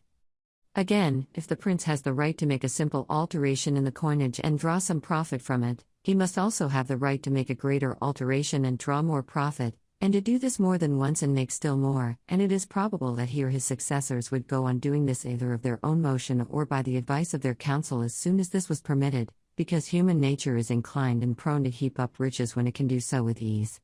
And so the prince would be at length able to draw to himself almost all the money or riches of his subjects and reduce them to slavery. And this would be tyrannical, indeed true and absolute tyranny, as it is represented by philosophers and in ancient history. One wonders what this great mind might have said about the monetary institutions of our time. Already in his day, Oresme stated that institutionalized inflation, as it can only exist under the protection of government, turns such a government into a tyrant. And this tyranny becomes perfect if the government can enshrine inflation into law. 11. Legalized suspensions of payments. 1. The social function of bankruptcy. The fundamental problem of fractional reserve money tokens is redemption. If a sufficiently large number of the customers choose to demand redemption at the same time, the issuer cannot possibly comply. He goes bankrupt. Most people tend to regard bankruptcy as a negative event that should be prevented if possible. As far as a bankrupt person and his business partners are concerned, this opinion is understandable. But it is erroneous to assume that bankruptcy is detrimental from any larger social point of view. Bankruptcy fulfills the crucially important social function of preserving the available stock of capital. And it plays this role in all conceivable scenarios, when it results from fraud, when it results from insolvency, and when it results from illiquidity. Let us briefly consider these three cases in turn. 1. The characteristic feature of a fraudulent company is that from the very outset its promoter never conceived it to generate revenue from real products. Its only purpose was to channel funds from beguiled investors into the pockets of the promoter. the damage done to the investors is patent. Yet such fraud is also socially destructive, because it consumes capital without reproducing it, thus diminishing future wages and the productivity of human efforts. Fraudulent fractional reserve banking is a case in point. Bankruptcy is its natural death, with the follow-up of criminal persecution of the banker. 2. In contrast to a fraudulent company, an insolvent company rather unintentionally consumes more resources than it produces. It too impoverishes society, even though in the short run it benefits certain stakeholders of the insolvent company, such as employees and suppliers. The only way an insolvent company can operate for any length of time at all is when it can consume the capital of another entity. Usually this someone is the owner, but sometimes also the creditors. As soon as these people refuse to invest additional funds into it, the insolvent company comes to a standstill. The employees are fired and then work for other firms at lower wage rates, and the machines and other capital goods are sold to other firms for less than their previous book value. This is bankruptcy. It puts an end to wasteful, and therefore socially undesirable, firms, and it forces their stakeholders, laborers, capitalists, to invest their human and immaterial resources in other firms, where the rewards are lower, but which produce more than they consume. 3. An illiquid company differs from an insolvent company in that it does not suffer from a fundamental mismatch between selling proceeds and cost expenditure. There is just a problem of temporary financial mismanagement. A case in point is legalized fractional reserve banking. Suppose a banker, say, Smith, is unable to comply with large-scale redemption demands, for example, during a run on his bank. Smith claims that the fundamental economic data of his firm are excellent. There is just a temporary mismatch between payments and receipts. If his customers only gave him 5 more hours, days, weeks, months, he could sell his assets for cash and thus comply with the redemption demands. Would it not be bad if he went bankrupt, just because right now he was temporarily unable to honor his promise? Most people are tempted to agree. As a consequence, legislators have often granted the legal privilege of suspended payments to fractional reserve banks. But as so often in politics, suspended payments is a rather shameless euphemism. It sounds warm-hearted and generous, but the reality is very different. The government no longer enforces payments that the privileged banks have promised to make to their creditors, whereas it continues to enforce payments that these banks receive from their debtors. This is the meaning of suspended payments. Before we discuss this privilege in more detail, notice that its very premises are questionable. It is usually not possible for fractional reserve banks to sell their assets at the book value in a reasonably short time, especially if the run is not limited to their bank, but spreads to other banks. In an economy-wide run, historically a frequent phenomenon, the money prices of all assets decline more or less drastically below their book values. No bank can then sell its assets at book value. Hence, the entire, artificial, distinction between insolvency and illiquidity evaporates. Moreover, even if we grant for the sake of argument that the bank's assets could be sold in a fairly reasonable time at or above book value, the economic case for the rigorous application of bankruptcy law still holds water. Consider that Smith in our above example has not, in fact, complied with the contractual obligation to redeem his notes on demand. At the very least, therefore, he must be considered a bad steward of his customers' money, and the function of bankruptcy would be to drive him out of a leadership position for which he is obviously unfit. Furthermore, consider that competitors might have anticipated his difficulties and prepared themselves for buying the assets of the Smith Bank. Why should these people be punished for exercising foresight and restraint? After all, they have held back the money necessary to buy the bankrupt company, thus providing to its creditors the very cash that the present owner Smith could not provide. If they had known that fractional reserve banking was exempt from bankruptcy law, they would probably have set up a fractional reserve bank too. Rather than preparing to repair the damage done by Smith, they would have created more of that same damage, which enjoys the sanction of the law. 2. The economics of legalized suspensions. As long as fractional reserve banking enjoys no other privilege than being legally recognized, the additional privilege of suspended payments cannot have any large-scale repercussions. The reason is, as we have argued above, that under such conditions fractional reserve banking would not play any great role in the first place. Moreover, on a free market, a bankrupt bank would collapse very soon anyway, despite the additional privilege of suspended payments. The use of that privilege is a double-edged sword. It helps the bank out of a momentary calamity, but it also shows the bank to be unreliable, not a great starting point for keeping current customers and attracting new ones. Banks have survived suspensions only when their primary customer was the government itself. The Bank of England went bankrupt after 2 years of operation in 1696, and survived only because of government help.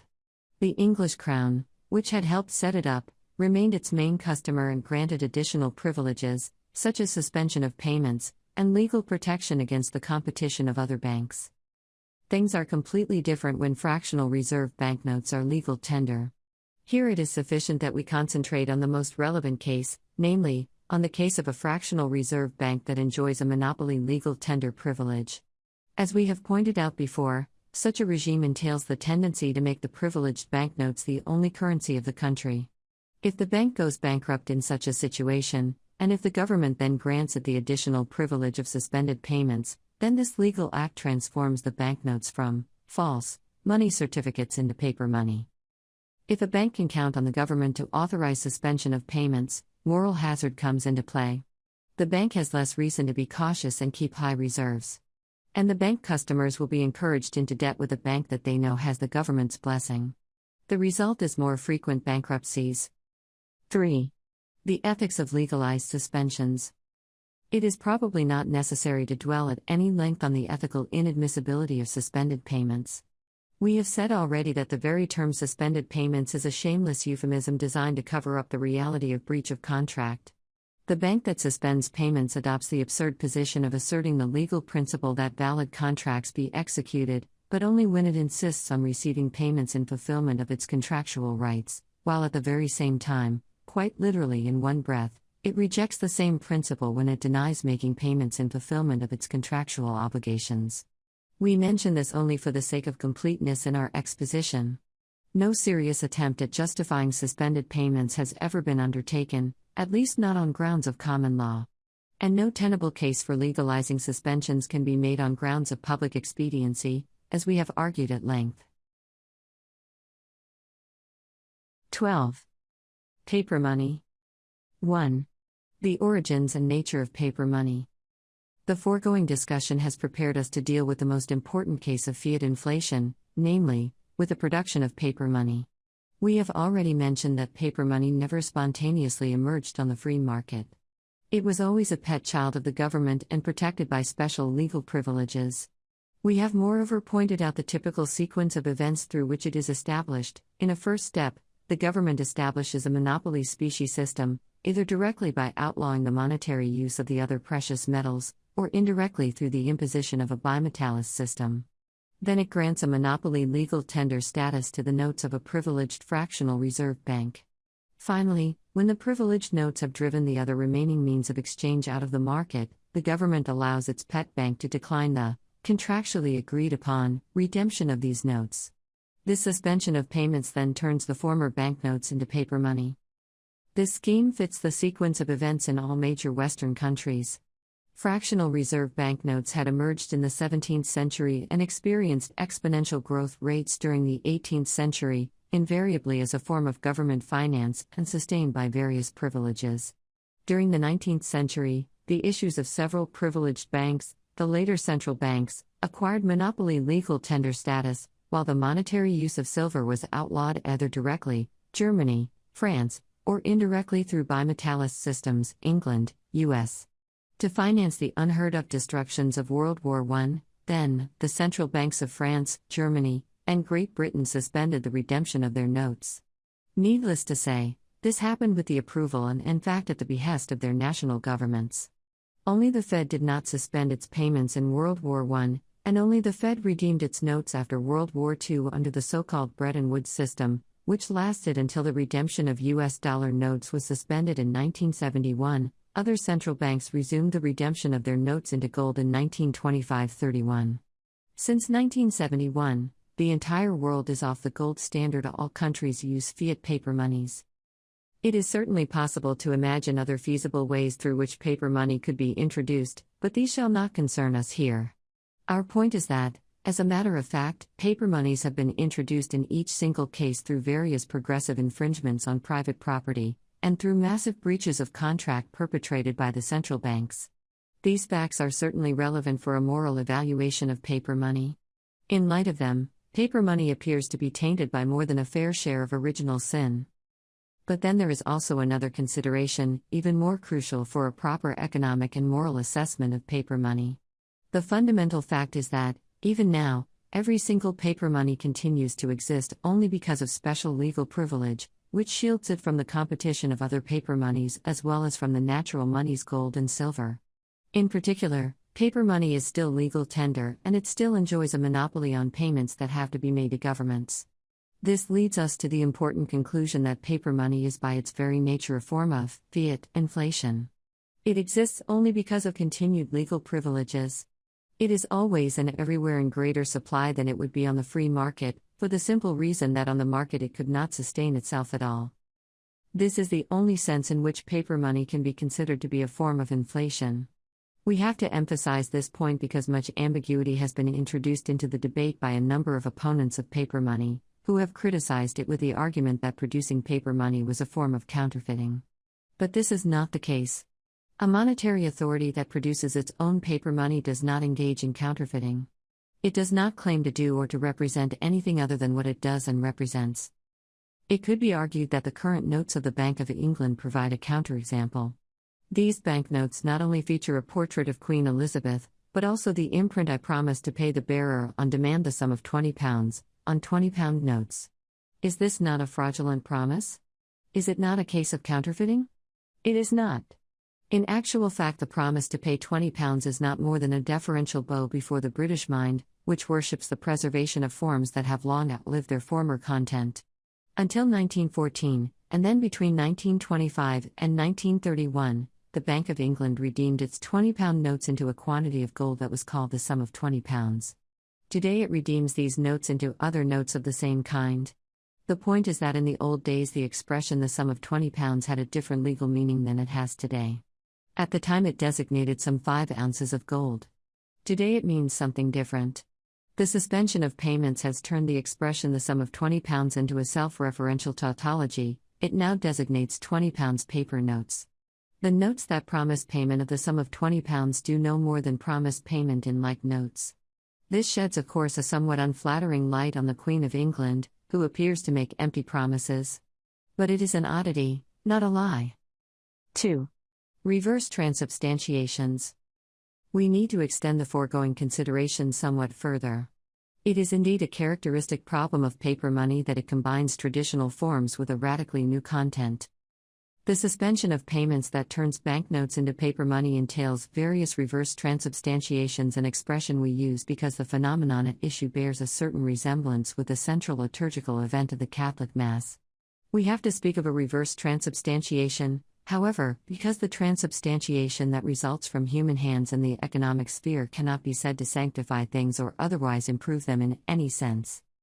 Suppose there is a central bank that issues legal tender banknotes, and that its notes have a wide circulation. One day the government authorizes the bank to suspend redemption forever. The notes continue to enjoy legal tender privileges, and the bank declares that it has no intention whatever to resume redemption at any point in the future. This transforms the former banknotes into paper money and the former central bank into a paper money producer. The former banknotes and the former bank preserve all of their external characteristics. The notes still look and smell and feel exactly as before. The buildings of the former bank still displays the inscription bank, and so on, but their natures have changed. The notes are no longer certificates. They just are what they are, legal tender paper slips. And the former bank is no longer a bank even though it might still call itself Side Bank or Bank of Ruritania. A bank deals with money, it offers financial intermediation, safeguarding of deposits, issuing money certificates, and so on. Some banks actually fake money certificates, fractional reserve banks. But no bank in the proper meaning of the word ever makes money. By contrast, the producer of irredeemable legal tender notes does make money. He is not a banker, but a money producer, in quite the same sense in which gold miners or silver miners are money producers on the free market. Thus we see in which sense reverse transubstantiation occurs through legal acts that authorize the suspension of payments of legal tender notes. Such acts leave all physical appearances intact, but they change the essence of the notes and of the issuer of these notes. Our present-day world is a paper money world. On August 15, 1971, the Central Bank of the World, the U.S. Federal Reserve System, suspended the redemption of its notes, and there is presently no intention whatever to ever resume their redemption into specie. The legal act that authorized the suspension of August 1971 transformed the U.S. dollar into a paper money, and by the same token it transformed the banknotes issued by all other central banks into paper money too.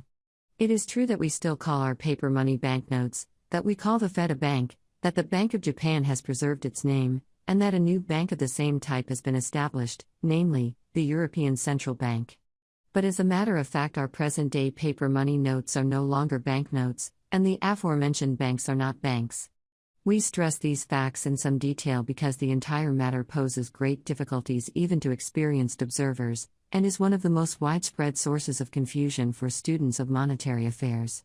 Of course, we cannot explore at this point the interesting philosophical questions related to the phenomenon of reverse transubstantiation. We need to focus on the practical implications of paper money production. 3. The limits of paper money. One important aspect of this new reality is that institutions like the Fed cannot go bankrupt. They can print any amount of money that they might need for themselves at virtually zero cost. Consider that it takes just a drop of ink to add 1 or 2 zeros to a $100 bill. Here is the great difference between the production of paper money and the production of natural money such as gold and silver. Miners can go bankrupt. They cannot increase their production ad libitum, because profitable gold and silver production is possible only within fairly narrow limits. As we have just seen, no such limits exist for the production of paper money. What imposes certain constraints on paper money producers is not the danger of bankruptcy, but the danger of hyperinflation. If the purchasing power of their notes declines at such a rapid pace that it becomes ruinous to hold them in one's purse for any length of time, then the citizens would at some point rather forego the benefits of monetary exchange altogether than go on using these notes. That point is usually reached when the notes lose the bulk of their purchasing power by the hour, a typical phenomenon in the terminal phase of historical hyperinflations. People then stop using the currency, flight from money, and the economy disintegrates, especially if the government does not lift the legal tender privilege or adopt some other emergency measure, for example, an all-round monetary reform. Hyperinflation is a rather loose limitation. In the last 30 years, national and international paper monies have been produced in extraordinary quantities, surpassing any inflationary experience of the past that did not produce a collapse.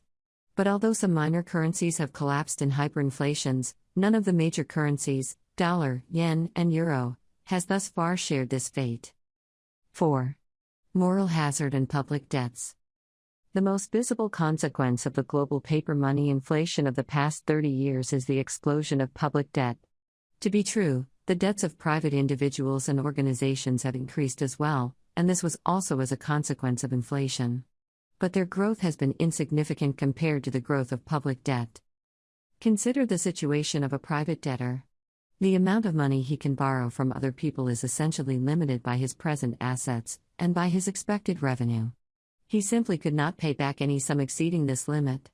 From the economic point of view, any money lent to him in excess of this limit would not be a credit at all, but some form of assistance. Private debts therefore by and large tend to grow under inflation to the extent that the growing monetary revenues warrant ever higher credits. But however strong the inflation may be, the amount of private credit granted is still limited by present assets and expected revenue. Now contrast this state of affairs with the situation of a government. The amount of money it can borrow also depends on its present resources and expected revenue from taxation. However, its potential monetary resources are unlimited because it enjoys unlimited credit from its central bank, the national paper money producer. Central banks are public institutions with special loyalties and obligations toward their governments. As we have seen, they cannot go bankrupt, because they can create ex nihilo any amount of money without any technical or economic limitation. It follows that governments too cannot go bankrupt as long as they have the full loyalty of their central banks. Moreover, they can obtain credit far in excess of their current assets and expected revenue from taxation. Investors know that the paper money producer stands behind its government. They therefore know that government will always be able to meet any financial obligation that is denominated in the money of its central bank. As a consequence, investors will be willing to buy ever more government bonds even if there is no hope that the public debt could ever be repaid out of tax revenue. As a tendency, therefore, public debt under a paper money system does not simply grow at the same pace as the money supply, but at a much faster rhythm. For example, in the case of the U.S., since 1971 the money supply has been increased by the factor 6, whereas the federal debt has grown by the factor 20, see Table 1. Those who entertain doubts about the loyalty of today's central banks toward their governments should consider that the leadership of these institutions consists entirely of political appointees and that their much vaunted independence can be abrogated by simple majorities in Parliament. Table 1. Evolution of M1 and public debt in the U.S. Source: Federal Reserve Bank of St. Louis, Bureau of the Public Debt. One might object that the central banks do not in fact have the legal authorization to replenish the public purse with the printing press. But this objection misses the mark even though it is correct in a narrow technical sense. To be sure, the central banks may generally not engage in any direct manner to refinance their governments. However, they cannot be prevented from doing this in a more roundabout way, with the help of their partners in the banking sector and the financial markets. As a matter of fact, central banks increase the money supply mainly through the purchase of short-term financial titles. This is called open market policy. No law prevents, or could conceivably prevent, that such purchases be tied up with an explicit or implicit obligation for the seller to give new credits to the government. In current practice it is not even necessary to impose any such obligation. Banks and investment funds are very eager buyers of government bonds. 5. Moral hazard, hyperinflation, and regulation. Many economists have speculated about the feasibility of pure paper money systems. Some argue that paper money producers could fabricate money of better quality, more stable purchasing power, than the traditional monies, gold and silver. And they add that this would happen if paper money producers were forced to operate on a free market. All such considerations are intellectual moonshine. The idea of stable paper money is at odds with all historical experience. And the theoretical case for that idea has no better foundation. We have already pointed out that the ideal of a stable purchasing power is a chimera, and that there are good reasons to believe that no paper money could sustain itself in a truly free competition with gold and silver. Now let us bring a further consideration into play. It is indeed very doubtful that paper money producers, even if they thoroughly wished to stabilize the purchasing power of their product, could prevent a general economic crisis. The reason is, again, that the mere possibility of inflating the money supply creates moral hazard. The production of gold and silver does not depend on the goodwill of miners and minters, and the users of gold and silver coins, as well as creditors and debtors, know this. Therefore they do not speculate on the sudden availability of additional gold and silver supplies that miraculously emerge from the depths of the mines. They make all kinds of other errors in their speculations, but not this one. Under a paper money standard, by contrast, people do speculate on the goodwill of paper money producers, and they do not do this in vain. Such speculation occurs on a large scale, because people know that paper money can be produced in virtually any quantity. It is really just a matter of goodwill on the side of the producers. It follows that more or less all market participants will tend to be more reckless in their speculations than they otherwise would have been, a sure recipe for wasteful use of resources and possibly also for macroeconomic collapse. If just a few persons speculate on the assistance of the paper money producer, they can be helped with the printing press at the expense of all other owners of money. Suppose that the money supply of an economy is $3 billion. If one entrepreneur goes bankrupt and is helped by his friends from the central bank with $3 million fresh from the printing press, the impact on prices might hardly be noticeable. But now suppose 1,000 entrepreneurs do the same thing. The owner of the printing press then faces a hard choice. Either he helps them too, but in this case he would have to double the money supply, which could hardly fail to have dramatic negative repercussions. Or he declines the requests for assistance, then it would come to mass bankruptcy. The second alternative is of course not really an option. Political pressure on the paper money producer to comply with the requests would be so great that he could hardly resist this pressure and hope for the continuation of peaceful business relations with the government and others. It is naive to believe that he could impress people with his case for stable money while their businesses collapse en masse. And apart from that, the second alternative also carries great commercial risks for him. Large-scale bankruptcy is usually incompatible with a stable price level, and it is likely to reduce the exchange rate vis-à-vis other currencies. But assume that the producer of the paper money announces with a stern voice and steely eyes that he will be steadfast in his determination to never ever read my lips, issue more notes than necessary for the stabilization of purchasing power. Would this be quite as convincing as the implicit guarantees of a gold or silver standard? The answer is patent. Hence, the inescapable dilemma of a paper money producer is that his mere presence creates moral hazard on the side of all other market participants. This in turn will make it impossible for him to avoid increasing rates of inflation in the long run, with the ultimate prospect of a runaway hyperinflation. The West is still at the beginning of its great experiment with paper money. 30 years is not a long time for a monetary institution. But already the foregoing considerations find a ready confirmation in the economic statistics of the past 30 years, which witnessed an exponential growth of the money supply, as well as of debts private and public, in all major Western countries.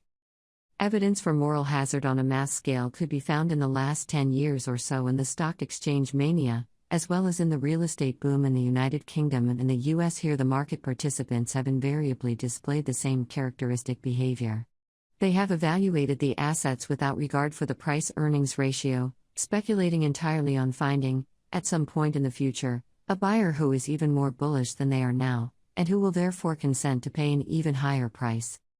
Consider the current, 2006, U.S. real estate boom.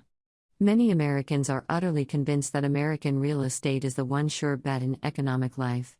No matter what happens on the stock market or in other strata of the economy, real estate will rise.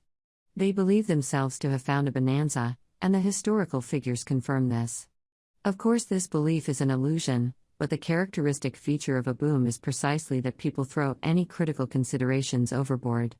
They do not realize that their money producer, the Fed, has possibly already entered the early stages of hyperinflation, and that the only reason why this has been largely invisible was that most of the new money has been exported outside of the U.S. Money prices have increased tremendously above the level they would have reached without the relentless production of greenbacks, but the absolute increase of the domestic price level, as measured by CPI figures, has been relatively moderate so far. However, as soon as foreigners slow down their purchases of US dollars, domestic prices will start soaring, and then hyperinflation looms around the corner. In the past, governments have tried to counter this trend through regulations.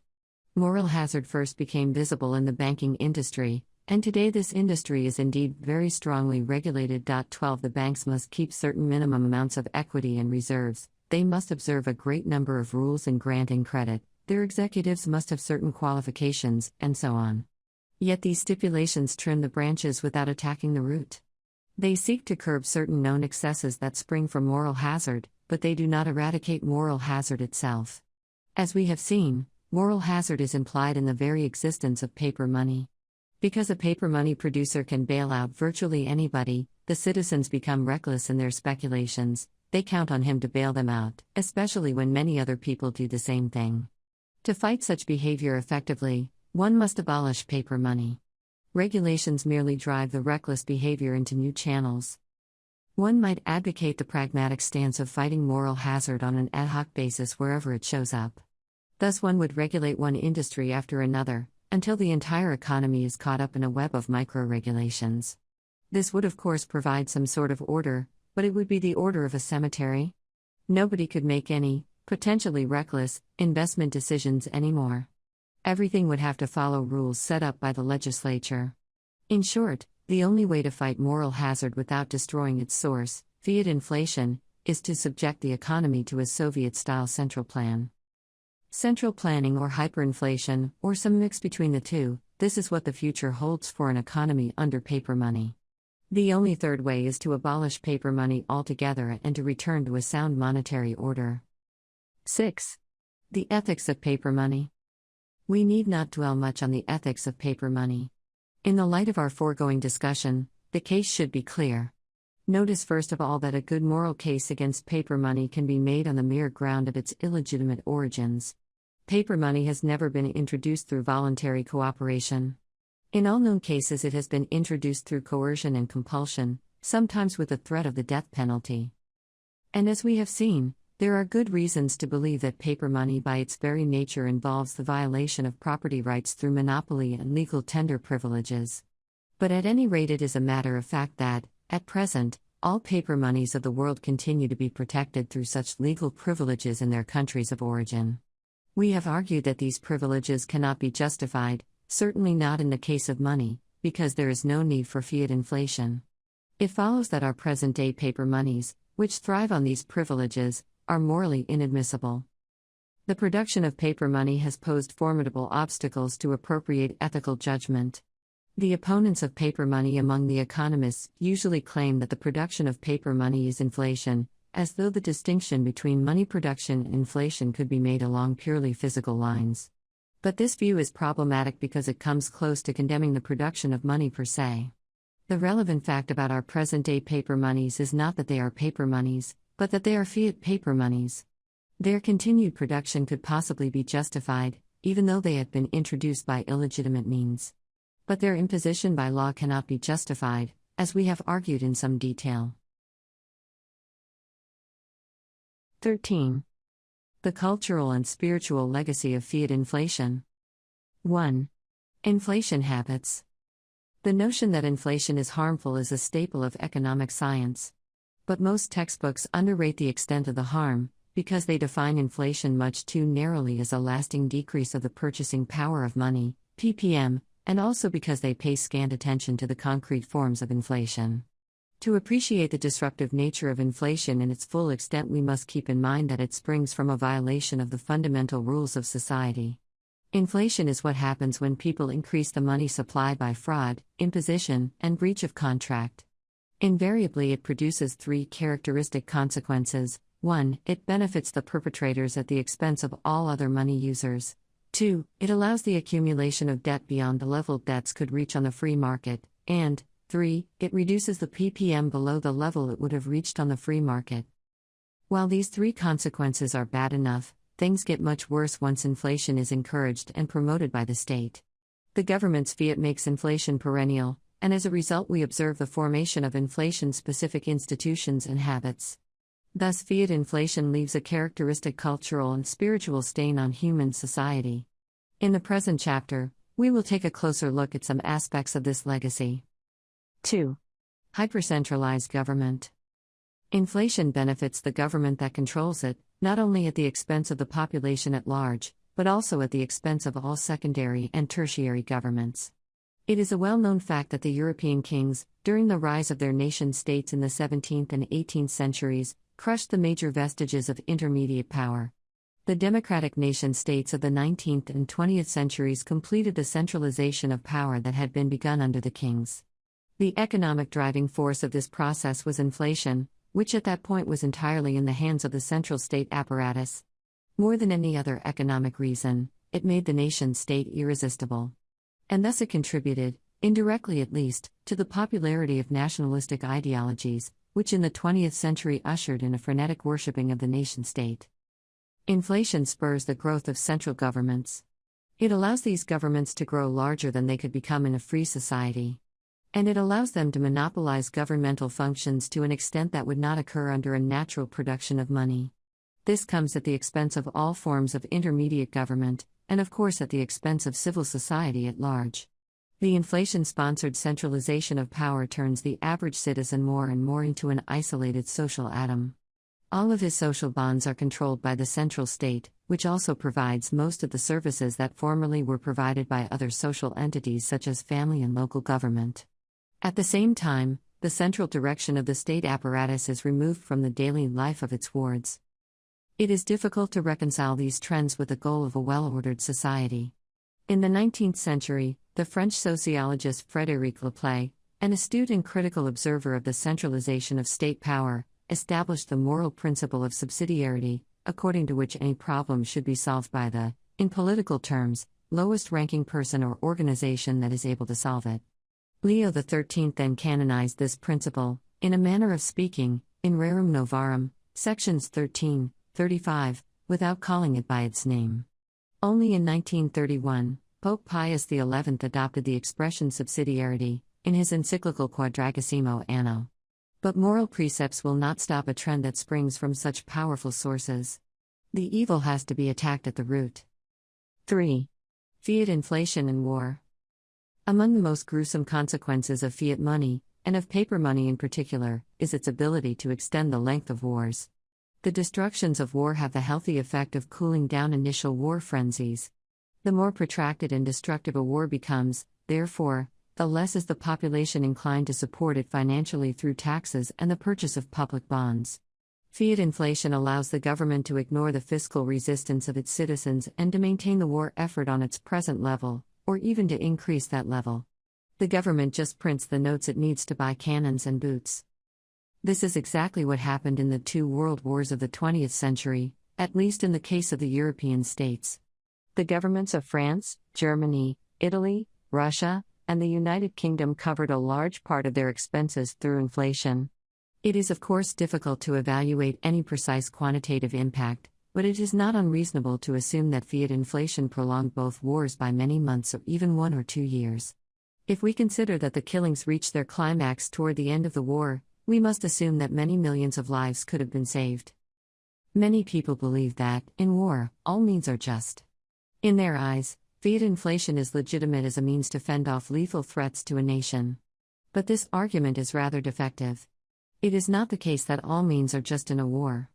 There is in Catholic theology a theory of just war, which stresses exactly this point.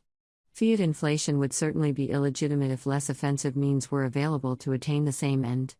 And fact is that such means exist and have always been at the disposition of governments, for example, credit money and additional taxation.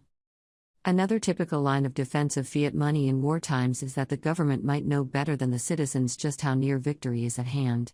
The ignorant population grows weary of the war and tends to resist additional taxation. But the government is perfectly acquainted with the situation. Without fiat money, its hands would be tied, with potentially disastrous consequences. The inflation just gives it the little extra something needed to win. It is of course conceivable that the government is better informed than its citizens. But it is difficult to see why this should be an obstacle in war finance. The most essential task of political leadership is to rally the masses behind its cause. Why should it be impossible for a government to spread its better information, thus convincing the populace of the need for additional taxes?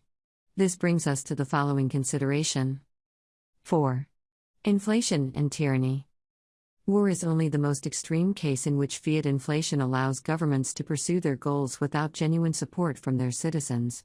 The printing press allows the government to tap the property of its people without having obtained their consent, and in fact against their wishes.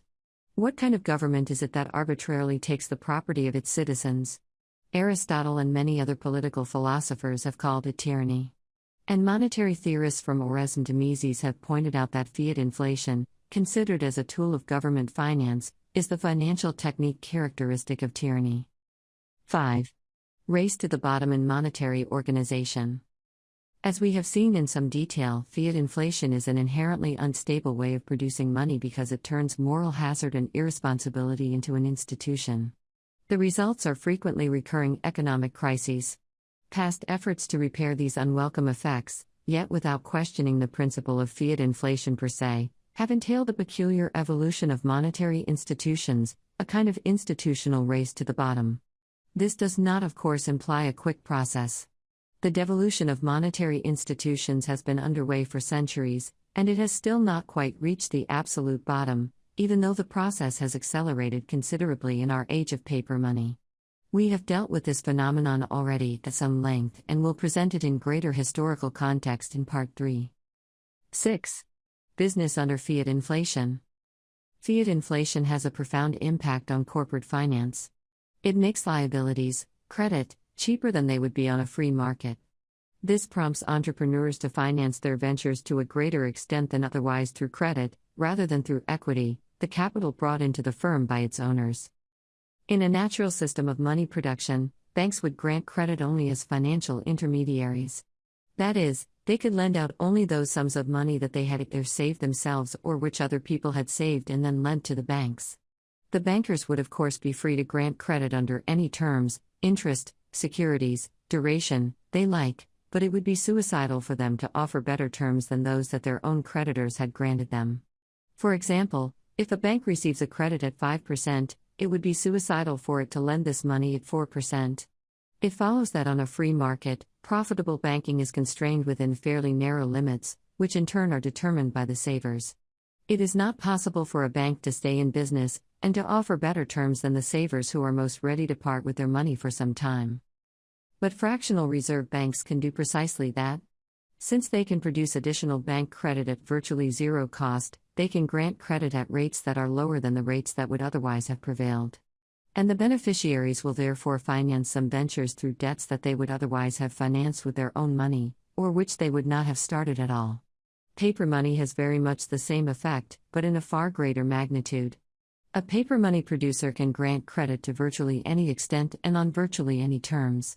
In the past few years, the Bank of Japan has offered credit at 0% interest, and then proceeded in some cases to actually pay people for borrowing its credit. It is obvious that few firms can afford to resist such offers. Competition is fierce in most industries, and the firms must seek to use the best terms available, lest they lose that competitive edge that can be decisive for profits and also for mere survival. It follows that fiat inflation makes business more dependent on banks than they otherwise would be.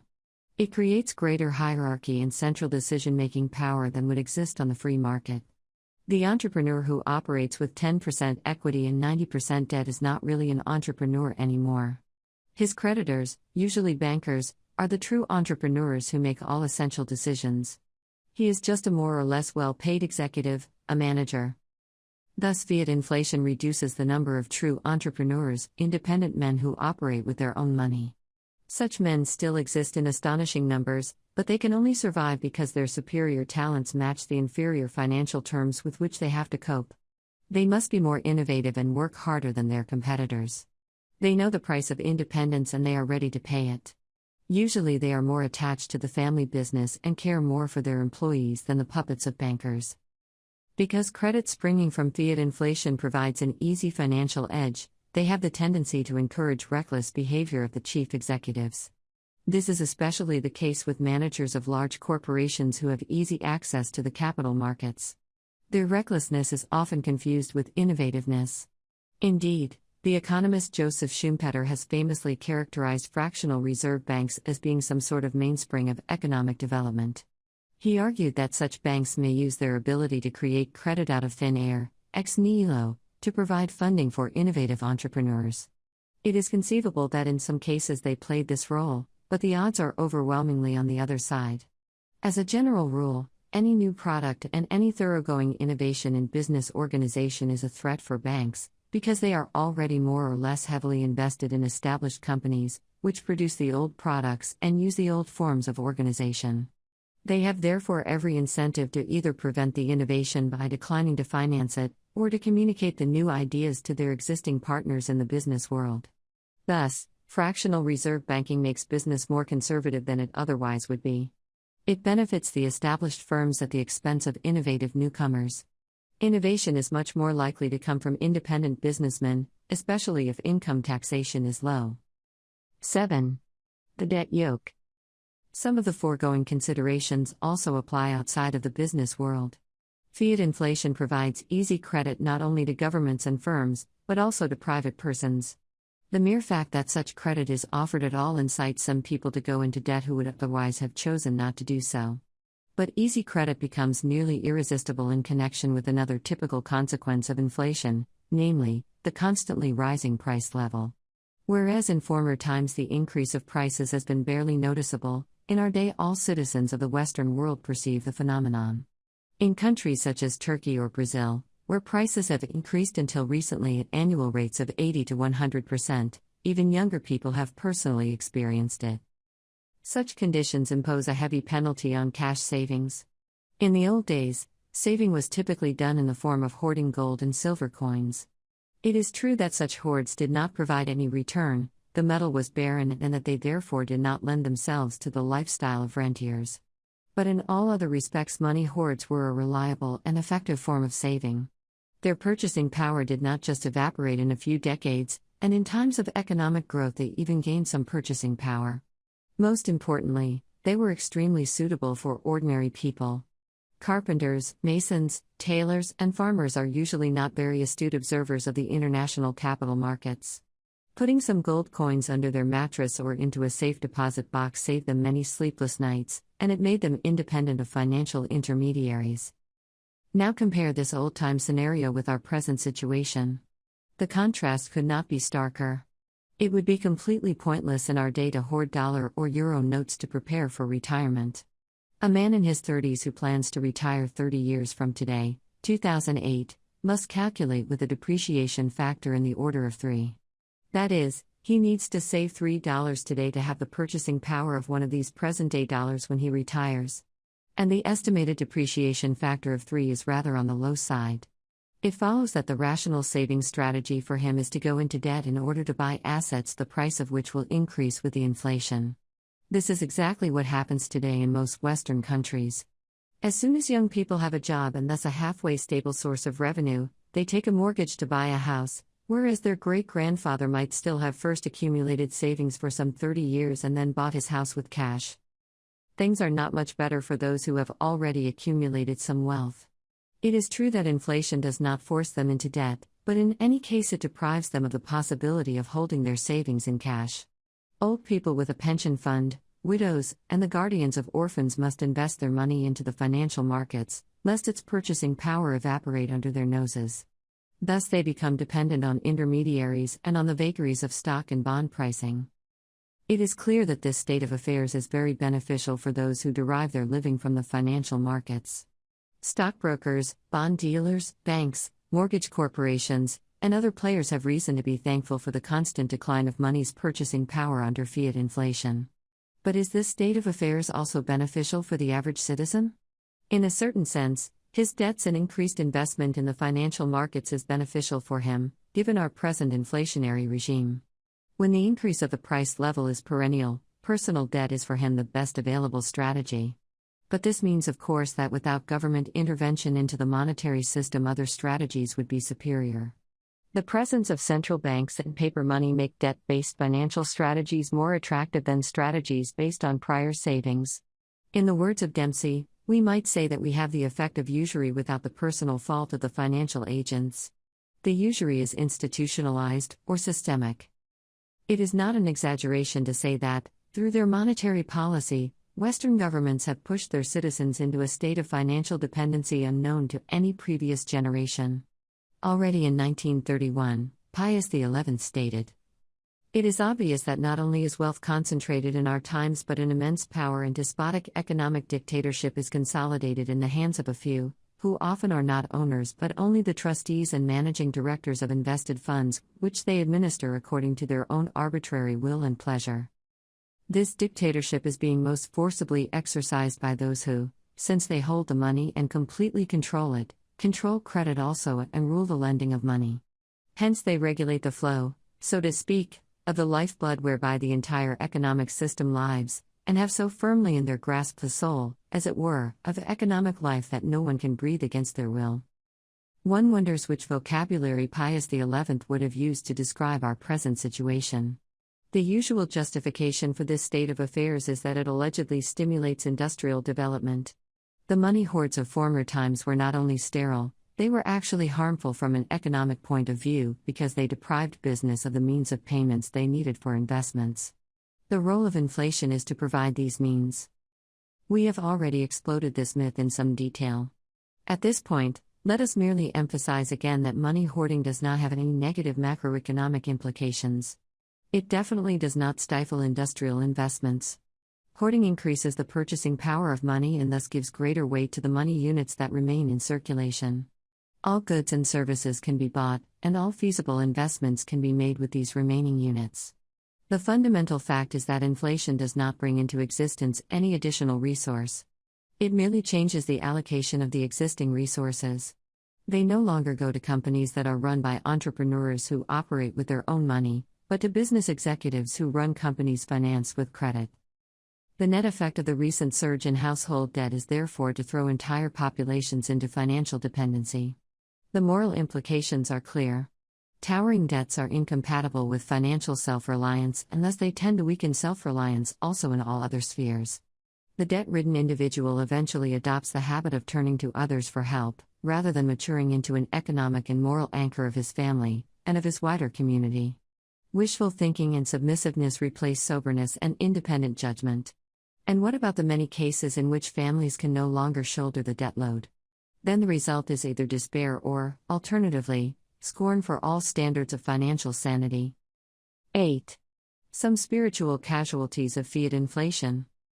Fiat inflation constantly reduces the purchasing power of money. To some extent, it is possible for people to protect their savings against this trend, but this requires thorough financial knowledge, the time to constantly supervise one's investments, and a good dose of luck.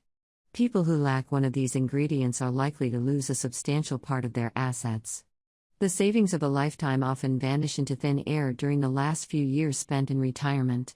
The consequence is despair and the eradication of moral and social standards. But it would be wrong to infer that inflation produces this effect mainly among the elderly. As one writer observed, these effects are especially strong among the youth. They learn to live in the present and scorn those who try to teach them old-fashioned morality and thrift, emphasis added.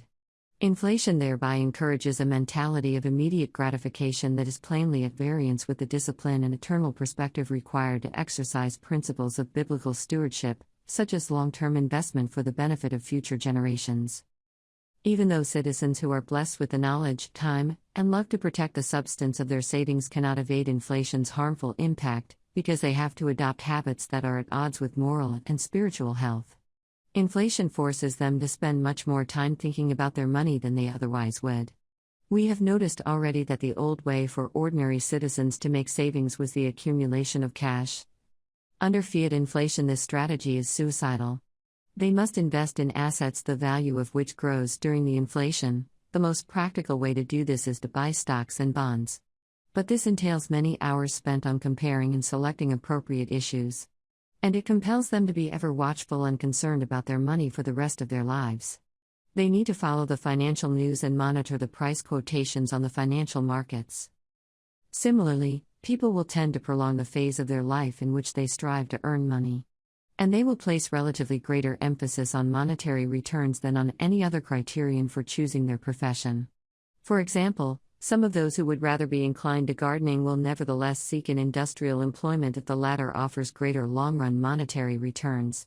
And more people will accept employment far from home, if it allows them to earn a little additional money, than under a natural monetary system.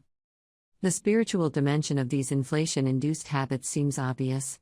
Money and financial questions come to play an exaggerated role in the life of man. Inflation makes society materialistic. More and more people strive for money income at the expense of other things important for personal happiness. Inflation-induced geographical mobility artificially weakens family bonds and patriotic loyalty. Many of those who tend to be greedy, envious, and niggardly anyway fall prey to sin. Even those who are not so inclined by their natures will be exposed to temptations they would not otherwise have felt.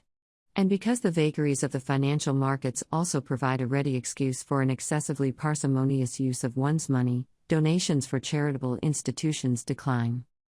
Then there is the fact that perennial inflation tends to deteriorate product quality. Every seller knows that it is difficult to sell the same physical product at higher prices than in previous years.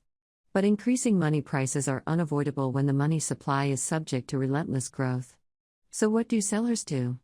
In many cases, the rescue comes through technological innovation, which allows a cheaper production of the product, thus neutralizing or even overcompensating the countervailing influence of inflation. This is, for example, the case with personal computers and other products made with large inputs of information technology. But in other industries, technological progress plays a much smaller role. Here the sellers confront the above-mentioned problem. They then fabricate an inferior product and sell it under the same name, along with the euphemisms that have become customary in commercial marketing. For example, they might offer their customers light coffee and non-spicy vegetables, which translates into thin coffee and vegetables that have lost any trace of flavor. Similar product deterioration can be observed in the construction business. Countries plagued by perennial inflation seem to have a greater share of houses and streets that are in constant need of repair than other countries. In such an environment, people develop a more than sloppy attitude toward their language. If everything is whatever it is called, then it is difficult to explain the difference between truth and lie. Inflation tempts people to lie about their products, and perennial inflation encourages the habit of routine lying. We have already pointed out that routine lying plays a great role in fractional reserve banking, the basic institution of the fiat money system. Fiat inflation seems to spread this habit like a cancer over the rest of the economy. 9. Suffocating the flame. In most countries, the growth of the welfare state has been financed through the accumulation of public debt on a scale that would have been unthinkable without fiat inflation. A cursory glance at the historical record shows that the exponential growth of the welfare state, which in Europe started in the early 1970s, went hand in hand with the explosion of public debt. It is widely known that this development has been a major factor in the decline of the family. But it is commonly overlooked that the ultimate cause of this decline is fiat inflation.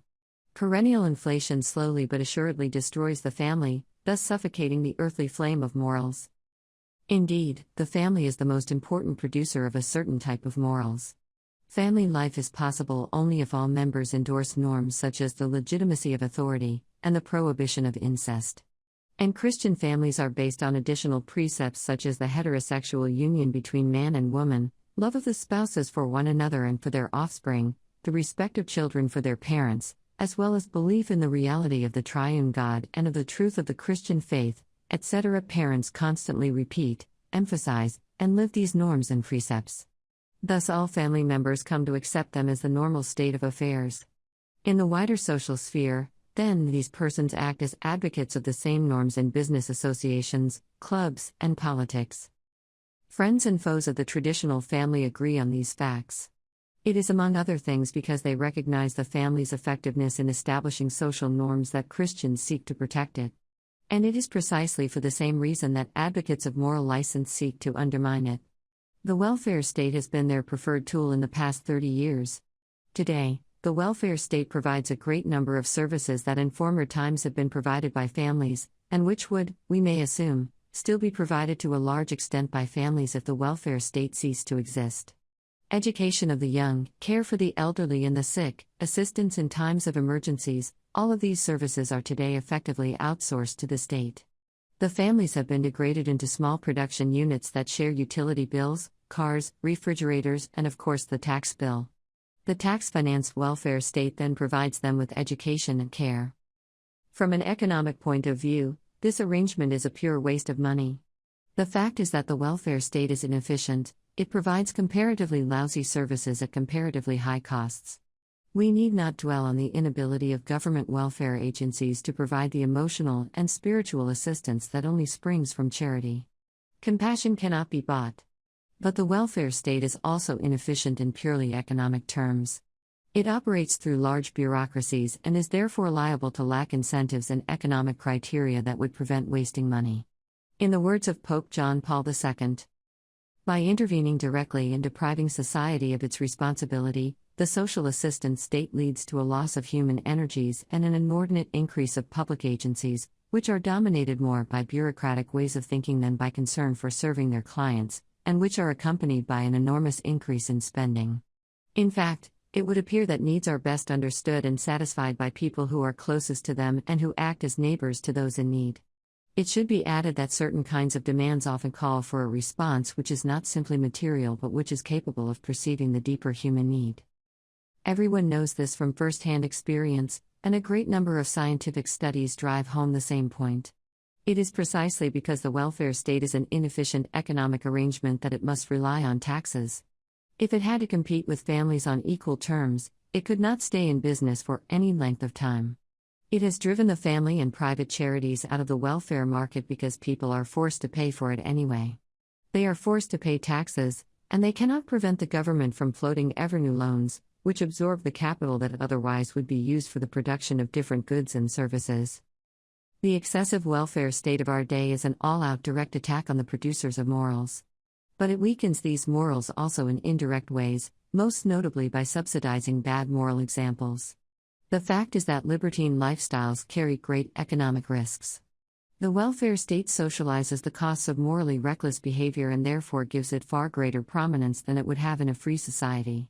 Rather than carrying an economic penalty, licentiousness might then actually go hand in hand with economic advantages, because it frees the protagonists from the costs of family life, for example, the costs associated with raising children. With the backing of the welfare state, these protagonists may mock conservative morals as some sort of superstition that has no real-life impact. The welfare state systematically exposes people to the temptation of believing that there are no time-tested moral precepts at all. Let us emphasize that the point of the preceding observations was not to attack welfare services, which are in fact an essential component of society. Neither is it here our intention to attack the notion that welfare services should be provided through government. The point is, rather, that fiat inflation destroys the democratic control over the provision of these services, that this invariably leads to excessive growth of the aggregate welfare system and to excessive forms of welfare, and that this in turn is not without consequences for the moral and spiritual character of the population. The considerations presented in this chapter are by no means an exhaustive account of the cultural and spiritual legacy of fiat inflation. But they should suffice to substantiate the main point, that fiat inflation is a juggernaut of social, economic, cultural, and spiritual destruction. Let us now turn to complement our analysis with a look at the historical evolution of monetary systems. Part 3. Monetary Order and Monetary Systems. 14. Monetary Order. 1. The natural order of money production. The first two parts of this book were devoted to a discussion of the two basic modes of money production, the natural production of money on the free market, and inflation. We studied their general characteristics, but also went into a more detailed study of the subcategories that come into play. Money and money certificates, credit money, paper money, counterfeiting, legal tender, monopoly, and suspension of payments are such subcategories of the production of money. Our theoretical analysis had to dissect them in isolation from one another, and even when we analyzed their interrelations we had to abstract it from any concrete historical context. It is true that we frequently referred to historical events, but these references merely served as illustrations of insights that were in fact obtained through theory. This is standard scientific procedure. It provided us with all we can ever hope to obtain from theory, information about causes and effects, and information about relevant moral aspects of the production of money. Our basic mission has therefore been completed.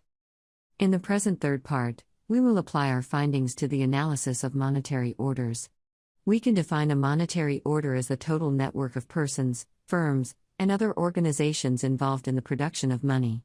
Few readers will be surprised to learn that no historical monetary order has been pure in the sense of a pure free market order or a pure fiat order. A good case could be made that the contemporary paper money orders are purer than any previous monetary order, which shows that such purity is hardly a virtue per se. Real-life monetary orders combine the categories that we discussed above into a great variety of more or less complicated settings. But it does not follow that it is pointless to deal with pure orders. We have already demonstrated the usefulness of dealing with the pure order, or rather the pure orders of the free market.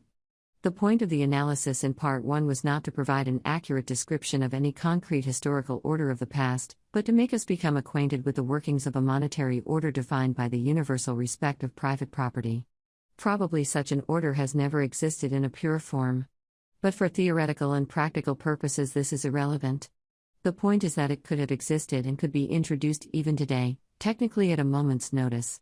The importance of this purely hypothetical order is that it presents us with a theoretical benchmark. It is an ideal monetary order, and we will therefore call it by the lofty name of monetary order. We have seen in Part 2 how this order provided a meaningful standard of comparison for the analysis of the effects that violations of property rights have on money production. Moreover, it provided us with a meaningful basis for the rational criticism of monetary orders that are based on the violation of private property rights. Such monetary orders we may call monetary systems. It makes no sense indeed to criticize existing systems for being different from some idealized scheme. But it does make sense to criticize them for being inferior to known alternatives. It makes sense to reject inflation because there is a well-known and ready alternative to inflation, namely, the production of money on the free market, which is superior to inflation both from an economic and from a moral point of view. The natural production of money on the free market might be an unrealistic order of things in the sense that abandoning the existing monetary systems presently does not find the necessary political support. But it is unrealistic only in that sense. It is not impossible to establish from any technical point of view, it is not unreasonable, and it is not morally offensive, quite the contrary. It does at present confront a problem of the will. But the human will can change, and it will change under the guidance of truth and courage. The significance of the natural production of money is that it gives us a meaningful goal to strive for. Notice that the free market is by its very nature a global order of economic relations. Human cooperation in production and trade is beneficial for all parties, not only those within the frontiers of the nation-state. And so are gold and silver, and whatever else free men might discover and develop for monetary service, useful monies not only for the residents of Europe or of North America. There is a natural tendency in the market to spread the use of the most useful monies over the entire world, thus establishing one great network of human cooperation based on indirect exchange. In the High Middle Ages, when large-scale commerce and the interregional division of labor started to flourish, the great merchants of northern Italy found that no government produced money that was suitable for their new needs. The traditional coin system contained only silver coins, virtually all of which were hopelessly debased and, what is more, were debased to different degrees. The merchants then set out to produce their own money, new and sound gold coins, which at first they used only within their own circles. And because the other governments tolerated this practice, because for once they did not stand in the way, by the 13th century the Fiorino d'oro from Florence became a generally accepted medium of exchange in Central and Eastern Europe.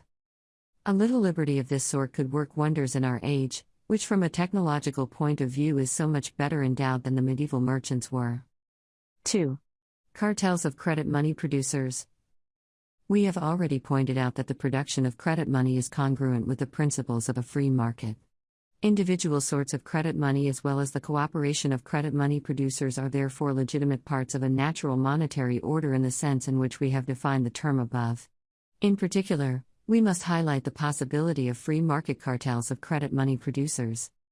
How important would such systems be in a free society? This question can only be answered after the fact. One has to establish a free market for money and see how well credit money fares. It is true that a great success is not very likely because people, and the famous man on the street in particular, prefer the tangible security of precious metal, as David Ricardo knew so well. But, again, this is a highly speculative question, and from a moral point of view it does not seem to be very important. The crucial issue is whether the law recognizes the full liberty of the human person within the limits of his own property rights and the like property rights of other persons. Such responsible persons are still free to set up stupid monetary systems, but certainly no inherently evil ones, and there is good hope that they would quickly learn from their errors. 15. Fiat monetary systems in the realm of the nation-state. 1. Toward national paper money producers, European experiences. The paper money systems that presently dominate the scene in all countries of the world have developed out of European fractional reserve banking starting in the 17th century. The driving force behind this development was government finance, which found in the new institutions a ready source for ever-increasing loans. The most venerable central bank, or rather, paper money producer, of our time, the Bank of England, was established in 1694 by William Paterson, a Scottish promoter, with the express purpose of providing what was at the time the immense loan of £1,200,000 to the English crown. Its charter authorized the bank to issue notes within certain statutory limitations, which were subsequently extended to allow for additional loans to the government. The bank was also granted several legal privileges, most notably the privilege of limited liability and the privilege of unilaterally suspending payments to its creditors, which the bank had to use after a mere 2 years of operations. Apart from this early incident, however, the bank proved to be reliable and operated without suspending its payments in peacetime. In the following 200 years, it thrived under the increasing patronage of the government, providing a steady flow of new loans without disrupting the convertibility of its notes. In the early 19th century, Bank of England notes became legal tender, with the consequences that we described in our theoretical analysis: cartelization of the banking system and frequently recurring booms and busts. In 1844, it obtained a monopoly on the issue of banknotes. And in 1914, at the behest of the king, the bank again suspended its payments, to help finance World War I with the printing press. In other countries such as France and Germany, the development of the national monetary system took somewhat different turns, but the main elements of the British case can be readily identified: monopoly status for one precious metal, gold, privileged fractional reserve banks in the service of government finance, legal tender status for the notes of these banks, the consequent cartelization of the entire national banking industry, and the eventual authorization to indefinitely suspend redemption of the notes of the privileged bank, thus turning the latter into national paper money producers. In the case of the Bank of England, the conjunction of these elements was brought about by a rather slow process. By contrast, the privileged banks established in other countries were often quite reckless and inflated their currencies at much greater rates than the Bank of England, to still the financial appetite of their governments. Not surprisingly, they had to rely much more frequently on the suspension of payments and often experimented with legal tender paper money. At the end of the 18th century, therefore, fractional reserve banking and paper money had made great inroads in many countries. John Wheatley, a contemporary observer, summarized the events of the preceding century. Table 2: Milestones in the development of the Bank of England. Source: Vera C. Smith, The Rationale of Central Banking, Indianapolis, Liberty Fund, 1990, Chapter 2. During the first 50 years of the 18th century, banks were established, or had already been founded in most of the principal cities of Europe, and the circulation of paper was more or less encouraged by all, but the circulation of paper during this interval was intermissive and irregular, though pushed to an extreme in England and Scotland during the reign of William and part of the reign of Anne, and in France during the regency of the Duke of Orleans, yet its success was in neither instance of long duration. But from 1750 to 1800 the system of paper currency, however unpropitious in its commencement, was matured and perfected in every part of the civilized world. In England, Scotland and Ireland, in France, Spain, Portugal, Italy, Austria, Prussia, Denmark, Sweden and Russia, in America, and even in our Indian provinces, the new medium has been successfully established, and has subjected the intercourse of the world, in all its inferior as well as superior relations, to be carried on in a far greater degree by the intervention of paper than the intervention of specie. A few pages later, Wheatley characterized the relative market shares of banknotes and specie in the major European countries as of his writing. In England, Scotland and Ireland, in Denmark and in Austria, scarcely anything but paper is visible. In Spain, Portugal, Prussia, Sweden, and European Russia, paper has a decisive superiority. And in France, Italy, and Turkey only, the prevalence of specie is apparent. This was the situation in 1807. In the following decades, the trend continued. For example, Austria, Russia, and Italy had legal tender paper monies for many decades in the 19th century. These note issues were limited in amount and did not have a full monopoly status, they circulated parallel with coins and banknotes. Eventually, most European countries suspended payments at the onset of World War I. From 1914 to 1925, for the first time ever in history, all major nations except for the U.S. used paper monies. 2. Toward national paper money producers, American experiences. In the history of the North American colonies of the British Empire, the essential features of the European monetary experience can be found as well. But there are two particularities. The American champions of paper money had a more direct approach than their European cousins, and the American opponents of paper money triumphed, at least for a while, more thoroughly than any of their European friends ever would. In the 17th and 18th centuries, the governments of the British colonies more often than not pushed straight for the issue of legal tender paper notes rather than choosing the more indirect route of promoting privileged fractional reserve banks. As early as 1690, the colony of Massachusetts issued paper treasury bills that were endowed with legal tender status. This practice was replicated in 5 other colonies before 1711, and eventually spread to all British colonies. Among its victims were the creditors of American trade and industry, usually merchants from metropolitan Britain, who were forced to accept the often rapidly depreciating paper notes. They brought their case before Parliament, which reacted vigorously starting in the 1720s. It first ordered all New England colonies to seek authorization from Britain before issuing any more legal tender notes. In 1751, it prohibited the issue of any such notes in New England, and in 1764 prohibited the issue of any legal tender paper in all colonies. This must have been a heavy blow to the political establishment in the British colonies of North America. It is certainly not far-fetched here to see one of the roots of the American Revolution. However, the Revolution did not bring a legal confirmation of the monetary experiments of the colonial period. Quite to the contrary, the American Constitution is, in the modern history of the West, the most radical legal break with a country's inflationary past. The fathers of the new republic did all in their power to prevent legal tender paper issues of the colonies, now the states, ever to be repeated again.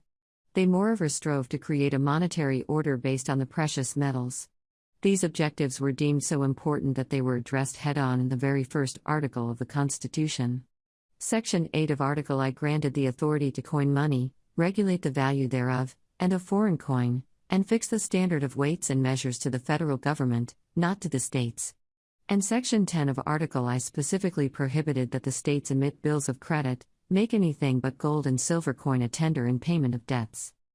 The Constitution proved to be a serious obstacle for the party of inflation, but it ultimately was breached.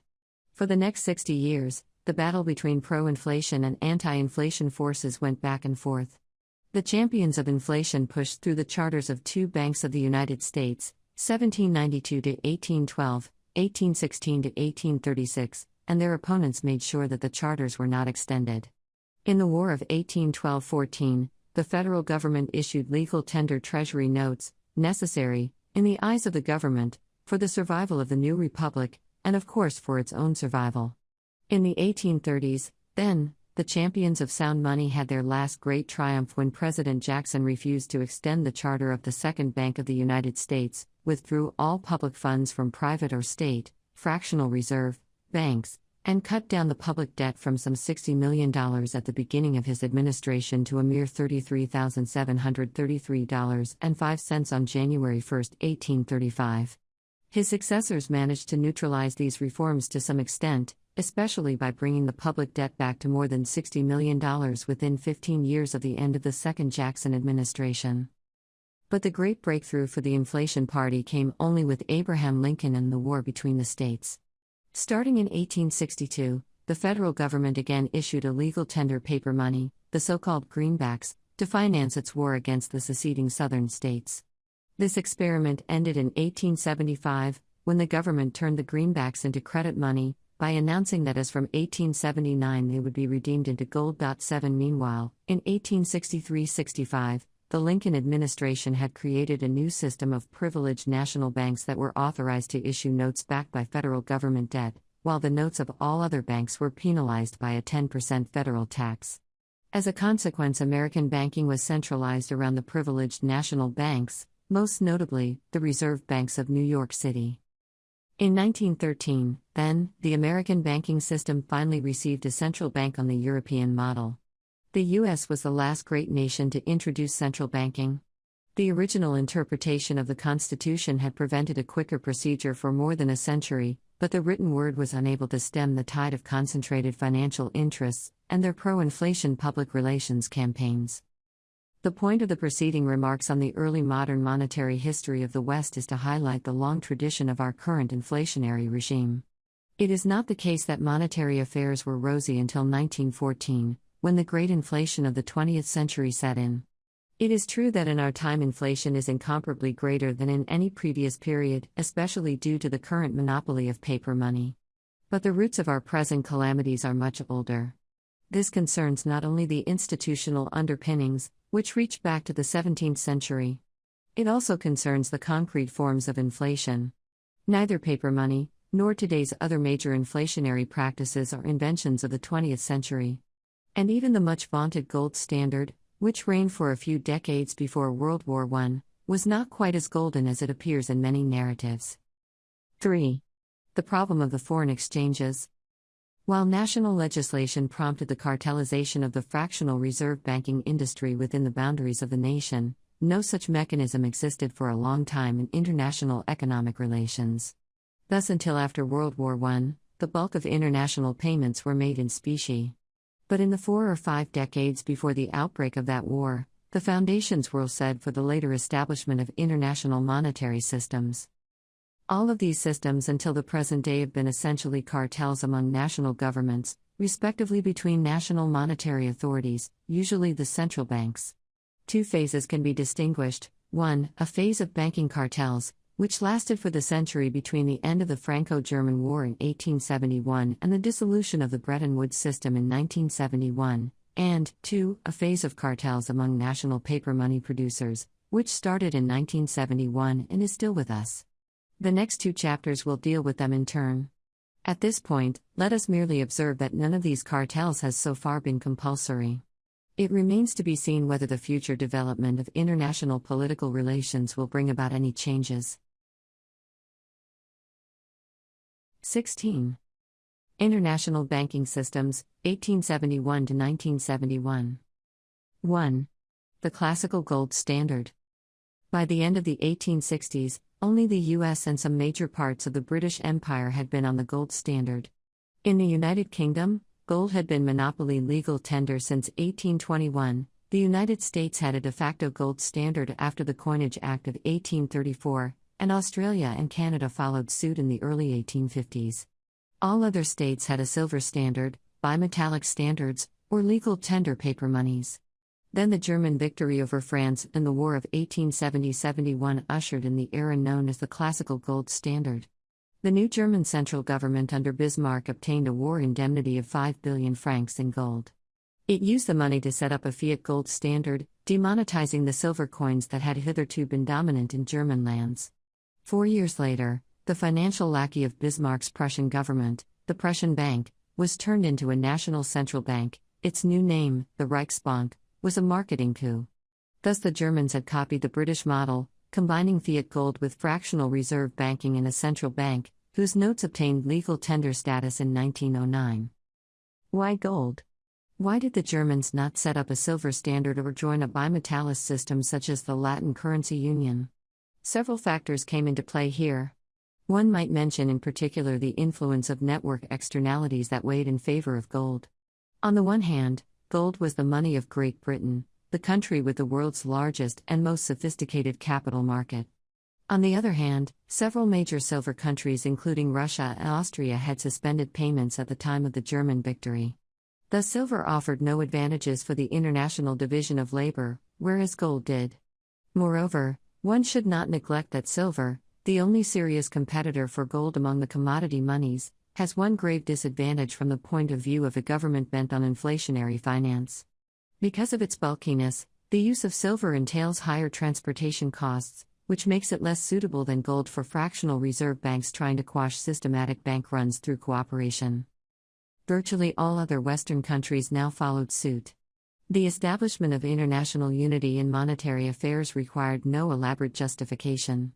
It was perfectly congenial to the cosmopolitan spirit of the times, nourished by several decades of free trade and burgeoning international alliances and friendships.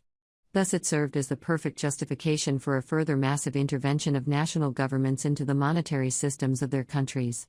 Legal privileges were abrogated in all other branches of industry. Monopoly was a curse word more than ever before. But it seemed to be tolerable as a means for that noble cosmopolitan end of international monetary union. By the early 1880s, the countries of the West and their colonies all over the world had adopted the British model. This created the great illusion of some profound economic unity of the Western world, whereas in fact the movement merely homogenized the national monetary systems. The homogeneity lasted until 1914, when the central banks suspended their payments and prepared to finance World War I by the printing press. On the positive side, it could be claimed that the classical gold standard eliminated the exchange rate fluctuations between gold and silver and thus boosted the international division of labor. It is somewhat difficult to evaluate the quantitative impact of this advantage. Let us therefore merely observe that exchange rate fluctuations between gold and silver are negligible when compared to the fluctuations between our present-day paper monies. On the negative side, the classical gold standard created a considerable fiat deflation due to the demonetization of silver.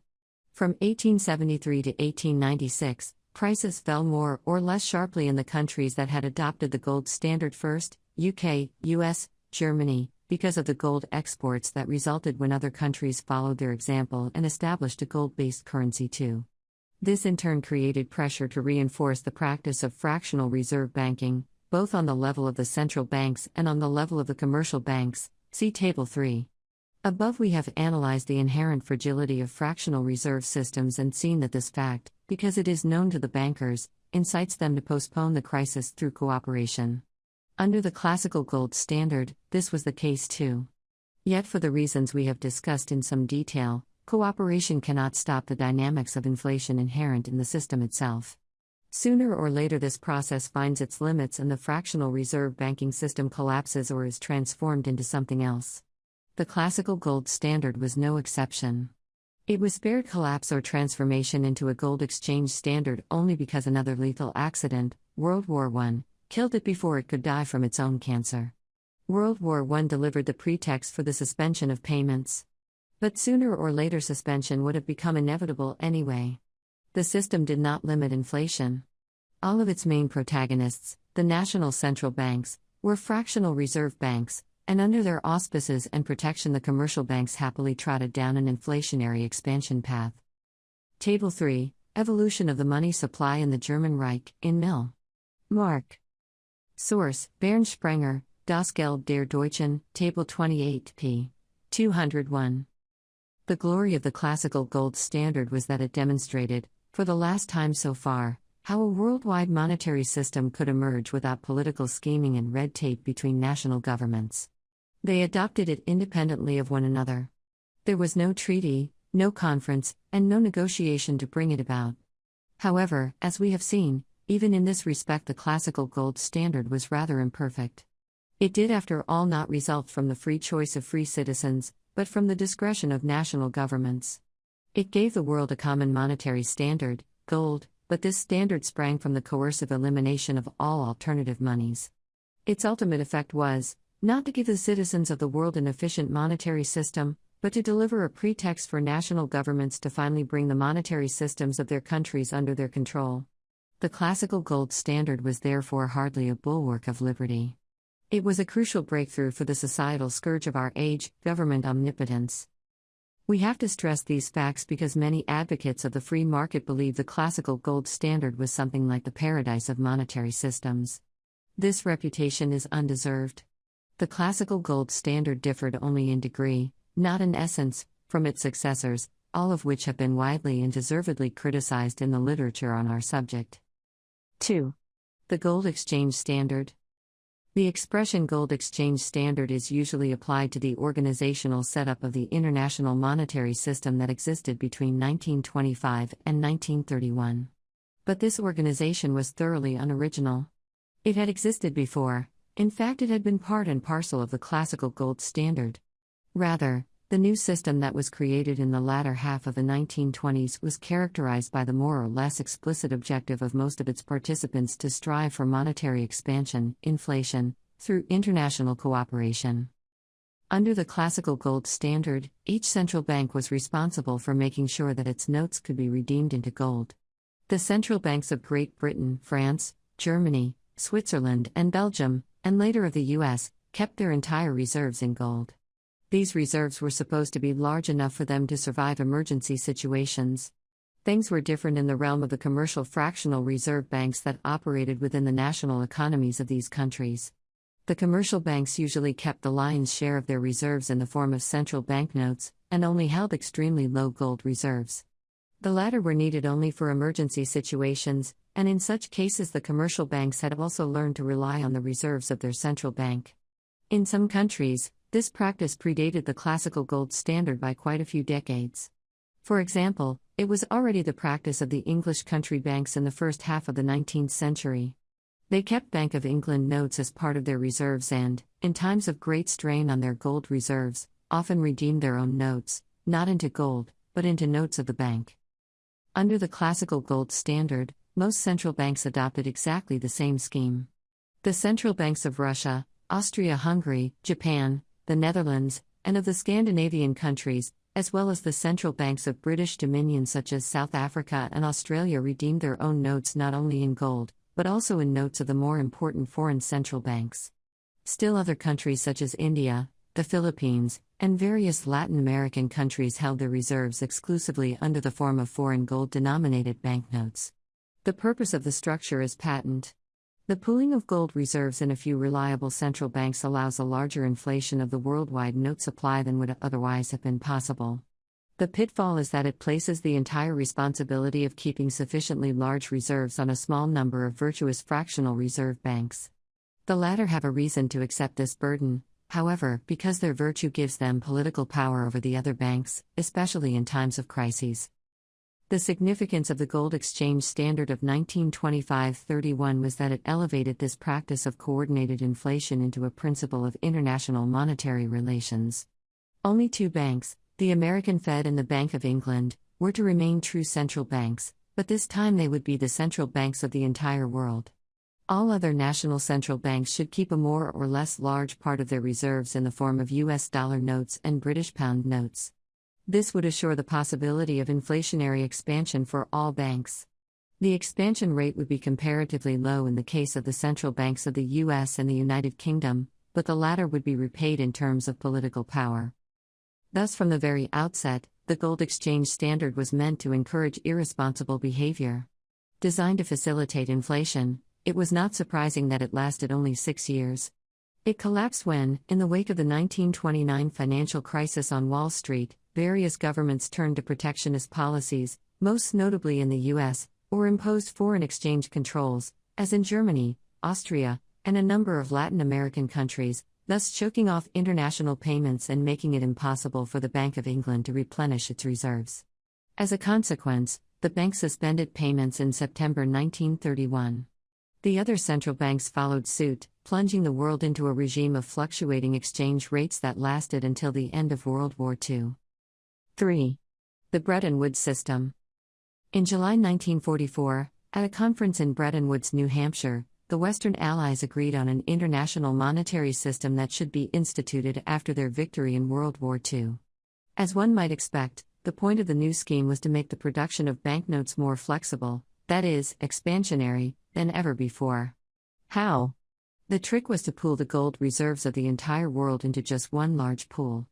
There was to be only one remaining bank that would still redeem its notes into gold, the US Fed, while all the other central banks would keep the bulk of their reserves in US dollars and, accordingly, redeem their own notes only into dollars. Thus, the Bretton Woods system was a gold exchange standard writ large.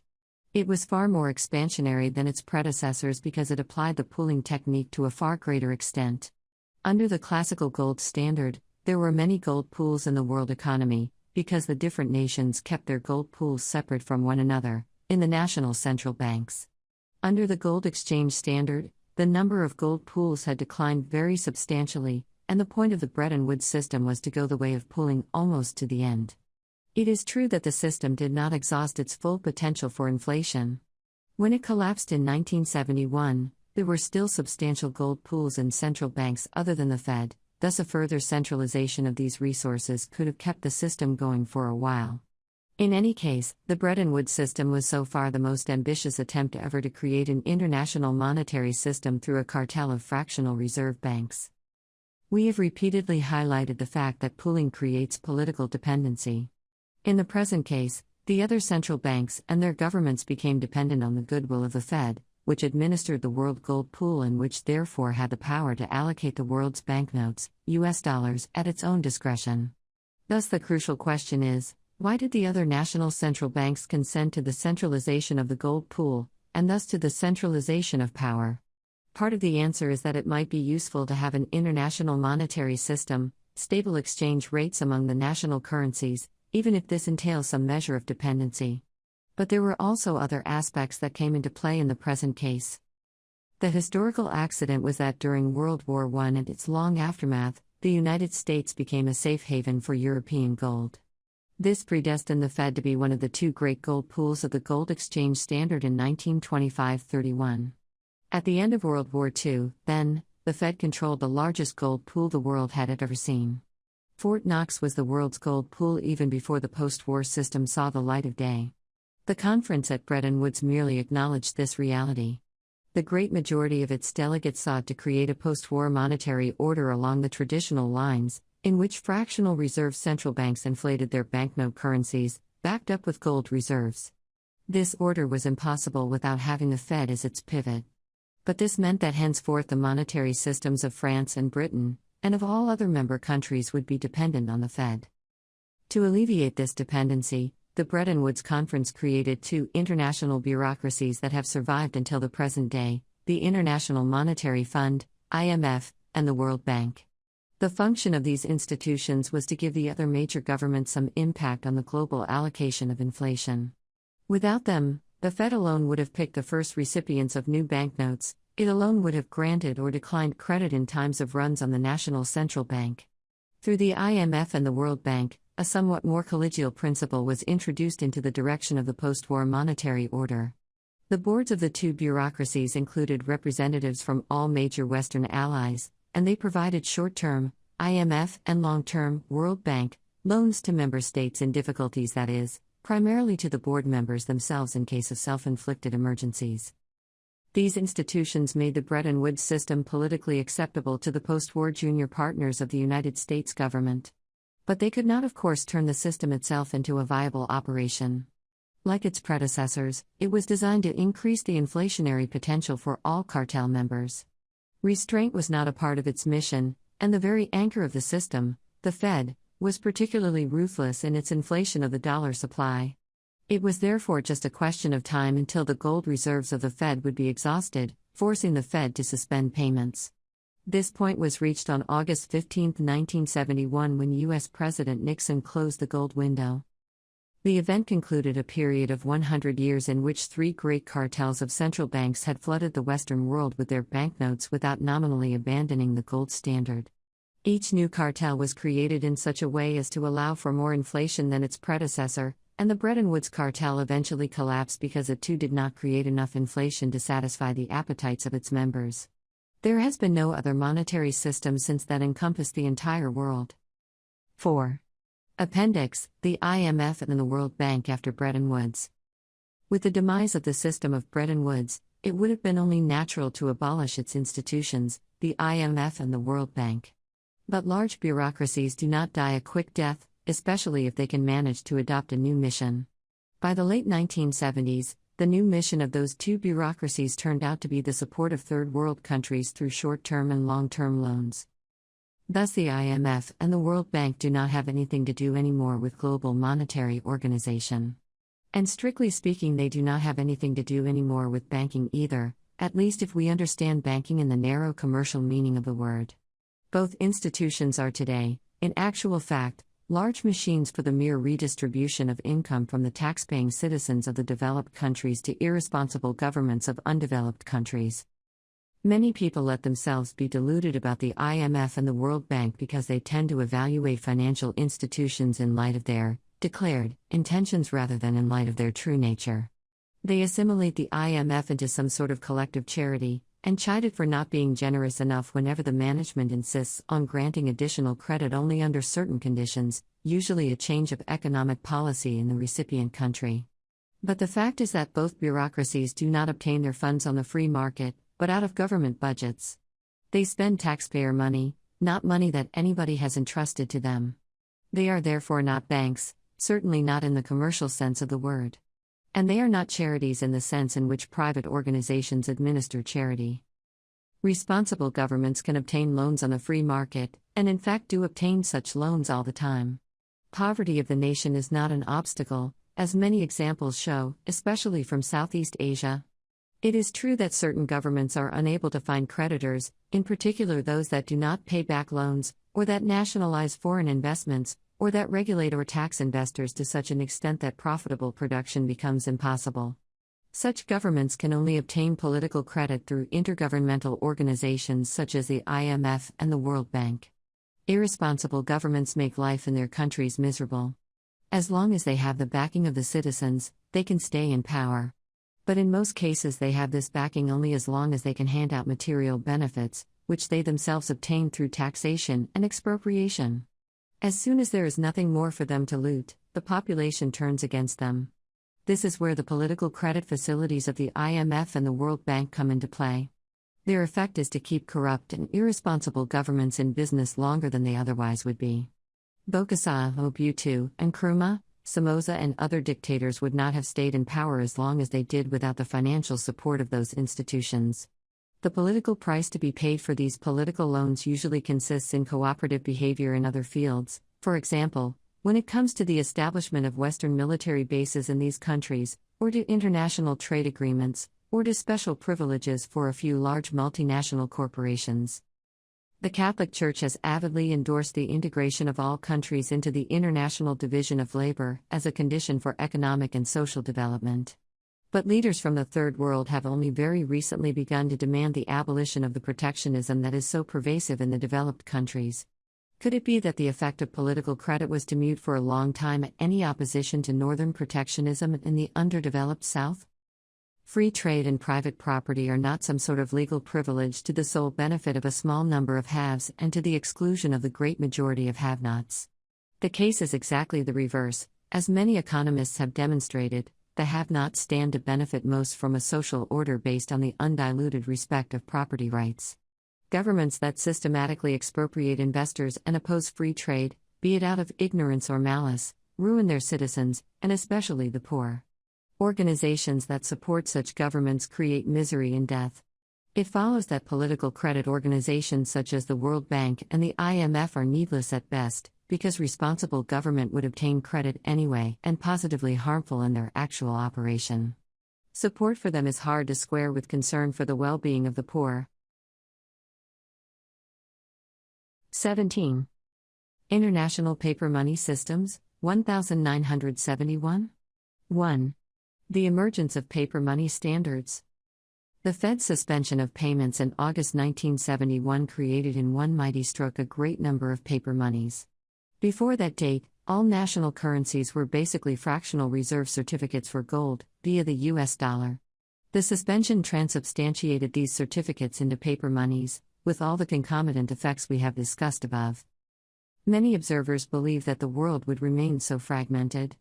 Advocates of paper money thought this was all well and good because each government was now at last autonomous in its monetary policy. Others looked with horror on the reality of fluctuating exchange rates, which undermined the international division of labor and thus created misery and death for many millions of people. But the world did not long remain in monetary fragmentation. The events of the past 35 years illustrate that there is a tendency for the spontaneous emergence of international paper money standards. Today, the reasons for this development are not difficult to discern.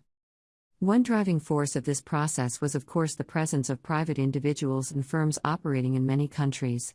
These persons and organizations constantly look for ways of saving money, for example, by minimizing the costs of holding money. One way to do this is to make the bulk of one's payments in terms of only one kind of money. But this driving force, formidable though it might appear in our present time of multinational corporations, does not go a very long way in explaining the emergence of an international paper money standard.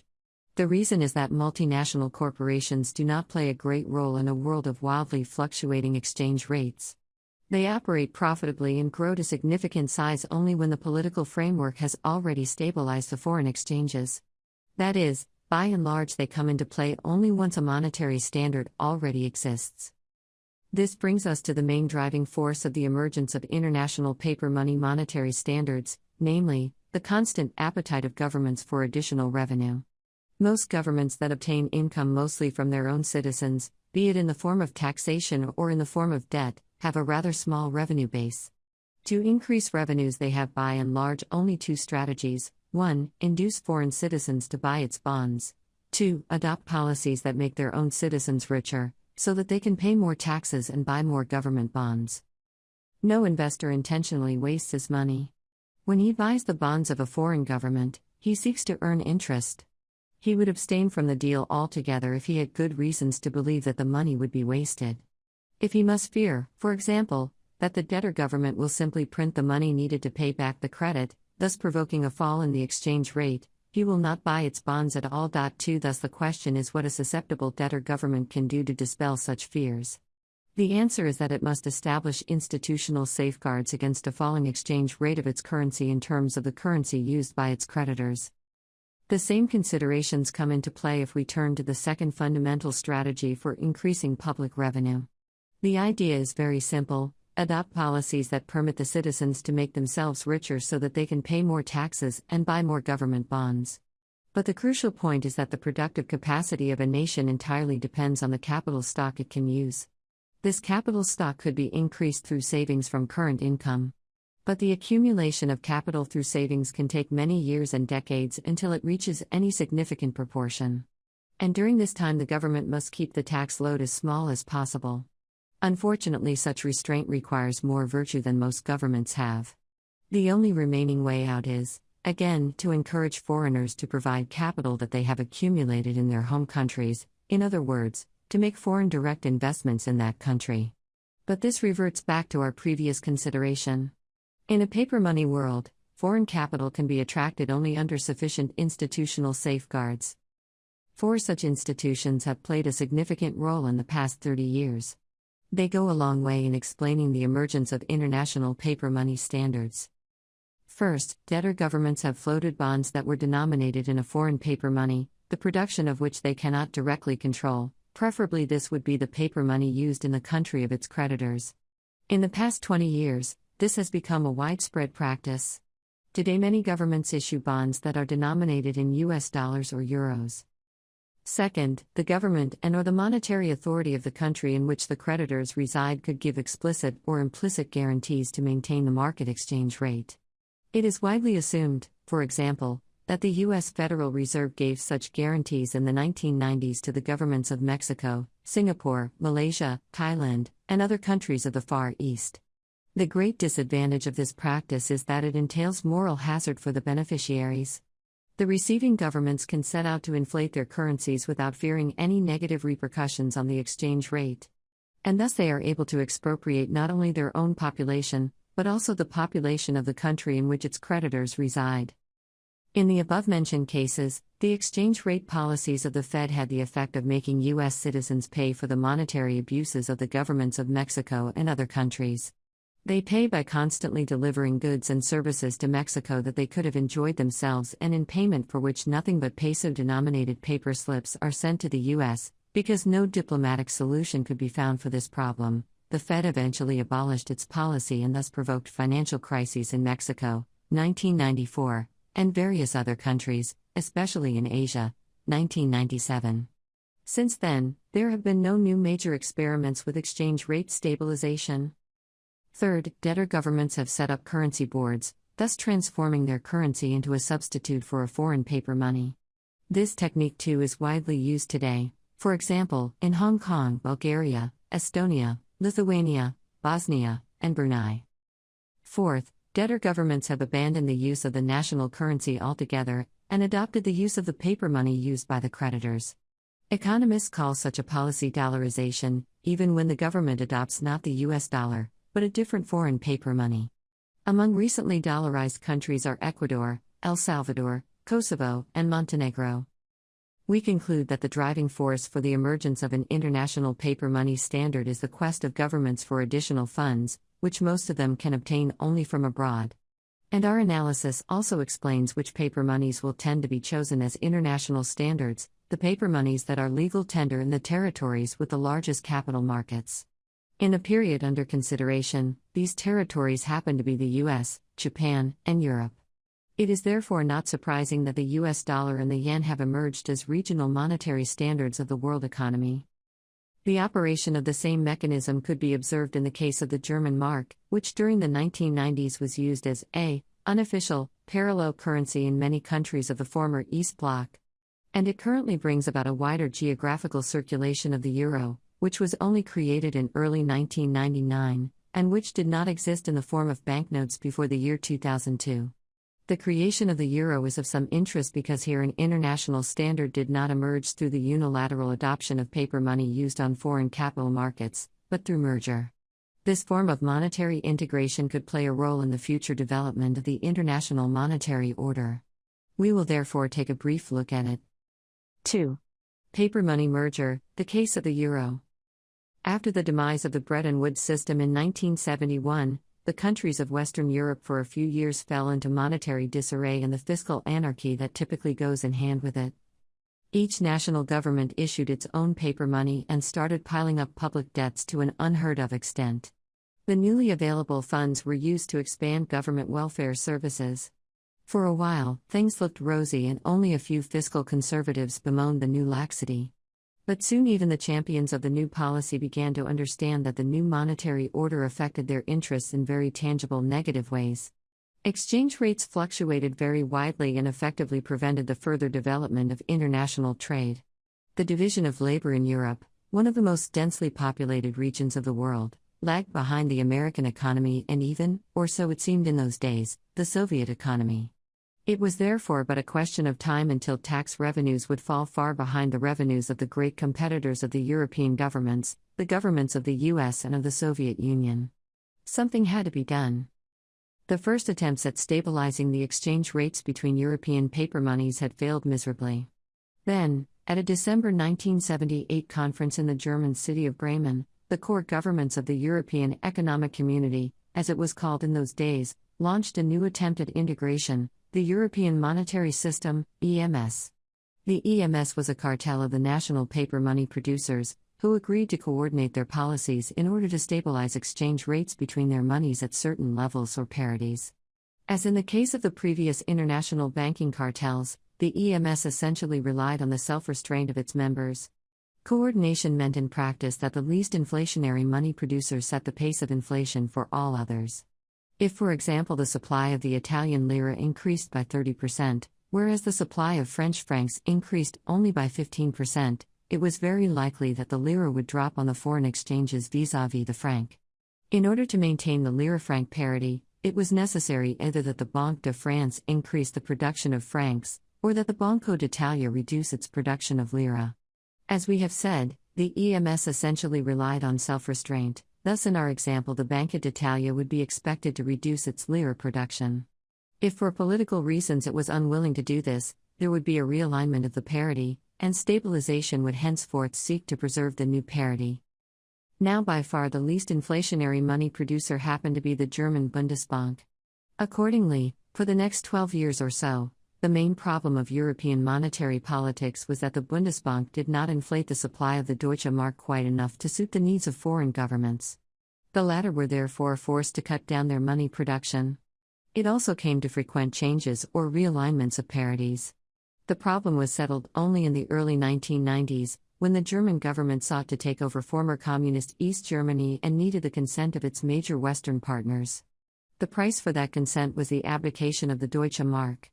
Within a few years, the political and legal foundations were laid for merging the different national paper money producers into one organization, the European System of Central Banks, ESCB, the coordination of which lay in the hands of the European Central Bank, ECB. The ESCB started its operations in January 1999 and 3 years later issued its euro notes and coins. From an economic and ethical point of view, the euro does not bring any new aspects into play. It is just another paper money. In public debate, the introduction of the euro has often been justified by the benefits that spring from monetary integration. It is true that such benefits exist. But, as we have repeatedly emphasized in our study, these benefits can be obtained much more conveniently and assuredly by allowing the citizens to choose the best money they can get. If this had been the policy of the European governments, it would not have prevented European monetary unification. But this would have been a spontaneous unification. Gold and silver coins would have been the harbingers of monetary integration under the auspices of liberty and responsibility. But the European governments never intended to grant their citizens the sovereignty that they have according to the letter of written constitutions. The governments wished above all to stay in control of monetary affairs. It was out of the question to abolish the privileges for paper money. European monetary integration had to be built on paper money, for the sole reason that paper money is the source of virtually unlimited government income, at the expense of the population. This is a point that cannot be emphasized enough. The euro was not introduced out of any economic necessity. All true benefits that it conveys could have been conveyed much better through commodity monies such as gold and silver. The story of the euro is not a success story, unless the standard of success is to be seen in the expansion of government power. Yet the euro story could be seen as a model for further monetary integration on a global scale. 3. The dynamics of multiple paper money standards. The international monetary order at the outset of the 21st century is characterized by the presence of several competing paper money systems. Each of these systems is hierarchical, with standard paper money on the one hand, and a plethora of secondary and tertiary currency on the other hand. The three most important standards are the yen, the dollar, and the euro. Only these standard monies are true monies, paper monies or electronic monies. The secondary currencies in each of the three systems are not monies at all, rather they are national certificates for the standard money, issued on a fractional reserve basis by a national authority, usually called a central bank or currency board. And then there are tertiary currencies that are also fractional reserve certificates, in particular, the demand deposits of commercial banks. We have already discussed the dialectical power relationship between national central banks and commercial banks under the gold standard. Similar considerations apply in the present case. The difference is, of course, that there is no longer any commodity money standard that could act as a natural restraint on the drive to inflate. Even more to the point, it is at present equally impossible to restrain this drive by legal means, because the principle of national sovereignty still holds. As a consequence, the secondary and tertiary layers have, in the present order of things, far greater power to inflate than they ever had before. Let us explain this in more detail. The producers of international paper money have the privilege of picking those who receive the newly printed notes first, and they have political leverage on the producers of the secondary currencies in times of crises. But this dependency is mutual. Consider that, within each nation, the commercial banks can exploit the moral hazard of the central bank. They can push inflation with the good hope that the central bank will bail them out in times of a liquidity crisis. In an international paper money system, the same mechanism bears on the relationship between the producer of the standard money and the producers of the secondary and tertiary currencies. The latter have an incentive to push inflation and speculate on bailouts. If the producer of the standard money gives in to these demands, the exchange rate of his money will drop and the price level will increase. Both events will tend to make his money less attractive as a financial asset. Moreover, both events will tend to make the economies in which his money is used less attractive places to invest in. If he undertakes a major bailout, he even risks a hyperinflation and subsequent destruction of his product. But our producer of standard money also runs into difficulties if he does not give in to any bailout demands. Consider the following scenario. The hypothetical country Ruritania has a currency board issuing RURs backed up with dollars. The dollar exchange rate of the RUR has been set at a very low level in order to encourage exports to the U.S. The dollars that stream into Ruritania as payment for these exports are not spent on U.S. products, but stockpiled as reserves in the vaults of the local central bank. Suppose further that the commercial banks of that country have created a huge amount of credit out of thin air, inflation, and are now in a liquidity crisis. The Ruritanian Currency Board turns for help to the U.S. Fed, but the Fed refuses to bail out the Ruritanian banks. At that point, the Currency Board could threaten to sell all its dollars for euros, thus putting the country on the euro standard. Depending on the size of Ruritania, this action would have a more or less notable impact on the dollar-euro exchange rate. It would harm the U.S. capital markets and thus provide an incentive for investors to leave Manhattan and Chicago, and to turn to Frankfurt and Paris. Moreover, if we assume that Ruritania is a very large country with substantial dollar reserves even by world standards, then the mere announcement that the Ruritanian government will switch to the euro standard might incite other member countries of the dollar standard to do the same. This could precipitate the dollar into a spiraling hyperinflation. The dollars would sooner or later end up in the United States, the only country where people are forced to accept them because of their legal tender status. Here all prices would soar, possibly entailing a hyperinflation and collapse of the entire monetary system. The same considerations apply, mutatis mutandis, to all other international paper money standards. The point is that, in the present regime of virtually unhampered international flows of capital, it is out of the question to prevent the outflow of standard money into foreign countries. And the more of that money that accumulates abroad, the more its producer risks being subject to the sort of blackmail we have already discussed. Notice the irony that the potential for such blackmail is greatest precisely when the institutional safeguards against fluctuating exchange rates are strongest, in the case of currency boards and dollarization. The leadership of the U.S. Federal Reserve is aware of this situation. To guard itself against the danger of switching, it has developed a program of shared seigniorage. That is, U.S. authorities actually pay foreign governments for dollarizing their economies, and especially for maintaining the dollarization.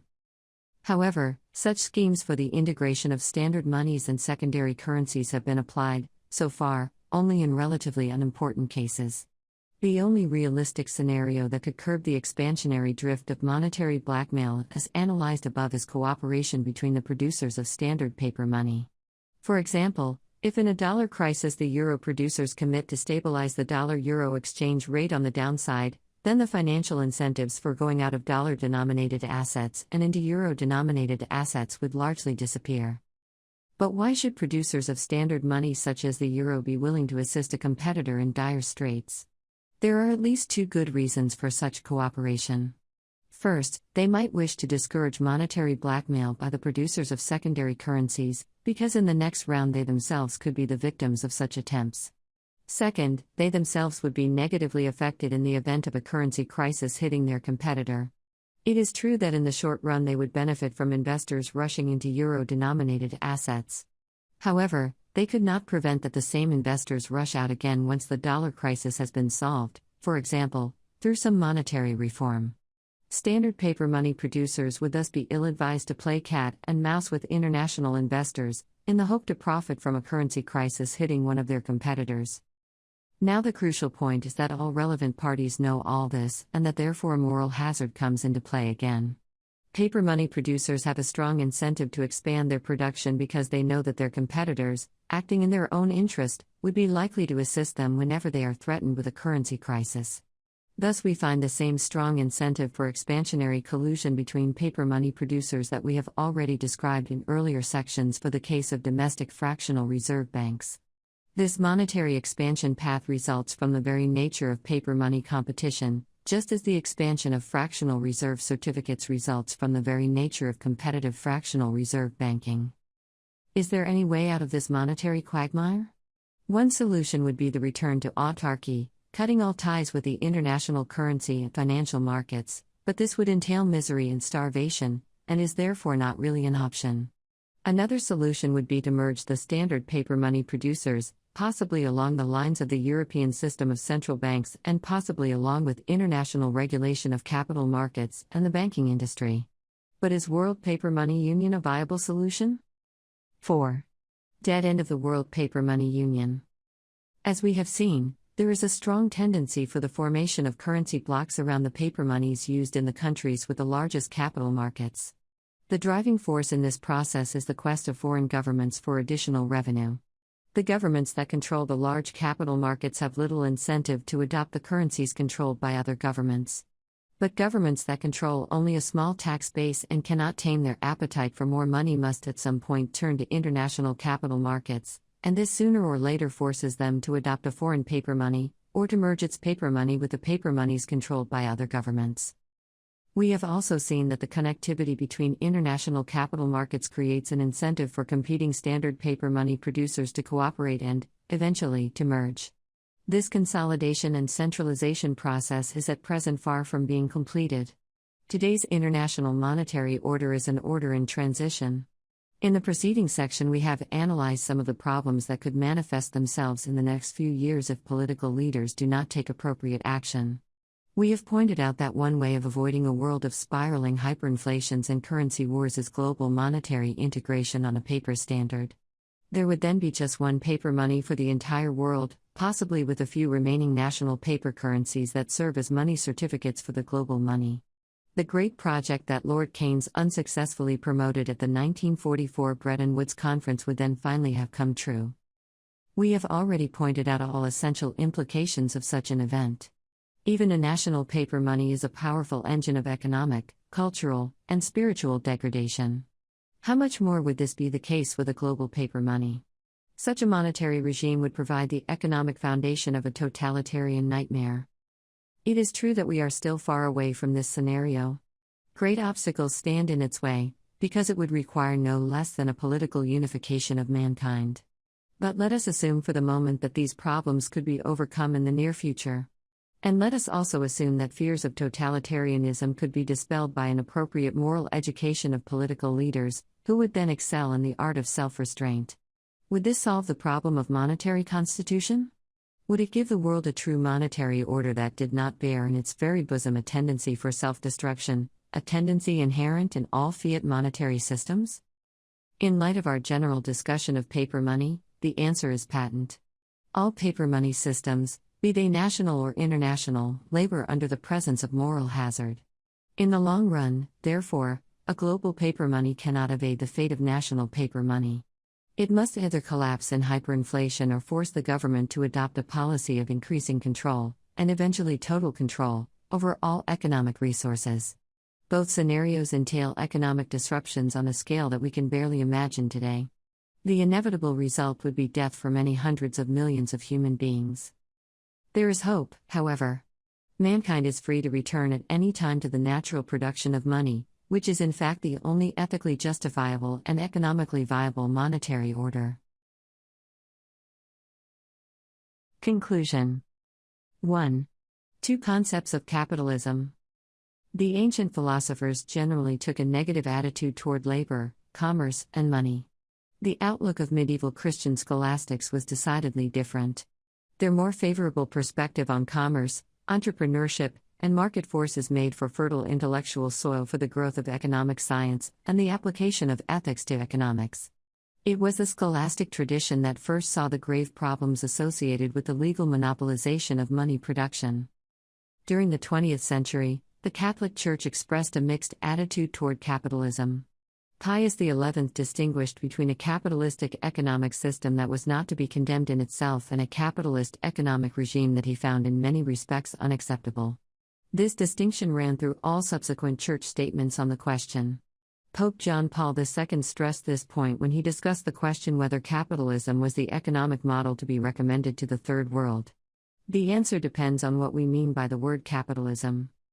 If by capitalism is meant an economic system which recognizes the fundamental and positive role of business, the market, private property, and the resulting responsibility for the means of production, as well as free human creativity in the economic sector, then the answer is certainly in the affirmative, even though it would perhaps be more appropriate to speak of a business economy, market economy, or simply free economy.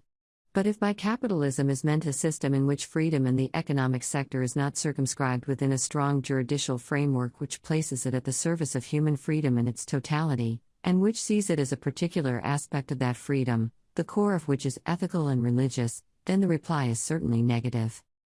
Very similarly, many economists, and most notably the economists of the Austrian school, have portrayed capitalism as the most suitable system to provide the economic underpinnings for the full development of man and society.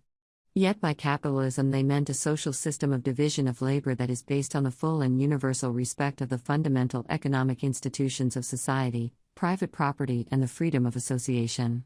In this regard, as we have shown, there is no fundamental disagreement between the views of the Austrians and the Catholic moral concerns.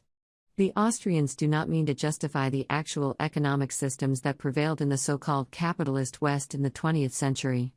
Quite to the contrary, they have always stressed that these systems deviated from the capitalistic ideal in manifold ways, and they have demonstrated that these deviations were harmful for society and its members. Thus Austrian economics and the Catholic teaching do agree that many aspects of our Western economic systems must be criticized. They should also agree that the prevailing monetary system is an important case in point. There is no tenable economic, legal, moral, or spiritual rationale that could be adduced in justification of paper money and fractional reserve banking.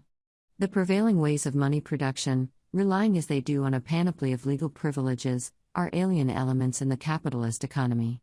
They provide illicit incomes, encourage irresponsibility and dependence, stimulate the artificial centralization of political and economic decision-making, and constantly create fundamental economic disequilibria that threaten the life and welfare of millions of people. In short, paper money and fractional reserve banking go a long way toward accounting for the excesses for which the capitalist economy is widely chided. We have argued that these monetary institutions have not come into existence out of any economic necessity. They have been created because they allow an alliance of politicians and bankers to enrich themselves at the expense of all other strata of society. This alliance emerged rather spontaneously in the 17th century, it developed in multifarious ways up to the present day, and in the course of its development it created the current monetary institutions. Let us emphasize that this alliance is, and has always been, an ad hoc alliance. We do not claim that our monetary institutions have resulted from a 300-year-old conspiracy between bankers and politicians. It is certainly naive to assume that no such conspiracy has ever been concocted, or is not presently concocted. But, as our analysis has shown, the conspiracy question is only of secondary importance. The driving force that propelled the development of central banks and paper money was the reckless determination of governments, both aristocratic and democratic, to increase their revenue, if necessary in violation of good faith and of all established rules of commerce. On this point we find, again, fundamental agreement between our economic analysis and the ethical concerns of the Church. This concentration of power and might, the characteristic mark, as it were, of contemporary economic life, is the fruit that the unlimited freedom of struggle among competitors has of its own nature produced, and which lets only the strongest survive, and this is often the same as saying, those who fight the most violently, those who give least heed to their conscience. Notice again that our present study does not purport to provide a full discussion of all considerations that have been brought up on the subject. We have presented a broad picture and dealt with details only where appropriate. The point was to show that the evidence for our case is sufficiently clear and sufficiently important to warrant closer examination. The serious student must still acquaint himself with the discussions that can be found in other works on our subject. 2. Monetary reform. The monetary institutions of our time are in dire need of reform for many reasons.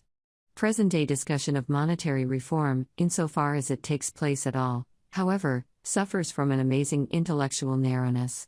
It is of course impossible to provide the antidote in a short study, but our exposition might nevertheless be useful in pointing out the directions where alternatives might be found. One such alternative is the natural production of money, even though it presently plays no practical role. It is a significant fact that one cannot get around the natural order even in theory, because it alone provides a solid starting point for any serious analysis of monetary institutions. And in monetary policy too, as we have argued, it is something like the optimum optimorum. Notice that we do not recommend simply turning back the clock. A natural monetary order in our day is certainly not identical with what a natural monetary order would have looked like in the 16th century. We do not advocate abolishing credit cards, checking deposits, and whatever other viable financial institutions might originate on the market. The point is to return to a universal respect for property rights. We need not change instruments such as banknotes, paper money, and the organization of central banks, but the legal rules under which central banks operate and under which paper money is produced. We need to abolish the legal privileges of central banks and monetary authorities. There is no tenable rationale for preventing the citizens from using the best monies and money substitutes. Quite to the contrary, a reform in this direction is necessary for many reasons. Immediate and vigorous action is called for. Many will object that it is impossible to bring about such a return, now that we have progressed so far on the way toward a global paper money. This is a thoroughly defeatist point of view because it takes the coming disaster, hyperinflation or global tyranny, for granted. Most importantly, however, it is morally wrong. As we have argued, we face a problem of the human will, but this is after all only a problem of the will. In 1258, King Louis IX of France began a monetary reform that would eventually restore the currency of his realm on natural metallic bases. He seems to have been the last ruler so far of his country who fulfilled God's promise. In place of bronze I will bring gold, instead of iron, silver. In place of wood, bronze, instead of stones, iron, I will appoint peace your governor, and justice your ruler. Isaiah 60:17. It might be argued that St. Louis had a comparatively easy job. After all, he just needed to clean up the mess in what was still basically a metallic monetary system. By contrast, fractional reserve banking and paper money have been with us for quite a while, and they have changed habits and even our mentality. Yet consider that China ran through various experiments with fractional reserve banking and paper money for 500 years, from about 960 to about 1455 of our time, and in this epoch repeatedly suffered from hyperinflations and other problems that we have analyzed in this volume. Then the country returned to monetary sanity when the political leadership no longer suppressed the circulation of silver and copper coins. And consider that the makers of the American Revolution, the founding fathers of the U.S. Constitution, gloriously cut the legal ground from under the century-long tradition of colonial paper money.